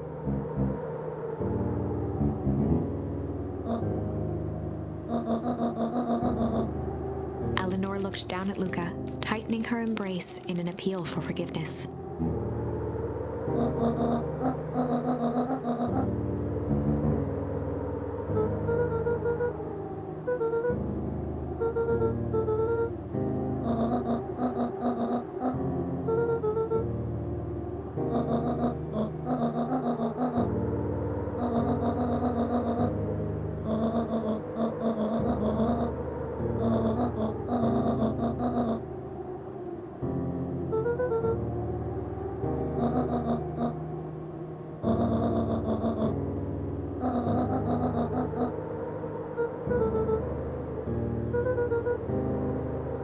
Joseph slumped into the cold, wet snow.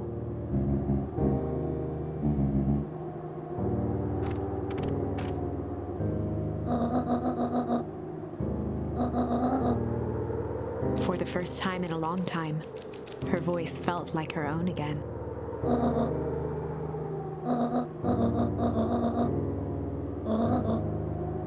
Luca gazed down at Nuncreed with pity. He looked small. Joseph stared into the snow, as if searching it for answers.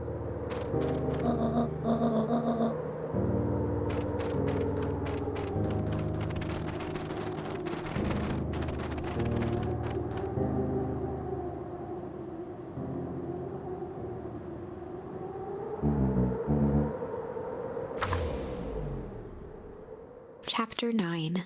No. 7 months ago. Eleanor Van Horn crept down the maze of sterile hallways under perennial harvest. She stopped in front of the large steel door marked Deep Engineering.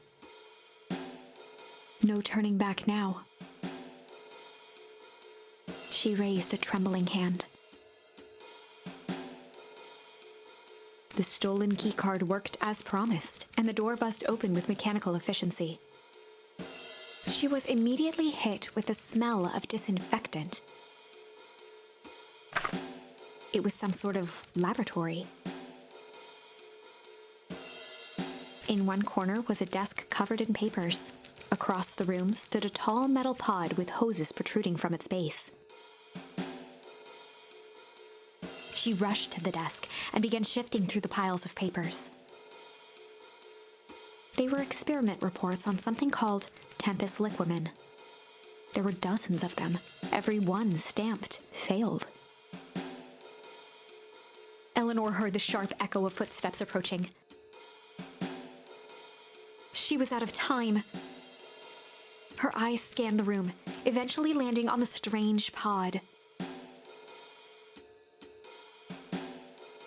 Muttering a curse under her breath, she dashed over and dove inside.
Mr. Kerr addressed the crowd with a sarcastic tone.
Whispers filtered through the crowd.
Torment dragged on Joseph Nuncrete's face.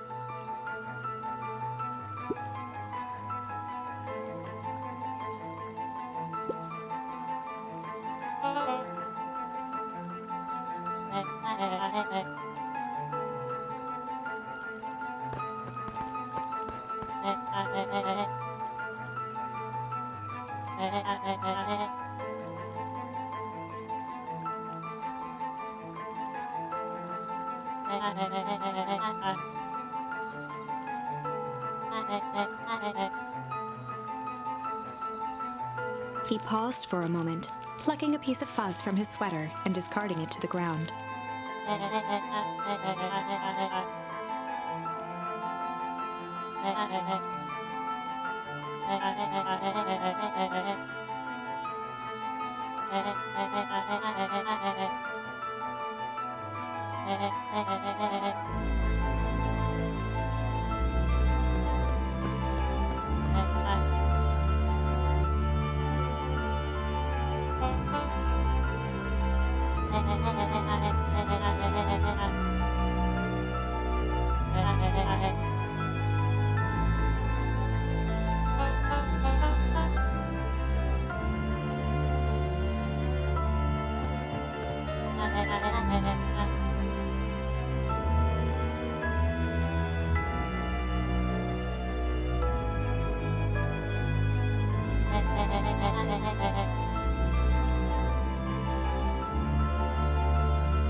gave a bow of deference.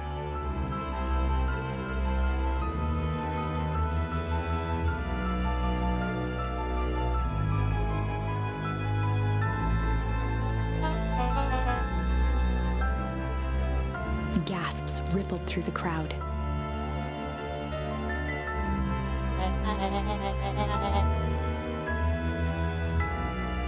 Solomon pulled a glass vial from his pocket.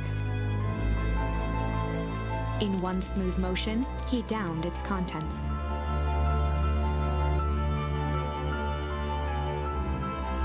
A triumphant smile grew across Solomon's lips.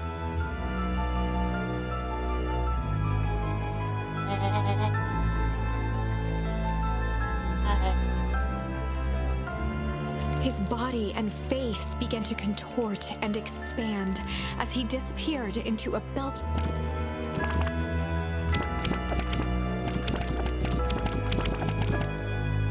A hushed horror gripped the crowd.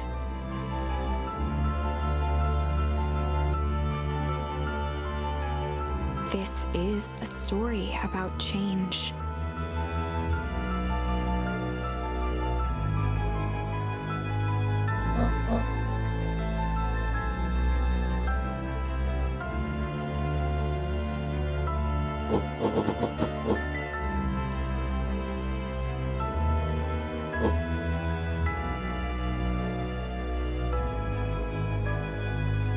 Sharper examined his new hands.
Sharper choked out a crude squawk of a laugh. Frustrated grumbles sprinkled through the crowd.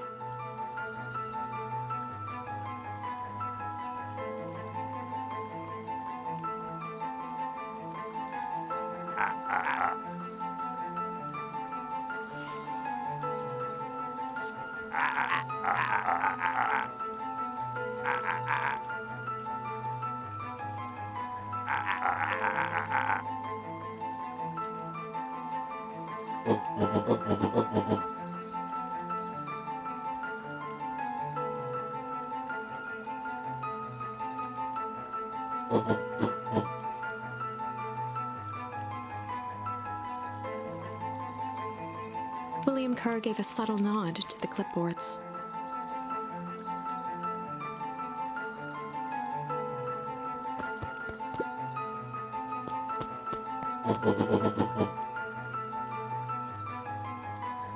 A helpless quiet settled over the crowd.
Sharper addressed the crowd with indignant pride.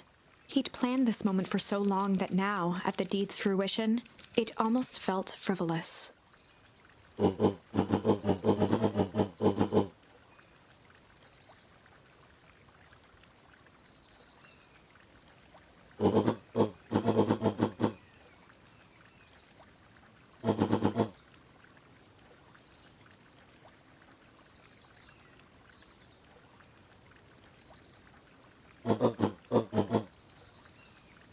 Mr. Kerr flourished a preposterously elaborate bow.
Sharper coughed up one final laugh and cracked his knuckles.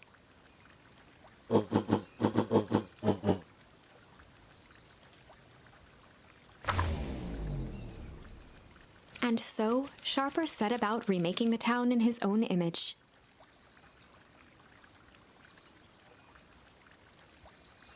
The fertilizer factory soon reopened for business. Sales rose steadily as more and more farmers across the countryside began to swear by its miraculous properties.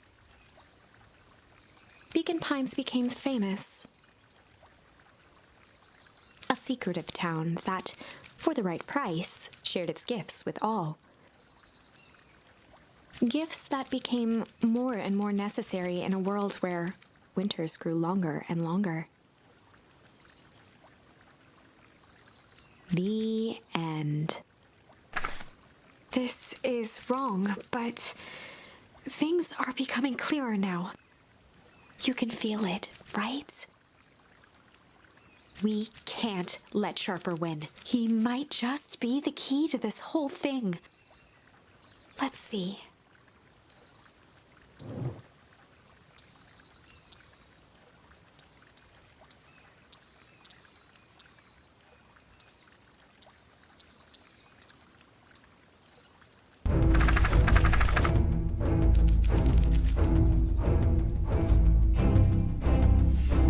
There was a malice lurking behind those eyes, like a trap ready to spring. Luca felt the weight of Nuncrete's hand on his shoulder. Something wasn't right. He didn't know why, but something was telling Luca to get out of there.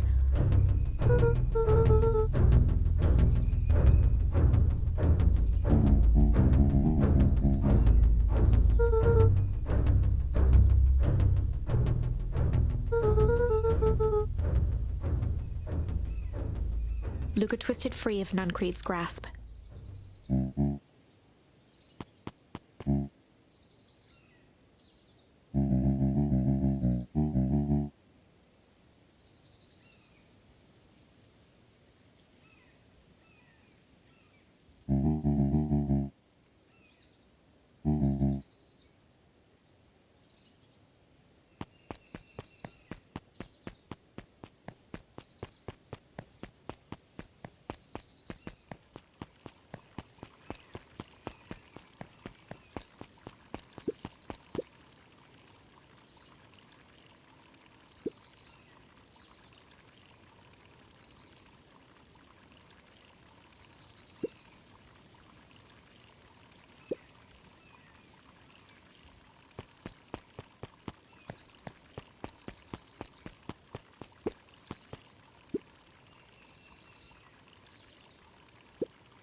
The two scurried off, eagerly formulating a plan.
aired a long holler into the woods.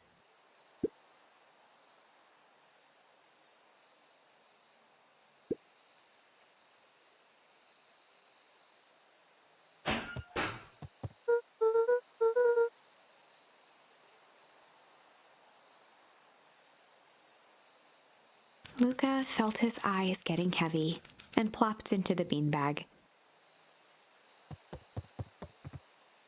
He conceded to its lumpy embrace.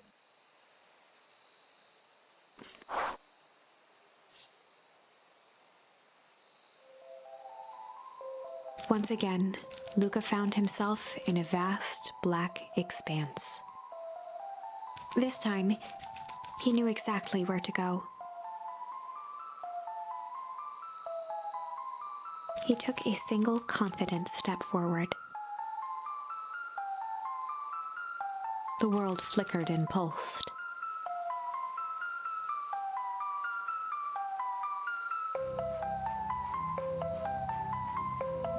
He found himself standing in front of the frigid air of a blazing campfire.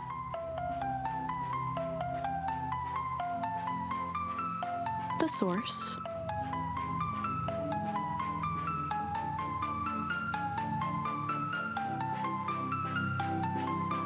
He plopped down cross-legged and gazed into the cold flame, waiting. Soon enough, the fire began to die out, popping sporadically, until all that was left was a single ember. Luca stood up and dusted himself off.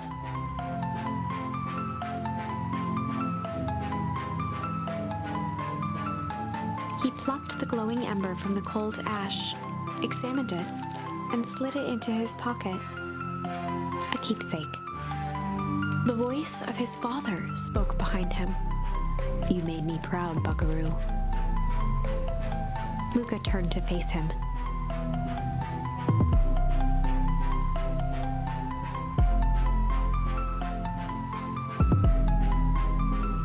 "Dad, what is this place?"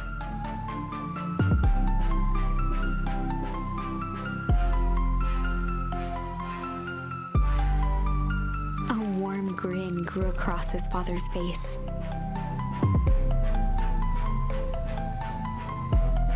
"A place where everything that has been and everything that could be all wait together."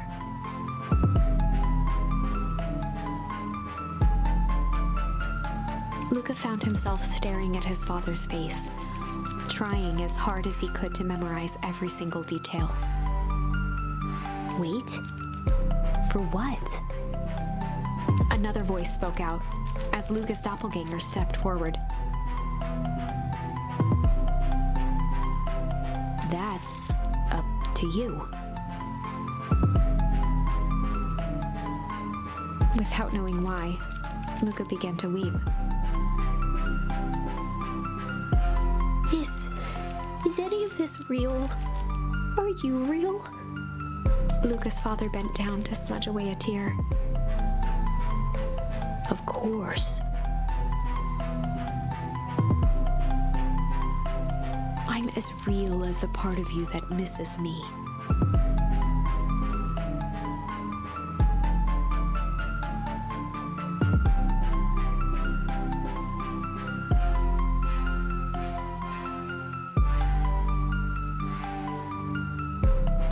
Luca turned to look at the older version of himself. "And you?" The doppelganger choked back tears. "I'm as real as the part of you that's angry he's gone." Does that make sense?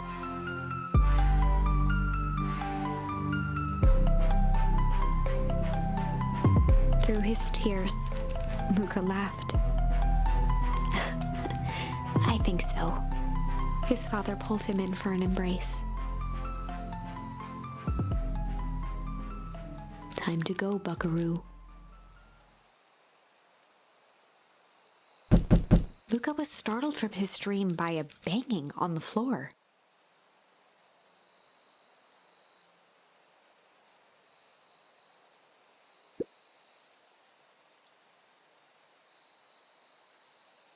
commanding voice rumbled from below. Just as Luca sprang to lock the entry hatch, the door knocked open. Chapter 5. Dangers big and small. Luca stumbled back. He heard the rope ladder creak under significant weight. Keeping his eyes fixed on the hatch, he inched backward to the balcony. As his hand grasped the door handle, Luca froze. A large figure clumsily wriggled up through the hole.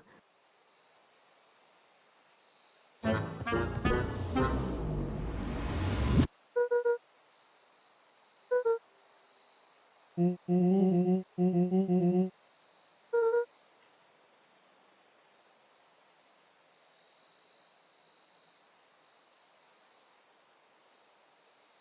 large figure cocked its head inquisitively.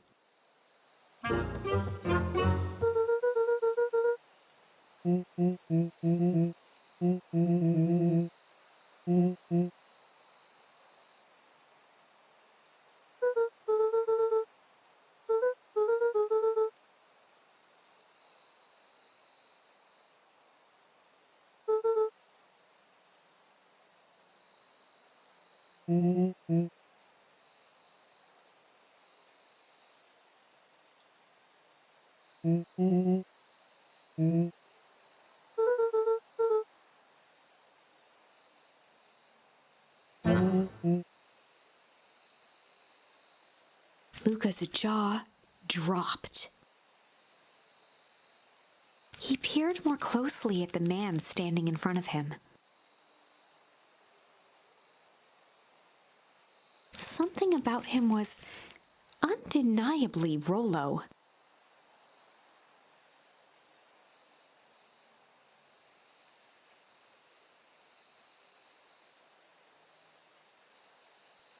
Only bigger, older, changed.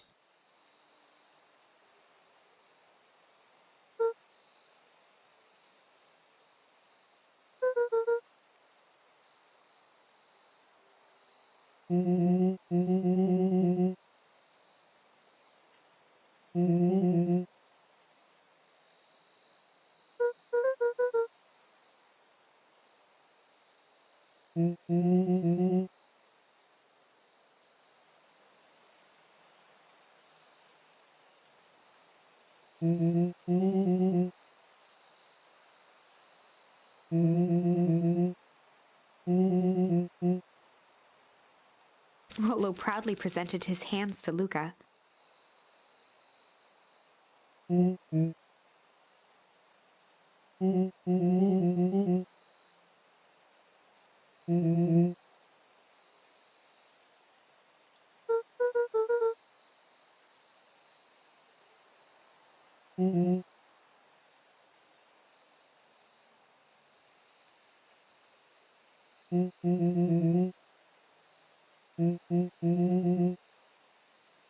Luca moved to the side and pointed Rolo to his reflection in the balcony window. His hands shot up to his face.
Rolo shadowboxed a few jabs.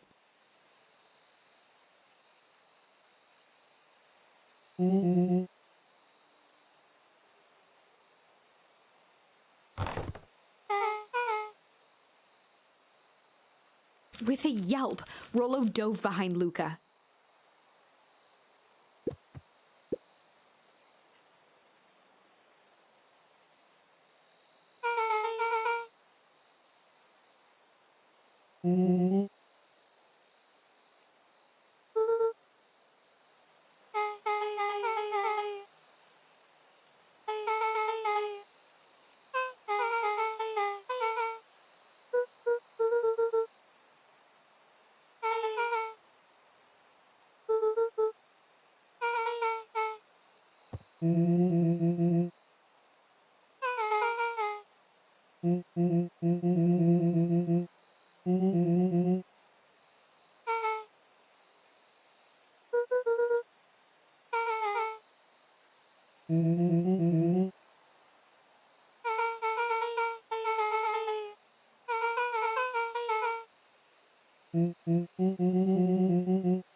She shot a nervous glance at Rolo.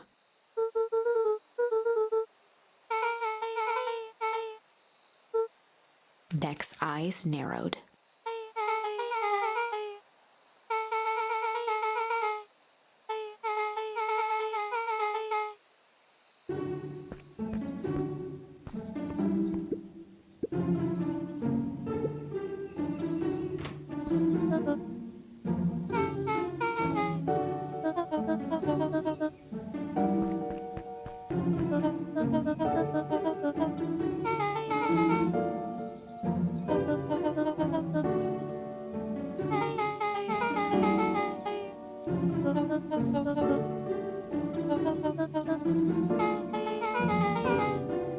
Ilona tried to put on a smile.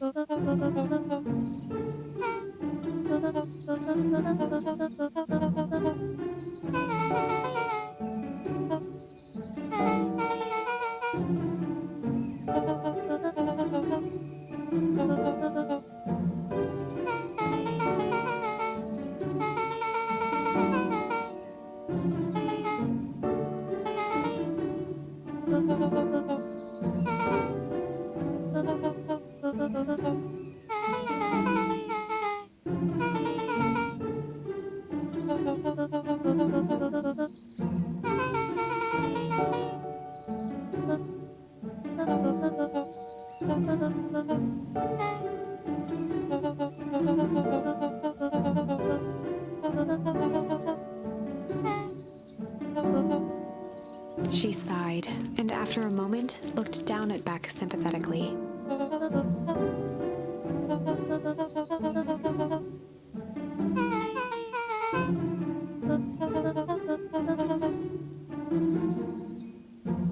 She flashed a sly grin and tousled Beck's hair.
Luca gave Rolo a quick elbow to the ribs.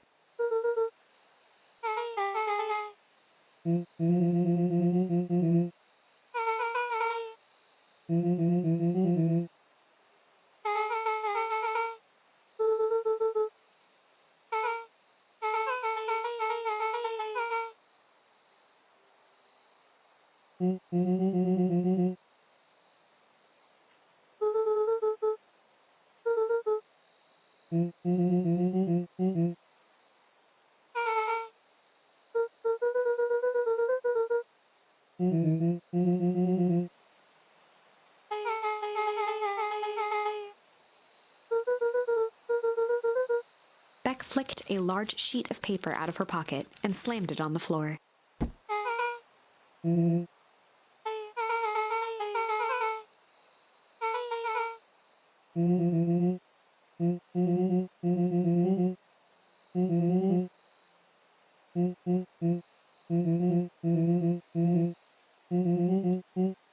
Rolo started to wiggle with excitement.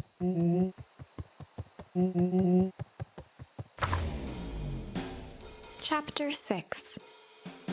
The heist. They spent the night's end huddled around that small map, formulating a plan to infiltrate the headquarters of Perennial Harvest. It would be no small feat. A modern facility equipped with all manner of technology, not to mention the swarm of clipboards that would most certainly be scattered throughout. By the time the sun began to peek through the car window used as a makeshift balcony door, all were in agreement. This could just work. The final day before the festival would be used to prepare. They'd need to pool every resource at their disposal, pull every favor with a thread. Even enlist some unsavory characters around town with important tasks only they were suited for. Luckily, there was enough ill will and mistrust toward Perennial Harvest that alliances could be found at a bargain. Luca, Beck, and Rolo rubbed their eyes as they exited the treehouse. They hadn't slept at all that night. There was no time. The festival was to begin in one day, and they each had their assignments.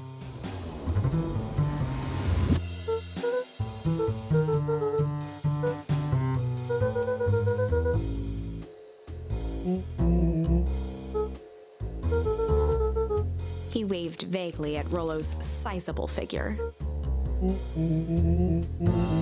Beck snorted an involuntary giggle.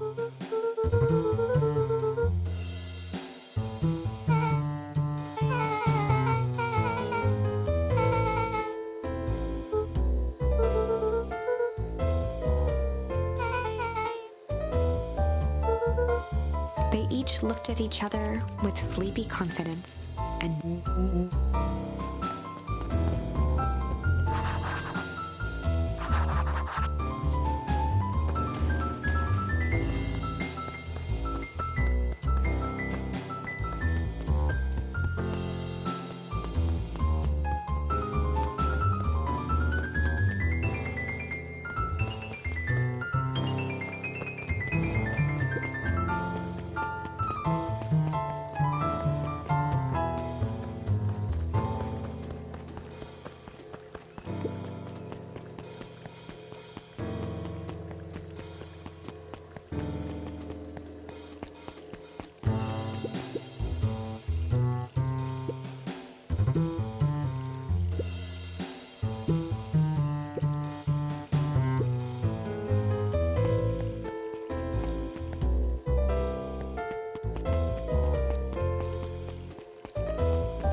Jeff wheezed out a long snicker. The joy in Jeff's face drained instantly. Looking into the sullen eyes of his would-be accomplice, Luca blurted out the first word that came to mind.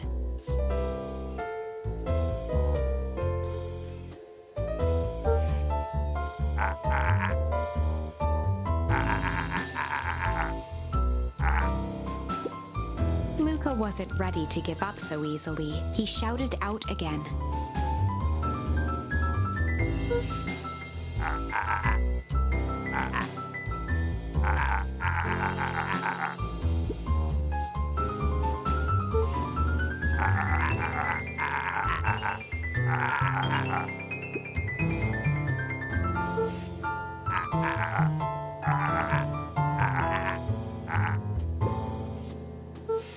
Jeff's brow perked up.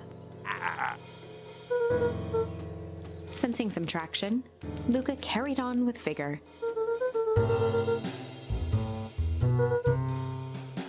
Jeff's scowl faded with a sigh.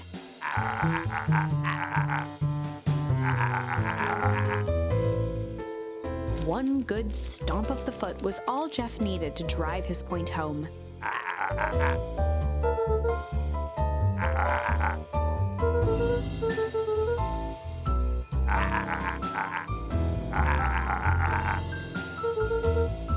Luca offered out his open hand to seal the deal. With a firm and dusty grip, Jeff reciprocated.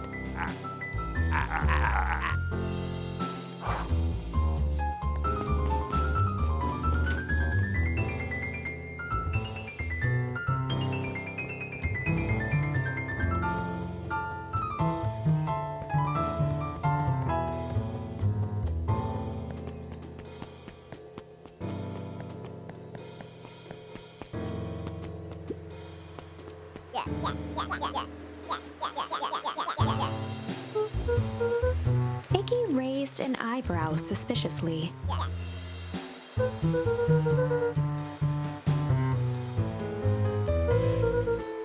Iggy gave a reluctant shrug.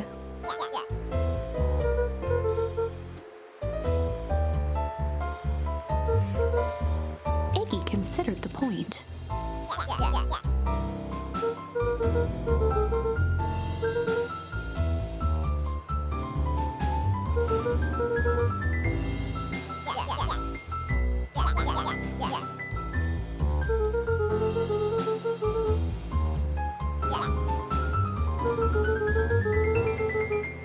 A wild-eyed grin spread across Iggy's face.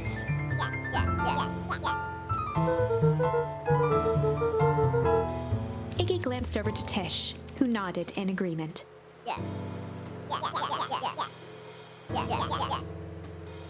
With a quick nod, Luca was off.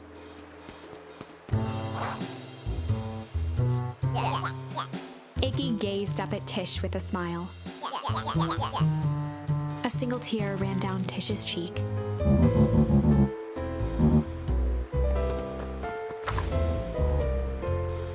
Chapter 7. Into the Hive. A good heist requires preparation. And thorough preparation takes time, something they had precious little of. So far, everything was in order. Jeff, Iggy, and Tish all agreed to do their part. Beck radioed Luca that night with a simple and covert message. "We're locked and loaded on my end." And Rolo, after a lengthy confession, managed to persuade Roxy and Fitz to help. He stowed away in mission control for the night to avoid attracting attention. Rolo, being uniquely suited for the role, would be the first to breach. The outfit provided by Jeff wasn't perfect, but a convincing disguise is 10% wardrobe, 90% confidence.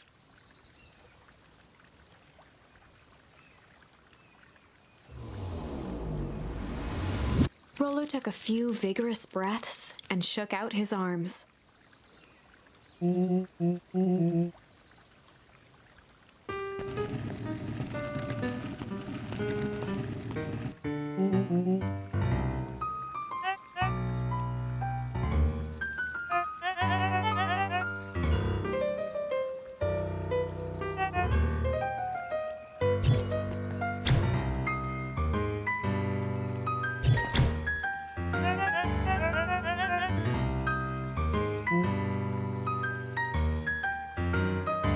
He had to think quick.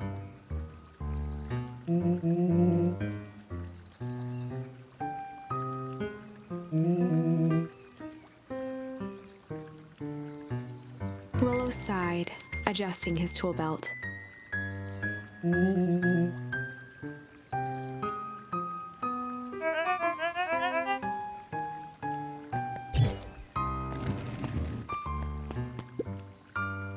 With a stroke of his mustache, Rolo proceeded into the perennial harvest headquarters.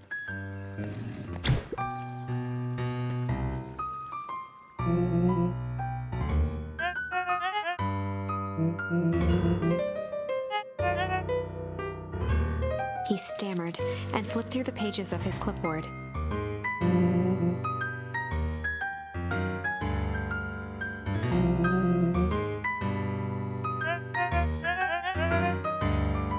Rolo interrupted with urgency in his voice.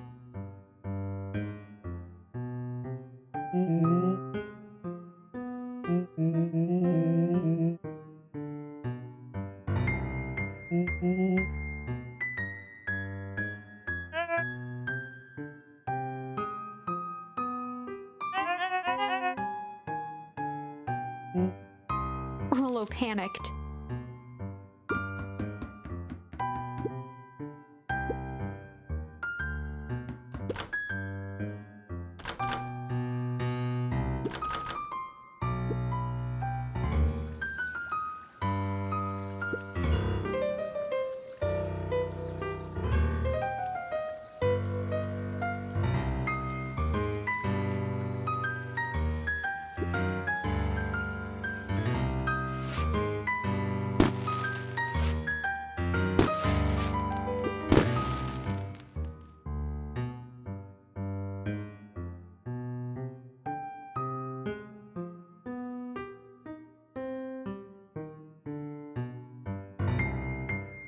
The distraction was enough for Rolo to regain his confidence.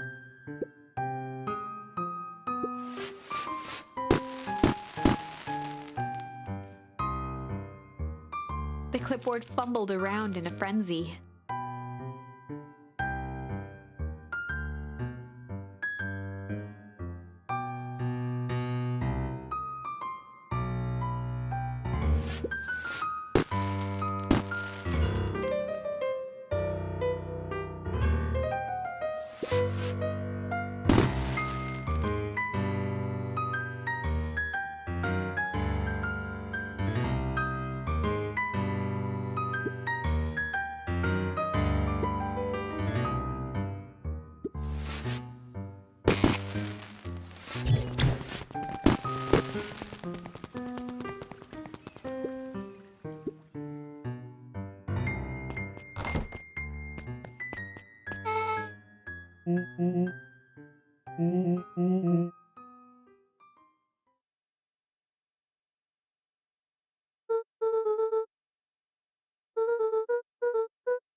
Solomon stopped in his tracks.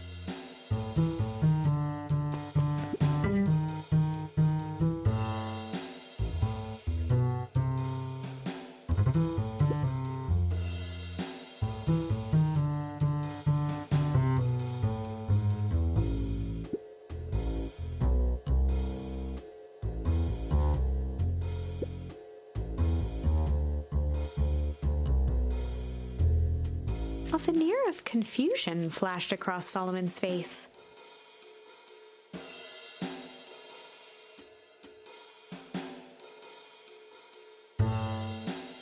His words rushed out dramatically.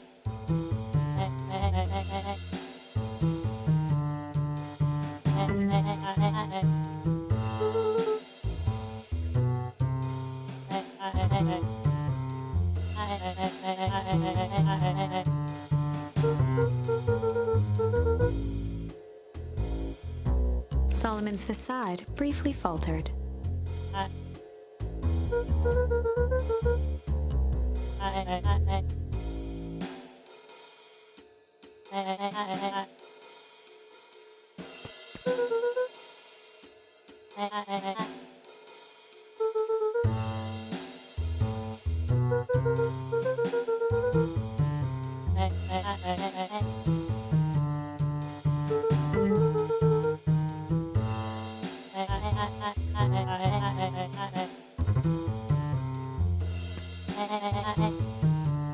Luca happened to notice a plaque above the door.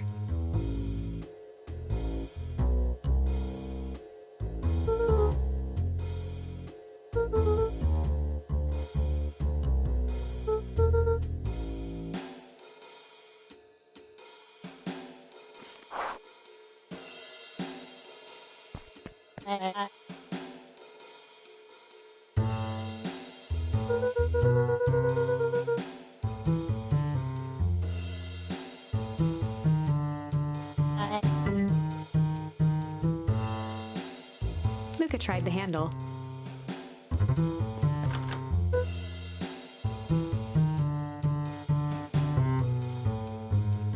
Solomon leaned forward to examine the mechanism.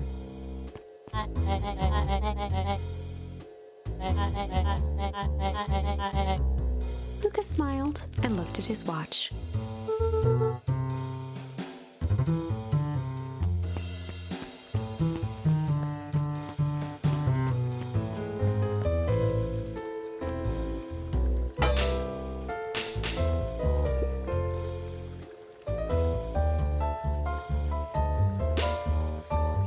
She mined a quick hat tip and ambled off with a whistle.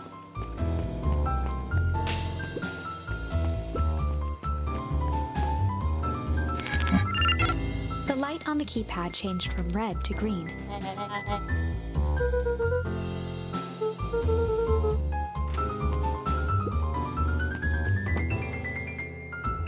Luca switched on his walkie-talkie.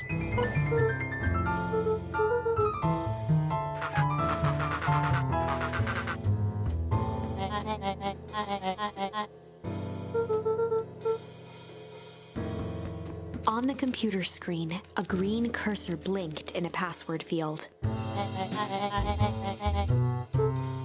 Luca pecked out his best guess: underground secrets. The screen blinked to life. Columns of green numbers glowed on a black background.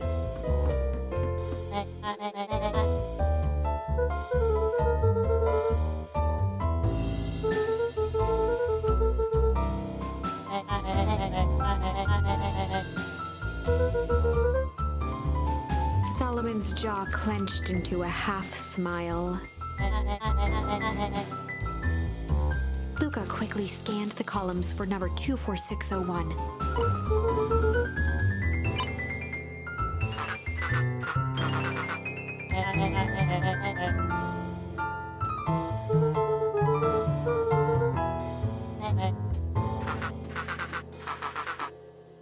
Once again, Luca scrutinized the numbers on the screen. In that moment of distraction, Solomon reached forward and pressed a large red button.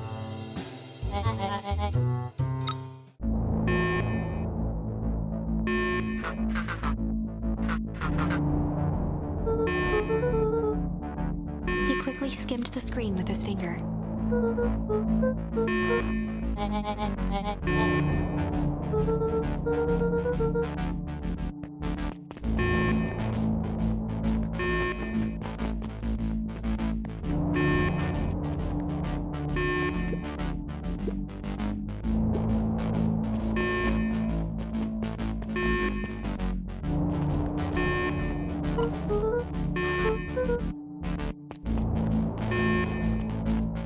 Mr. Kerr approached with a sneer and spoke into his walkie-talkie. With self-satisfaction, he called into the hallway.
Nellie leaned over to examine his teeth.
Nellie sighed.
Solomon muttered inaudibly.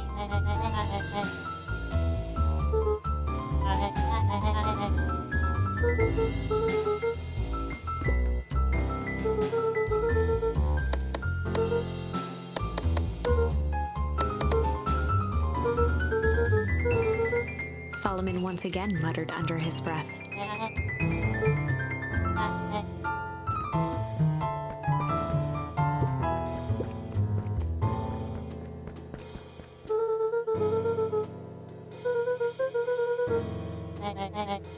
Luca held his hand up to the ashtray.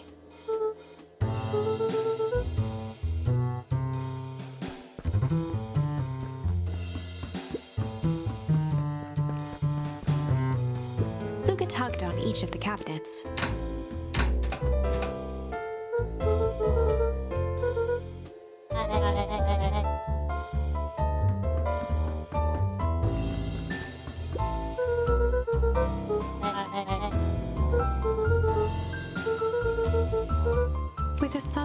quivering lip, a smile crawled across Solomon's face. They heard the trampling of frantic footsteps from the hallway.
Her eyes searched the floor in thought. Solomon watched eagerly, waiting for the flicker of epiphany. With a sickened look, she peered into his soul.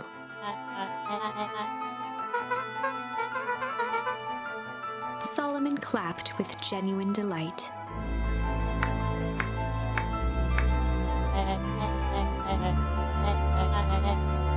Solomon glanced down, examining his youthful form.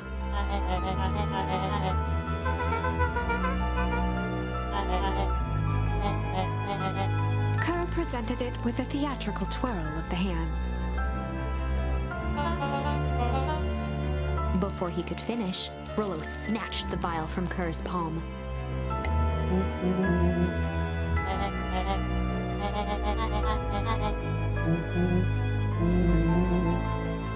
Rolo casually tossed the vial to Luca. Luca jiggled the vial mockingly.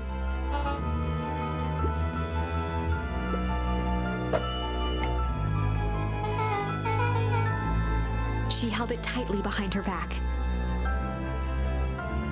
Solomon sighed, speaking in crisp, measured syllables.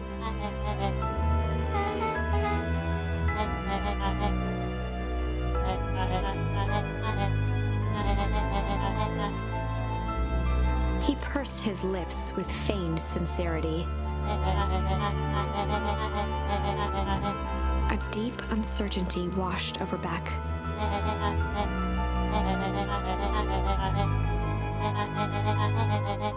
She looked to Nellie shakily.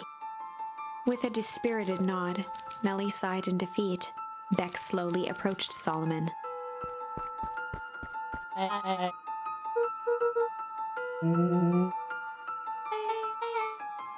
With apprehension, Beck conceded. Solomon pocketed the vial and brushed off his shoulder with a sharp flick.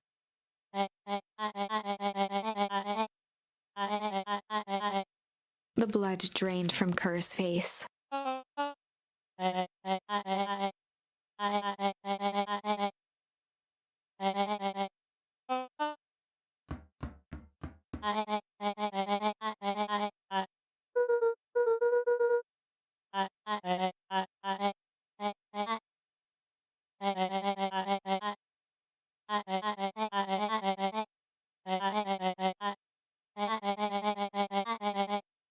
Solomon shook his head with gratification.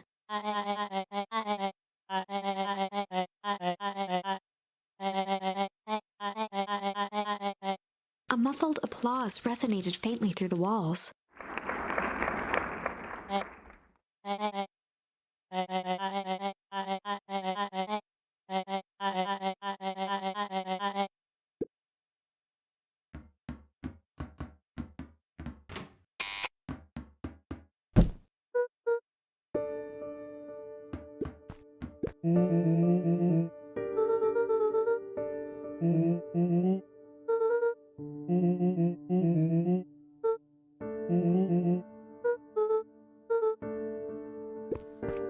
Nellie was staring at the floor, deep in thought.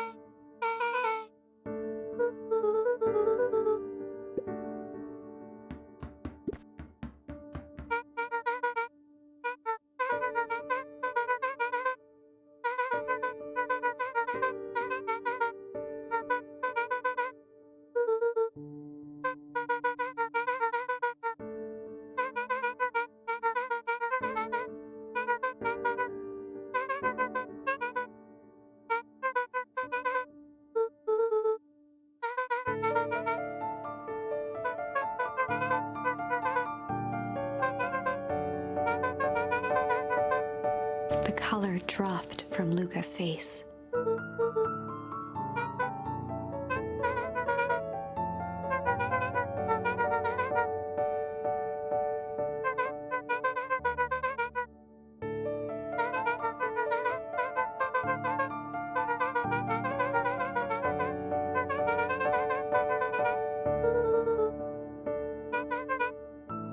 Luca was overwhelmed with emotion.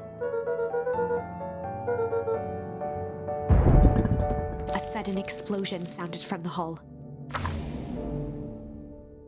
Chapter 8. Comeuppance. Ears still ringing, Gran picked herself up off the ground. Through the dust and smoke, she looked over to see Mrs. Fratelli helping Hyram Tolliver to his feet. She'd had to beg, borrow, and steal to acquire those explosives. How many nights had she spent visualizing how she'd use them to make things right? And now, her one shot at destroying the source, that damned hole that swallowed so much of her life, was gone. Traded for this jagged hole in a wall and a foolhardy shot at rescuing Rolo. With Fratelli and Tolliver at her side, she stepped through. It was a strange feeling.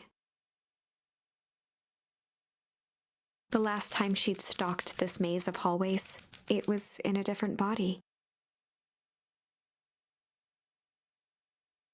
They quickly rounded a corner to find a group of clipboards guarding a door. Something worth guarding is probably something worth seeing. She leapt forward, brandishing her cane. If her last chance at vengeance for things lost was truly gone, she would just have to fight to keep what she still had.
They made their way out from deep within Perennial Harvest, just as Solomon finished up his speech.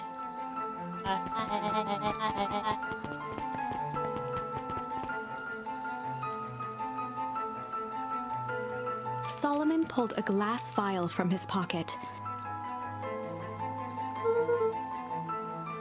In one smooth motion, he downed its contents.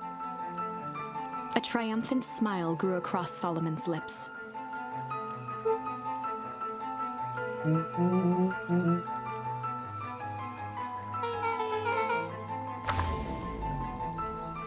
With a mischievous look, Beck elbowed Luca. "Remember when I had the vial behind my back?"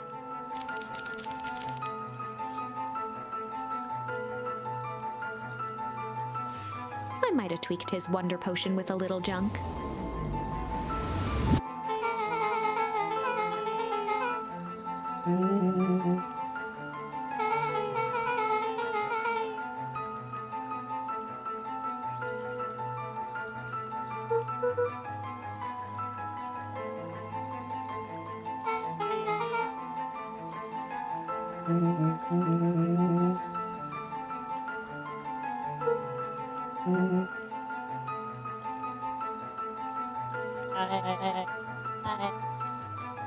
His body and face began to contort and expand as he disappeared into a belching green mist.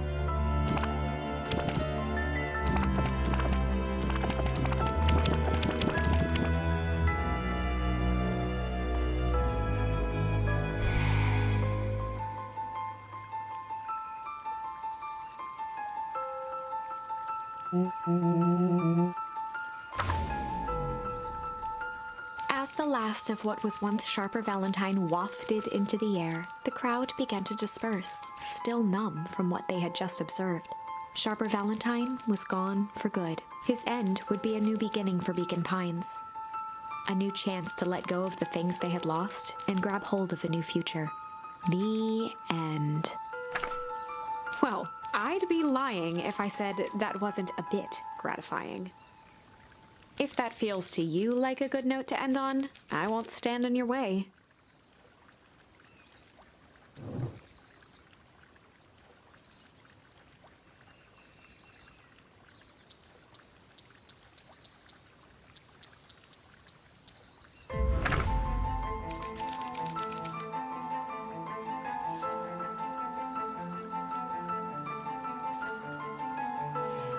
I might have tweaked his wonder potion with a little malice.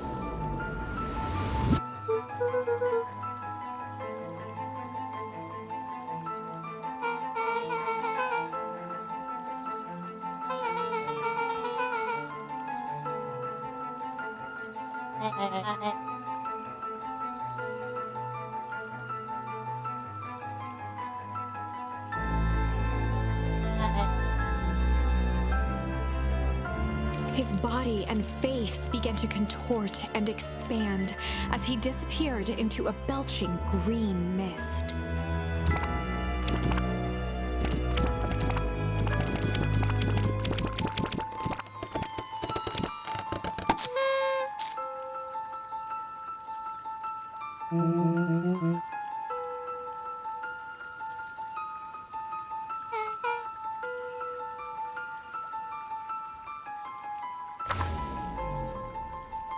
The crowd gazed in stunned silence at the now empty stage.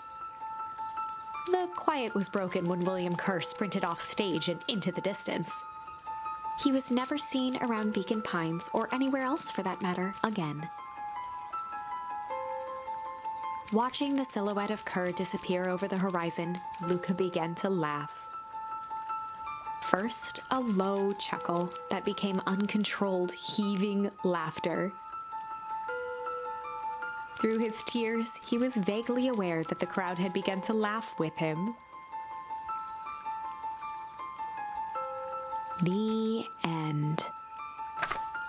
That was unexpected. Perhaps a bit of an absurd ending for my taste, but who am I to say? I'm only writing the damn thing.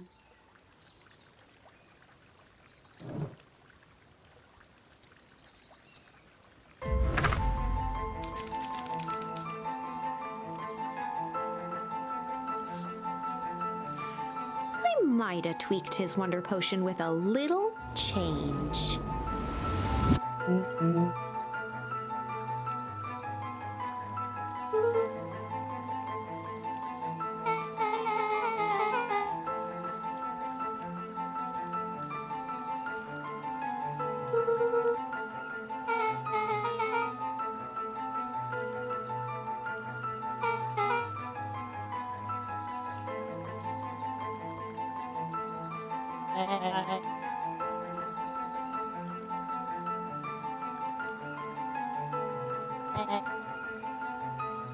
His body and face began to contort and expand as he disappeared into a belching green mist.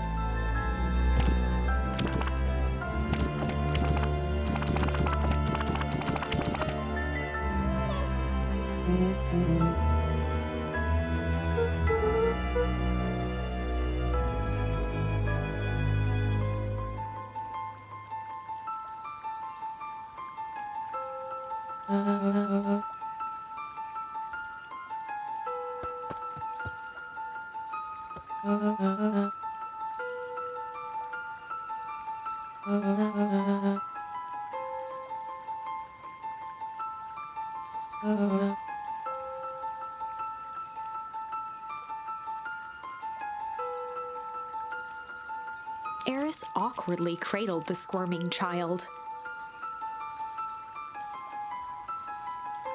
She looked to her brother, her voice shaking with uncertainty.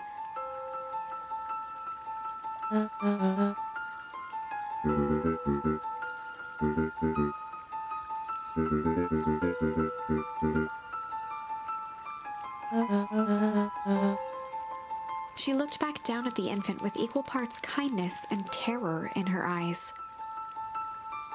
With a shake of her head, Eris addressed the crowd with a stern scowl.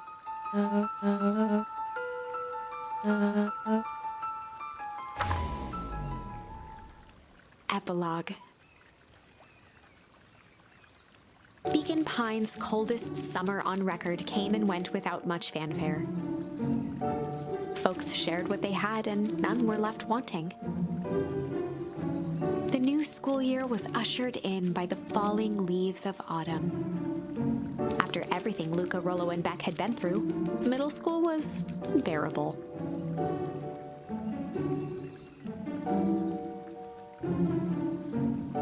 The chill of winter didn't seem to bother people much.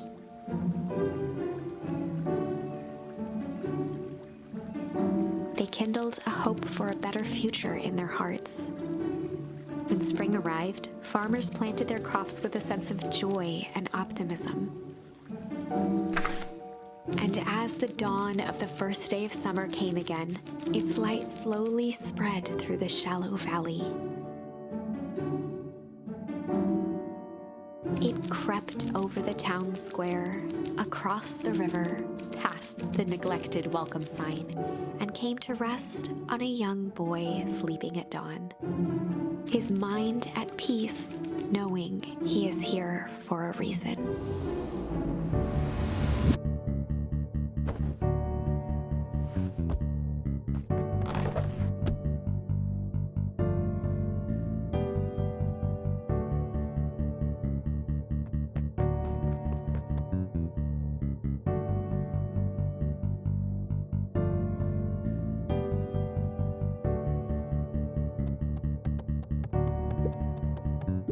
Over time, Eleanor began moving Walt's old things out of the closet and into storage.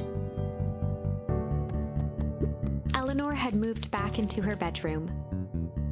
And now that she wasn't sneaking out late, she even slept there most nights.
When Perennial Harvest collapsed, most of the clipboards skipped town, but some stuck around and dedicated themselves to making things right.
Luca wrapped some tape around the hook. Hey, you never know.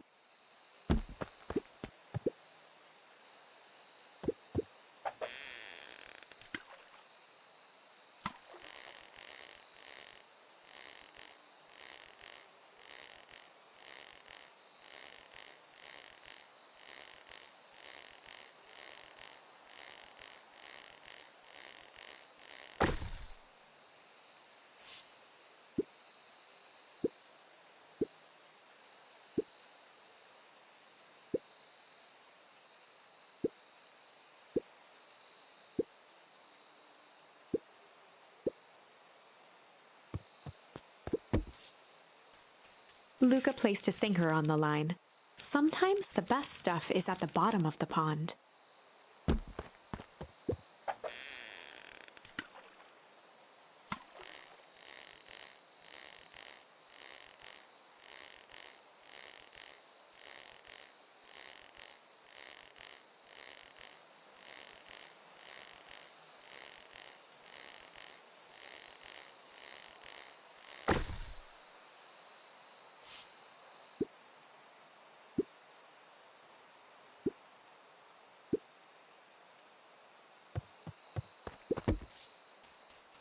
Luca wrapped a twig of thyme around the hook.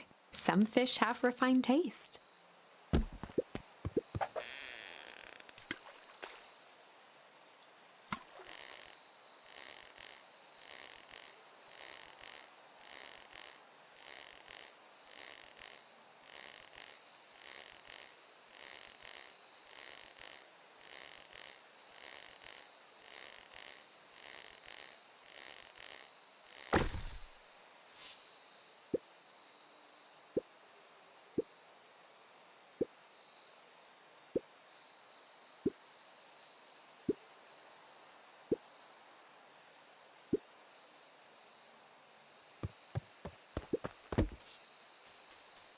Luca tied a bent nail onto the line. If all you have is a hammer...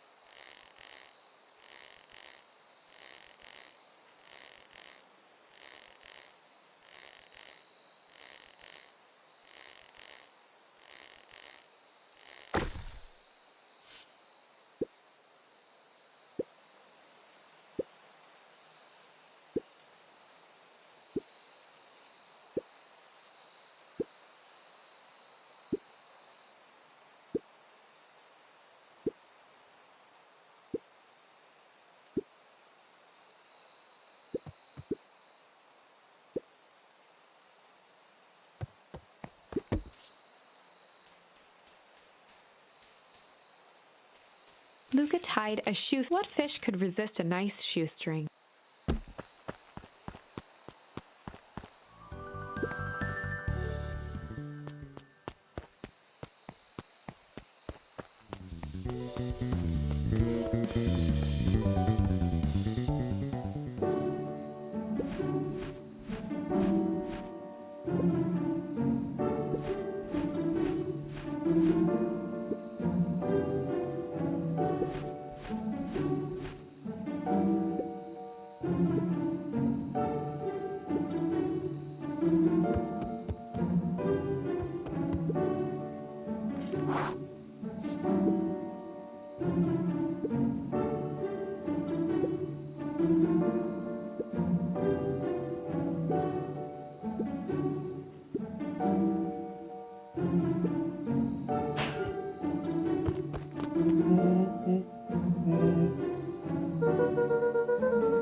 did her best to ignore the tears welling in her eyes.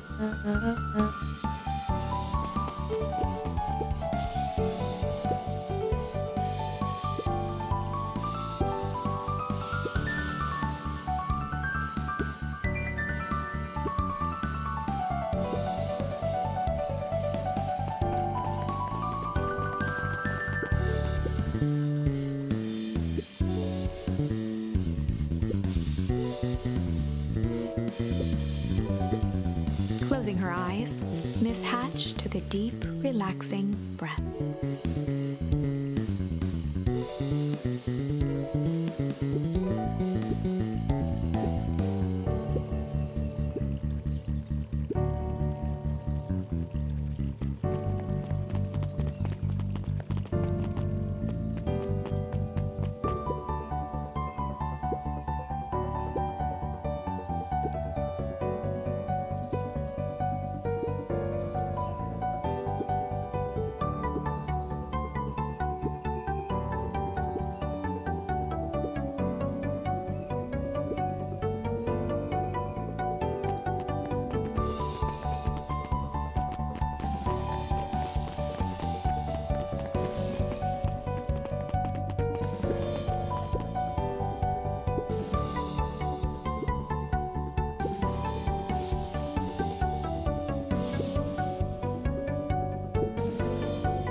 He playfully waggled an apple.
Mrs. Fratelli glowed with a carefree smile.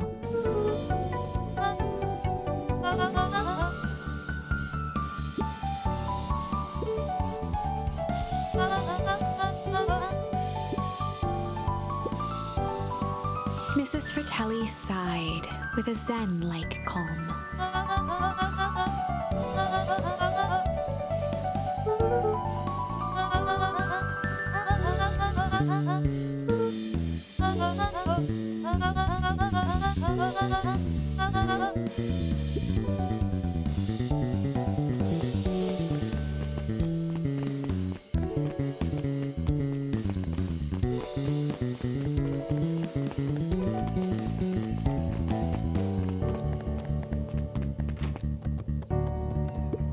Over the school year, Kato and Bert had become close friends.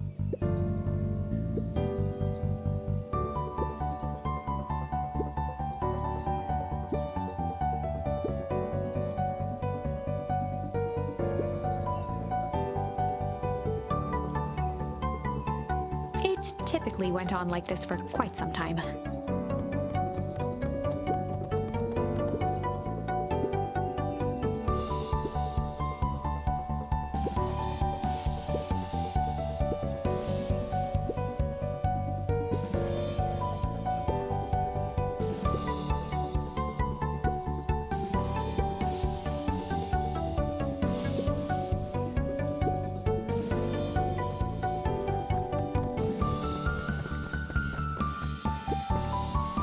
Luca peeked over Piper's shoulder, laid Stealthily inside a large volume of mathematics was the first issue of Hank Atomic.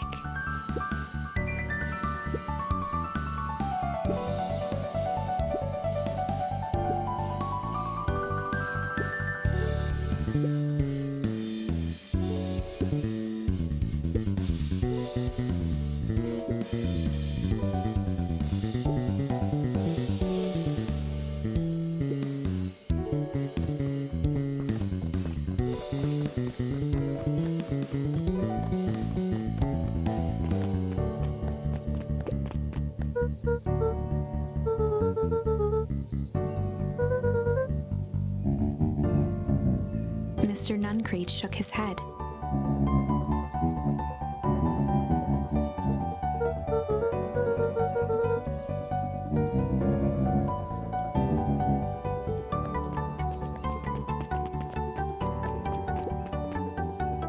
With perennial harvest gone, the transportation tubes were left unused.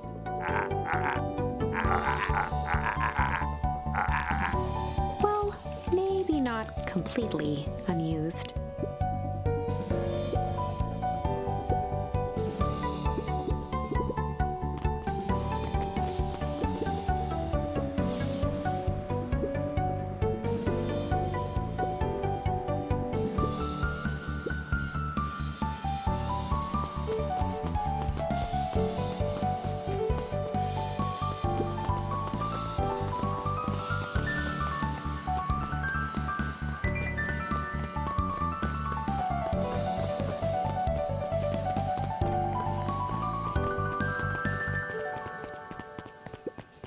The Valentine mansion loomed over every other building in town, both figuratively and literally.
Waiting for.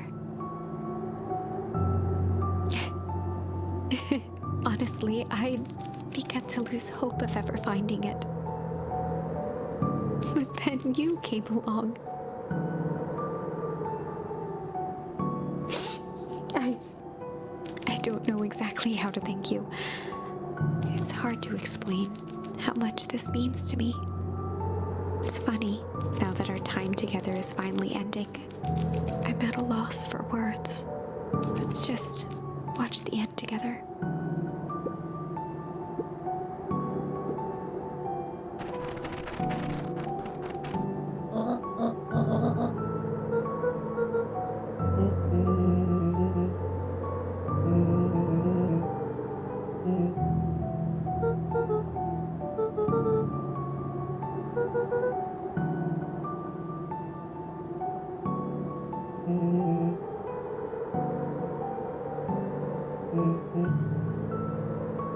Mm-hmm.